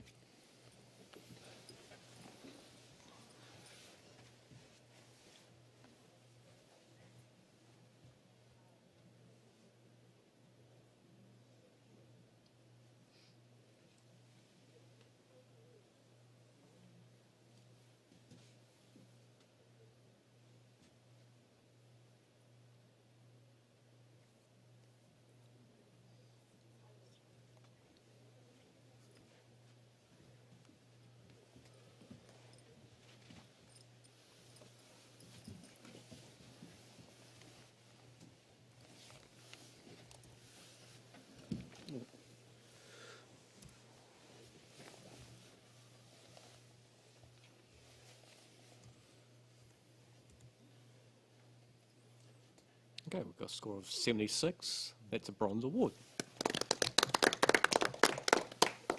All right, and Janine, would you like to, just a quick comment for the photographer? Well done to the photographer.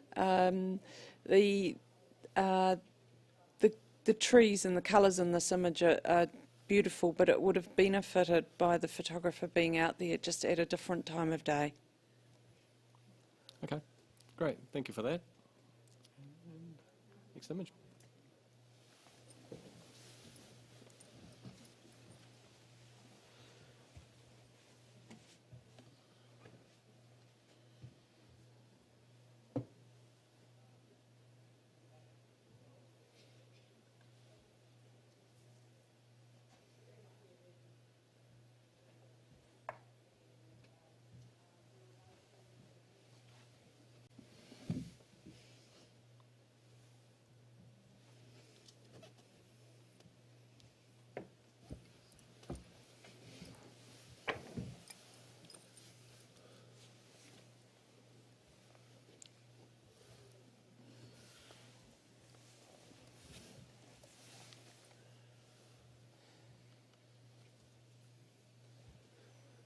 Okay, we've got a score of 71.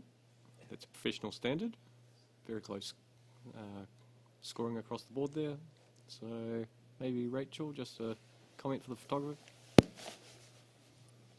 Got a shock. Whoopsie.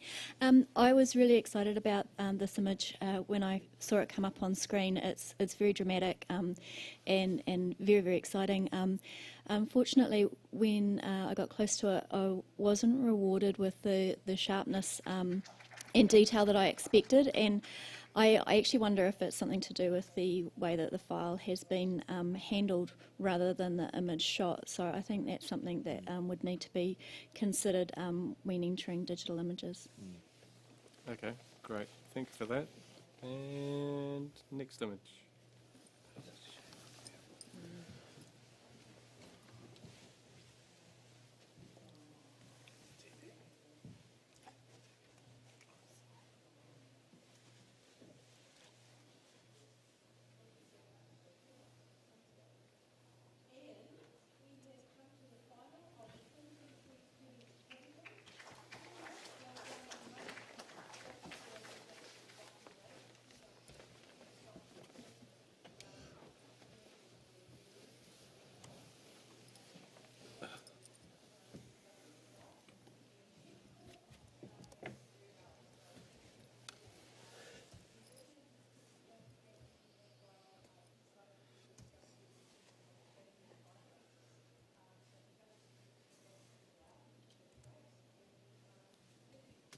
We've got a score of 73, that's professional standard. And, oh, a comment for the photographer? Just a comment. I feel like, singularly, the left-hand image is quite strong. I don't feel like there's a great sort of compositional strength to the others. And I think if you're going to go for a bolder kind of central image, really do it. Don't just kind of half do it.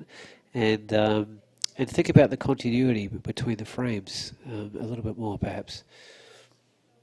Okay, great. Thank you for those comments. And we'll just do a quick judge change. Janine, you can have a break. Rebecca, could you come back, please?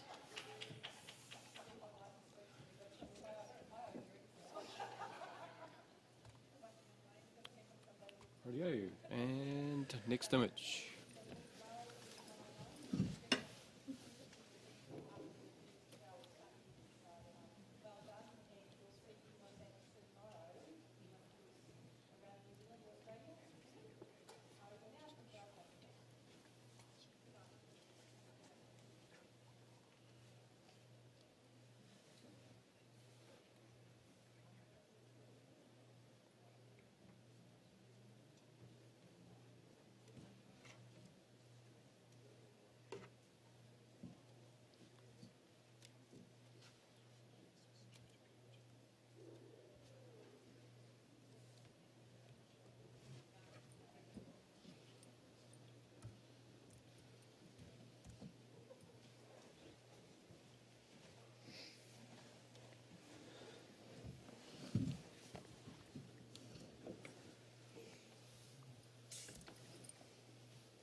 Okay, we've got a score of 75, which is a bronze award. And it looks like Yep, Rebecca, you certainly can have a go at that. I was quite excited by this image, actually. I saw it on the run through, and I'm stoked that I get to judge it. I was equally rewarded when I went up. The detail in those tiny little twigs is, really, really bang on. To me, it's just a graphic thing. It's kind of spiky, and I like the cool and the warm, and the little tiny puddle there on the in between the two groups of twigs, and that kind of anchors you and brings you back around. I think the colour palette is quite brave and a little bit interesting, and the blues are maybe a little bit over the top. But I think it's fun, and I think that it deserves a silver for that innovation. Mike? I gave the 78. I totally agree with everything you say, but I believe it would be made much stronger with a square crop to the centre. The right-hand side is really distracting and pulling it down. Rachel? Yeah, I gave this one a 72. I completely agree with Mike about the crop. That right-hand side's not adding to the image.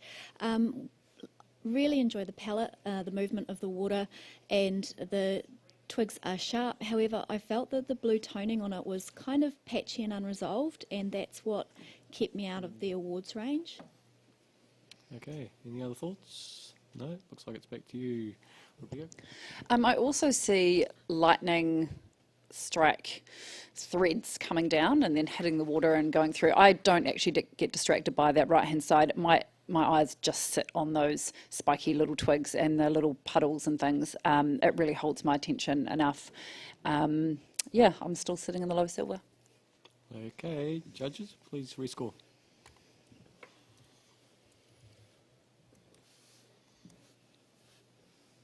You brought it up a point. 76, bronze award. Okay, we're going to do this now. Okay, we're just going to do another little judge change. And so, Mike, you can take a break, and Matt, if you'd like to jump in there, and Rachel, if you'd like to take a break, and Mika, you can jump on in.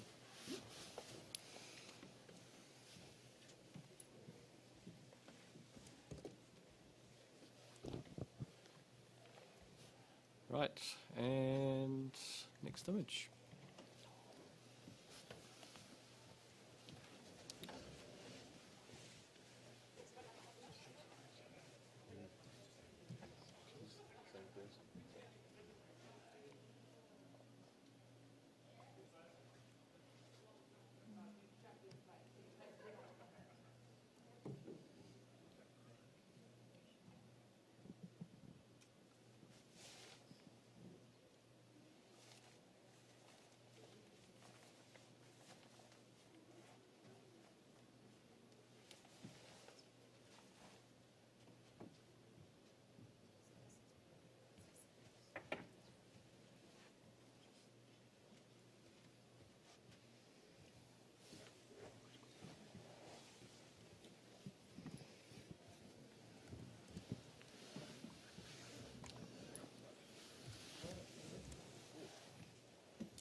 Okay, we've got a score of 84, which is a silver.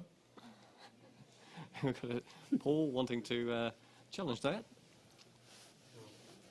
There's people that could be convinced, I think. Beautifully mystical quality. It has a sense of separation and cohesiveness at the same time that's kind of woven through itself.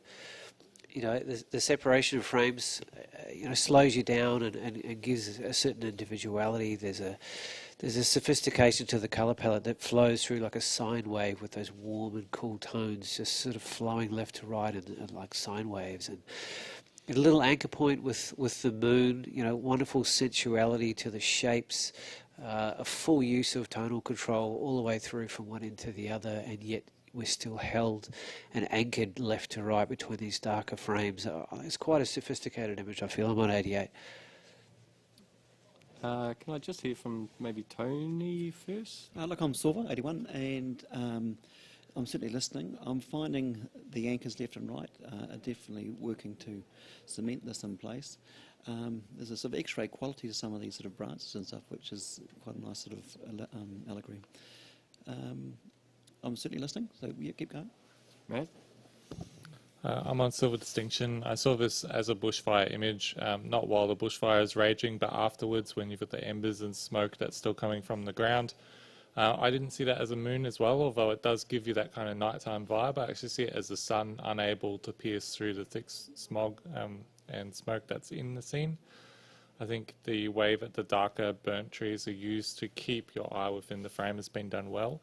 What kept me from potentially going even higher in Silver Distinction is just the thickness and kind of jarring nature of those white framing of each section of the image. And perhaps if that were reduced, then we would just be looking at these really sensual kind of forms, even though they relate to something that's quite horrible. Okay, have we got any other thoughts? No? Looks like it's back to you, Paul. Yeah, I meant sun, not moon, actually, because that was my last conversation. It's very much a sense of poetic death that's flowing through, and yet it's presented quite beautifully and elegantly, and there's a wonderful sensuality, and I think that separation, Matt, it adds a little bit of a jarring element in that we don't want to be convinced that this death and destruction is a soft, wonderful thing. It's actually it's potent and it's arresting and it's dangerous and it's important to be present with conversationally. So it's kind of a dissonance that I feel like is quite deliberate, and it creates almost like a visual resonance and a staccato kind of feel, and yet it still flows visually through the soft, elegant colour palette and the warm and cool tones kind of move you forward and back as well as that linear flow left to right. So quite sophisticated image. I'm on 88. Come and join Matt and I. Okay, guys, let's rejudge or rescore.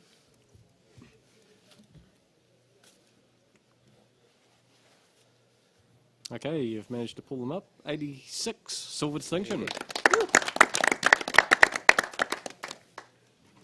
Okay, thank you for that.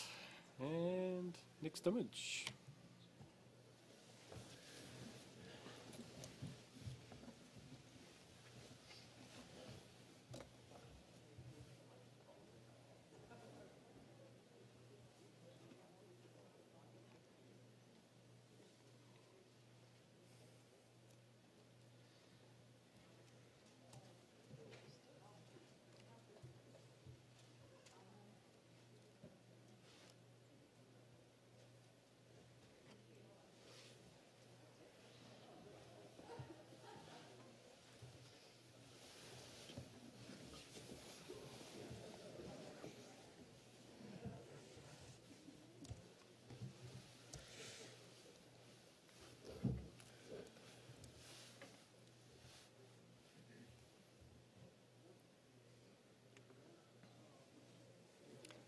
Okay, we've got a score of 72, professional standard. And so, just looking along, who haven't heard from? Mika? Quick comment for the photographer? The colour palette is quite appealing. However, I feel like the multiple images overlaid are not contributing to each other, or I'm not seeing the connection. So perhaps a way of getting across your message a bit stronger might have been helpful. Okay, great. Thank you for that. And we'll have the next image.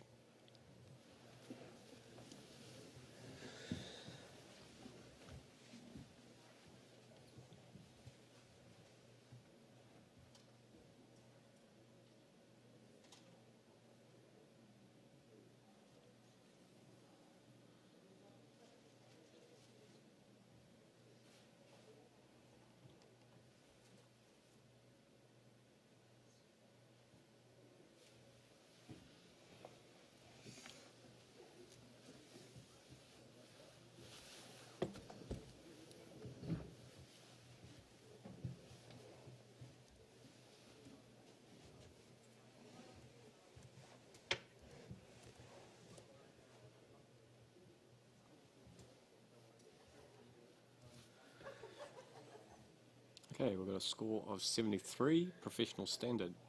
And maybe Paul, comment for the photographer? Yeah, well handled technically. It's beautifully sharp all the way through the frame. What I feel like it's kind of a little bit too much. I feel like if you want to have a narrative about landscape, make it about landscape, there's an inclusion of man at the back that I find a little bit sort of discordant with the rest of it, and there's a beautiful image just to the left with that isolated rock feature on its own, and there's this large bulky area to the right which isn't necessarily adding a lot of interest framing wise, and it makes the visual weight lean a little bit too hard to the right. So maybe play around with cropping. I think it's a beautiful time of day and an excellent choice of exposure control and long exposure, but yeah, see if that's helpful feedback.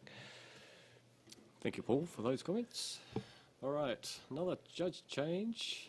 Okay, Matt and Mika, you can jump out if you could, and Janine and Alan. Thank you.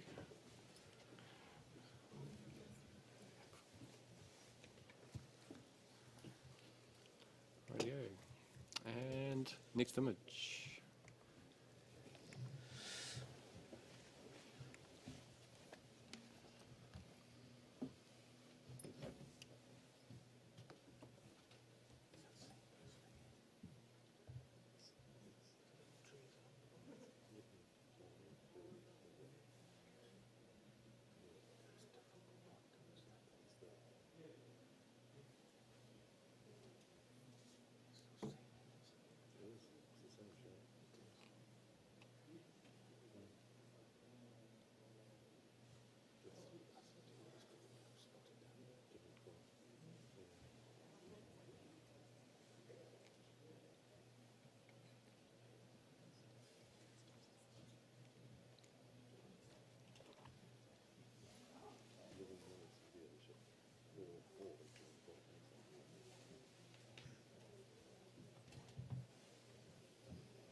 Okay, we've got a score of 77, which is a bronze award. And, for a comment, Tony. We've got the power of nature and stuff here that's been captured beautifully with a real sense of mood, and I think that emotion that comes with that has been well handled. Well done. Okay, great, thank you for that. And next image.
Okay, we have a score of 84, silver award, with a couple of people that want to... Ladies first. Okay,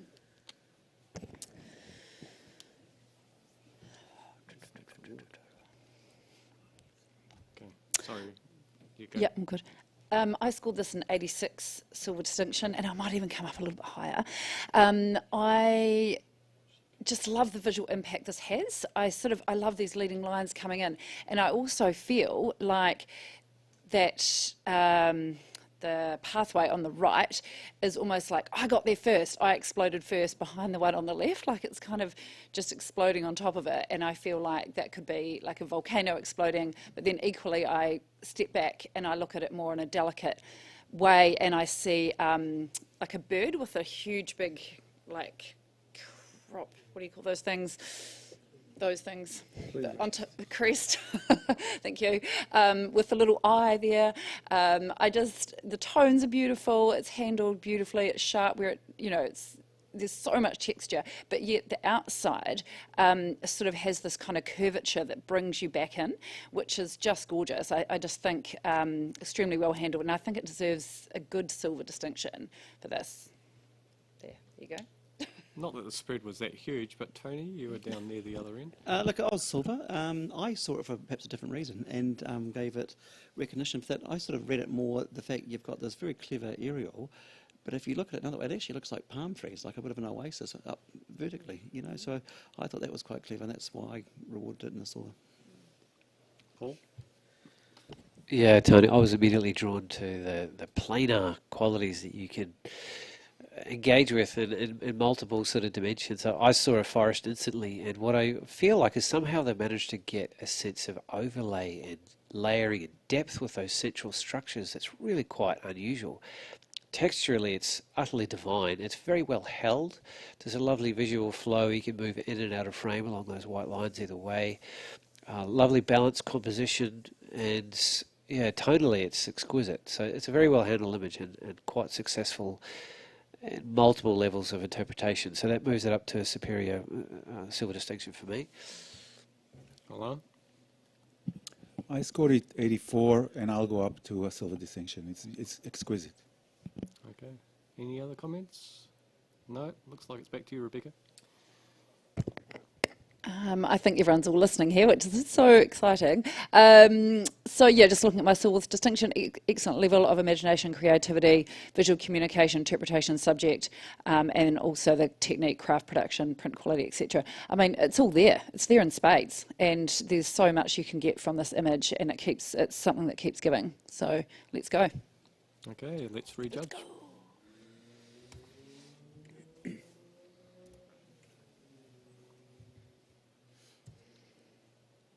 They came along for the ride. 87, silver distinction. Okay. Great, thank you for that. Great conversation. And next image.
Okay, we've got a score of 84, silver award.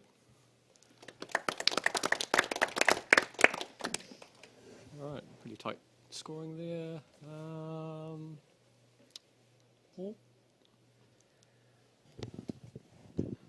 Beautifully handled, complementary pastel colour palette, a lovely sense of visual flow, very engaging use of texture all the way through. I'm on 84. I didn't go higher because I was trying to decide whether that human figure was placed successfully in the right place in the frame. Like they're really literally just taken off the top left corner and disappearing out. And I'm wondering if there was another composition where they were moving in or in a more dynamically engaging place, if that might tie it in a little more cohesively in terms of why they're there and why they're included. But that's up for debate, that one. Okay. All right. Thank you for that. And we'll have the next image.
Okay, we've got a score of 87, silver distinction.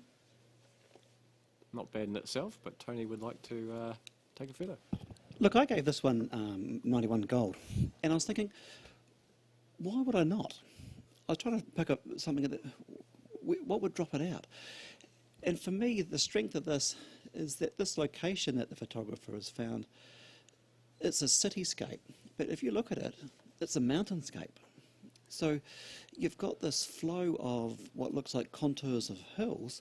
It's almost a ski field, and lifts going up. It's a very, it plays with your head. So I think it's a very clever location. But the fact you've got this single person there in that upper right adds that little bit of human interest and a sense of scale. I think it's exquisite, and I think in terms of the communication, I think we've got something going on beyond the ordinary that is worthy of recognising the skill and craft that's gone into the image. Okay, maybe hearing from maybe Alan? I gave this image 84 at the solid silver. I hear you. I think it is unique. It is very interesting. I don't know what that is. I was looking for a bit more narrative. I like, you know, that figure there could have been much stronger. Like, could have been explained what this is, or maybe, I mean, it's just a figure that looks sideways, and I don't see any connection between that figure and the background. She's just walking forward. There's no, I don't see the narrative. So if you can help me with that, I'll appreciate that. It's an exquisite image. I love it. It's very beautiful. The contour, the waves, the hills, the mountain, whatever it is, it's stunning. It's just that I don't see something. Paul? Somehow they've managed to make, to my eye, liquid out of solid. You know, they've strong, bold physical structures, and yet I could see just waves of it running through. And that's incredibly arresting. There's a wonderful linear flow left to right. There's a beautiful diagonal flow also. But what held me back from gold was the figure. Is that actually, what narrative is that adding? How is it? Is that the right choice? In a category like this, we could put anything or anyone in there in terms of size, structure, narrative. You know, could it have gone to a whole other level? Rebecca? Yep, go. I think I'm on 87. I am going to come up to gold, actually. And I think when I first spotted her and I looked closer, she's quite severe looking. When I mean that, like, sort of the way she's dressed and her look on her face, and it's sort of quite a severe look. And I think that actually really, really matches. It complements the kind of harshness of the actual structures that she's walking in. However, then you've got this other side of this beautiful, soft, floaty, hilly, kind of liquidy feel. And I think it just really all works beautifully. I think if it was a softer figure or a little girl playing, or a guy with a big frizzy beard or something, I mean, I just think that that particular figure was chosen very, very well, and I think that's I think really complements the whole thing. Okay. Any other comments, Janine? Look, thanks, Bex, for explaining about the dressing of the figure, because that's really answered a few questions for me. So, yeah, I'm grateful for that. Tony, looks like it's up to you to wrap it up. Yeah, sure. The figure, if you look close, is an urbanite and doesn't necessarily have emotion or whatever. But what I didn't catch the first time was that there's spot colour in there. That's actually almost adds more again to that. So the only colour in this picture is coming in from that scarf, which is very tiny and just adds just a little wee speck of interest. The figure itself is a sense of exploration of landscape, but it's not. We know it's urban, so it's constructed, it's man-made. But this could also have analogies for people in the Sahara, sand dunes, exploring in new places and going where no one's been before. There's a bit more of a message in that if you care to see it. Okay, judges, let's rescore.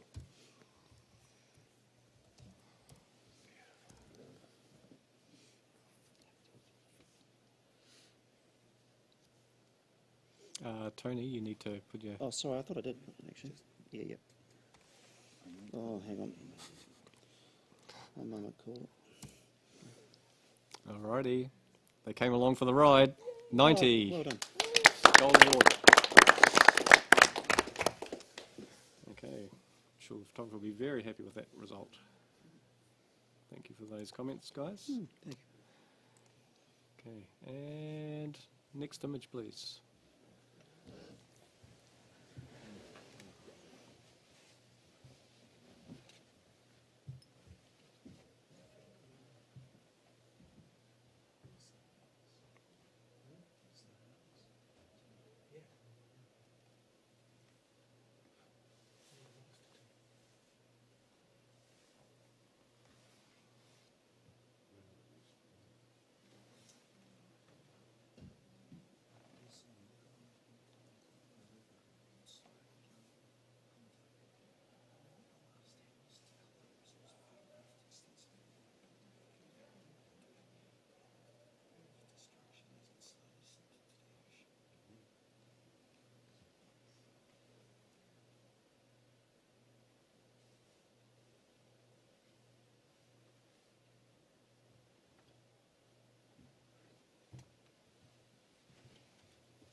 Okay, we have a score of 74, professional standard. Fairly even scoring there. So, can we have a comment from maybe Janine? Sorry, picking on the end people. Look, this house is phenomenal and well found by the photographer. I'd love to have a lash at that one. But there seem to be some sort of disconnects between the house and the rest of the landscape. And I don't know whether that's a compositing issue or what the story is, but yeah, it just wasn't sitting naturally within its environment at all. Okay, great. Thank you for that. And we'll have the next image.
Okay, we've got a score of 82, which is a silver award.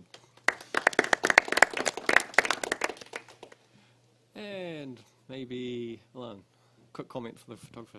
Yes, very interesting and intriguing image. I think treated beautifully. I love the square crop, and it's shimmering and shining and has lots of shades of, and the color palette is exquisite. All power to the photographer. Okay, great. Thank you very much. And next image.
Okay, and that is a score of 73, professional standard.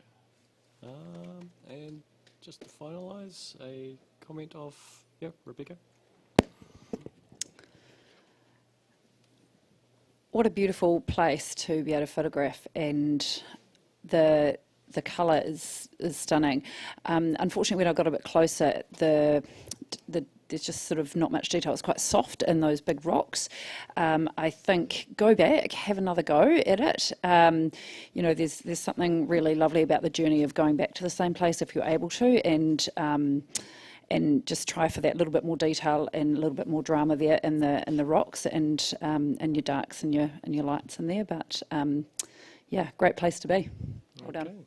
All right, thank you, Rebecca. And that is us. We are done. All right, so big thank you to Sonny and of course Ilford for sponsoring the assignment, the category. Big thank you to our judges for an awesome effort, huge effort. To my co-panel chair here, to the students and those out the back, and also to the audience both here and online. Big thank you, and that is a wrap for the day. And thank you to Paul and Tracy. 6 hours, I don't think I saw you step away. Well done. Thank you, guys.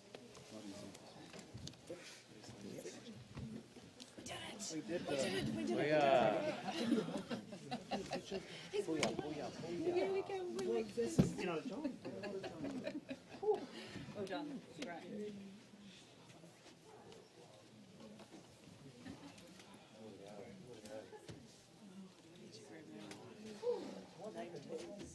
Did you guys not even get up or have a break? What the heck? What's going on with that? Is that even legal? Not when you're volunteering, it doesn't matter.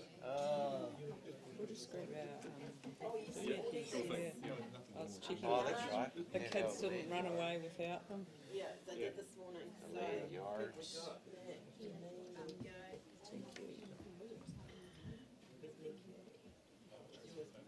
Like Rebecca says. Yeah, and there's Speaking of bigger bits. bigger mats as well. That's all right, thank you. It's hello. Oh, no, Milan, sorry. Sorry. Do we? What happens now? We're excused, or do we need to stay for the front? Oh yeah. What happens? Hey, Mike, would throwing the lollies help? Yeah, it used to. Thank you very much. Great show. We could talk about it. Nothing. We've got some judges to sign for the finals. No, we're free to go. Yeah. Well done. Congratulations. I was wondering what the hell that was.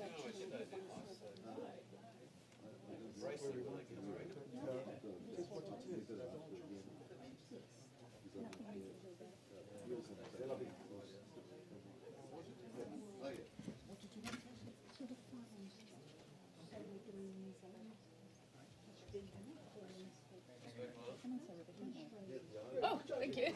Thanks very much.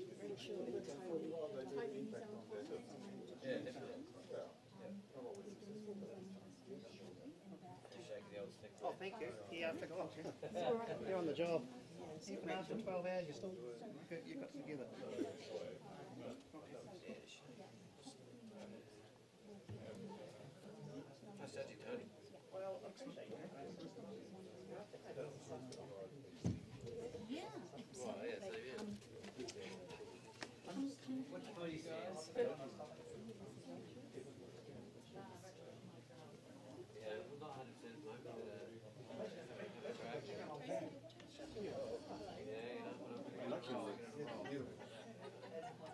I would love to create your portrait with your beard and with your eyes and with your mustache and with your beautiful hands. You know what people do? You know, the bare truth. The bare truth. You know what I'm talking about? Oh, yes. I think you will. This morning, you're going to have a Wittenberg on your wall or in a cupboard in Berlin. I give you these are my church from 55. No, but I'm not so far from you. I'm in Torbay. So it's like on your way somewhere. Well, then, but you come to Oakland sometime, no? For events, okay? Well, if you come, here's my number. Okay. Should I, maybe I'll see. No, I'm sure I have your number. No, but you're there. You're there. Well, also you have every right to a game. I don't have you here. For the, then, come right on and listen.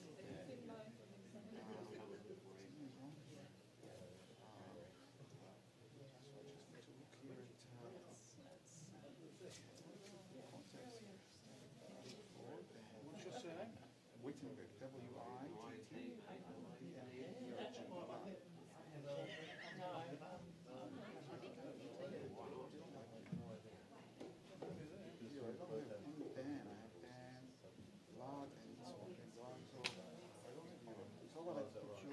send you a text and you have my number, you can save it. Okay. So I'll just call you quickly. Using my fingers. 02 74 306 251. How old am I? 71. Well, it's a good age. So I want to tell you something. So you can save it on there. Okay, got it. This thing. Okay. Give me the card back, please. Oh, no. Yeah. Just say the name. So you know. When I called you, you know. Right. Is this an iPhone? Let's call you back. Oh, you can do it. Okay. All right. So you don't want to save it under my name? I will do in a minute. Yeah, so how do I spell you? Can you save it? Daniel? So oh, it's Daniel. It's not Dan. So I'll put here as add to contacts. Create new contacts. Daniel. Daniel. Make something. M. Small C. Big G. R-A-T-H. McGrath. T-H. McGrath. That sounds like very British or... it's Irish. Irish. My parents are Irish. So I would love you to come on in. But you have to say me and tell me that you are create new contact. Yeah, pretty solid. Ilan. I-L-A-N. You can just put brackets, the sexiest man alive. No, Wittenberg. Wittenberg. W-I. Surprising. W-I-T. B-E-R-G. B-E-R-G. Extraordinaire. Photoman. Photoman. And then if you come to work, when there is an event of Paris here, on your way, you could pop in and say, I'm here, I'm the man.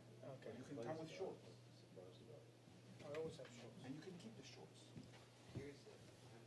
I'm not, you know. Well, okay, let's see if I can get a lift. Oh, this year we got, last year was good. Or not. They had silk monitors that had light books, you know, on the back of them. And the lighting was terrible. We had all sorts of stuff last year. So we couldn't do lighting.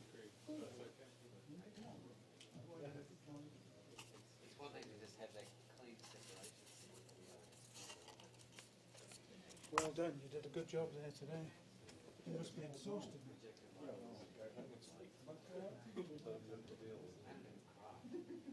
Well done, Paul. All right, thank you guys. Good work. Thank you. That's up to these guys, I think, left the table.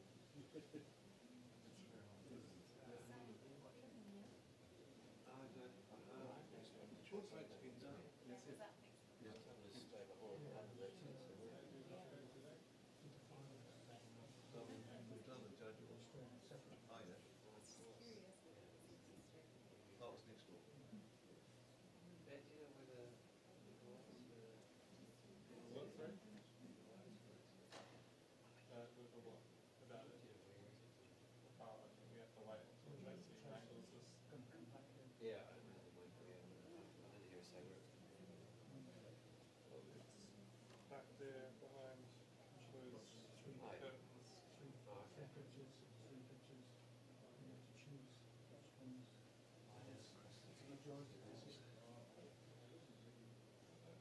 Portrait in camera.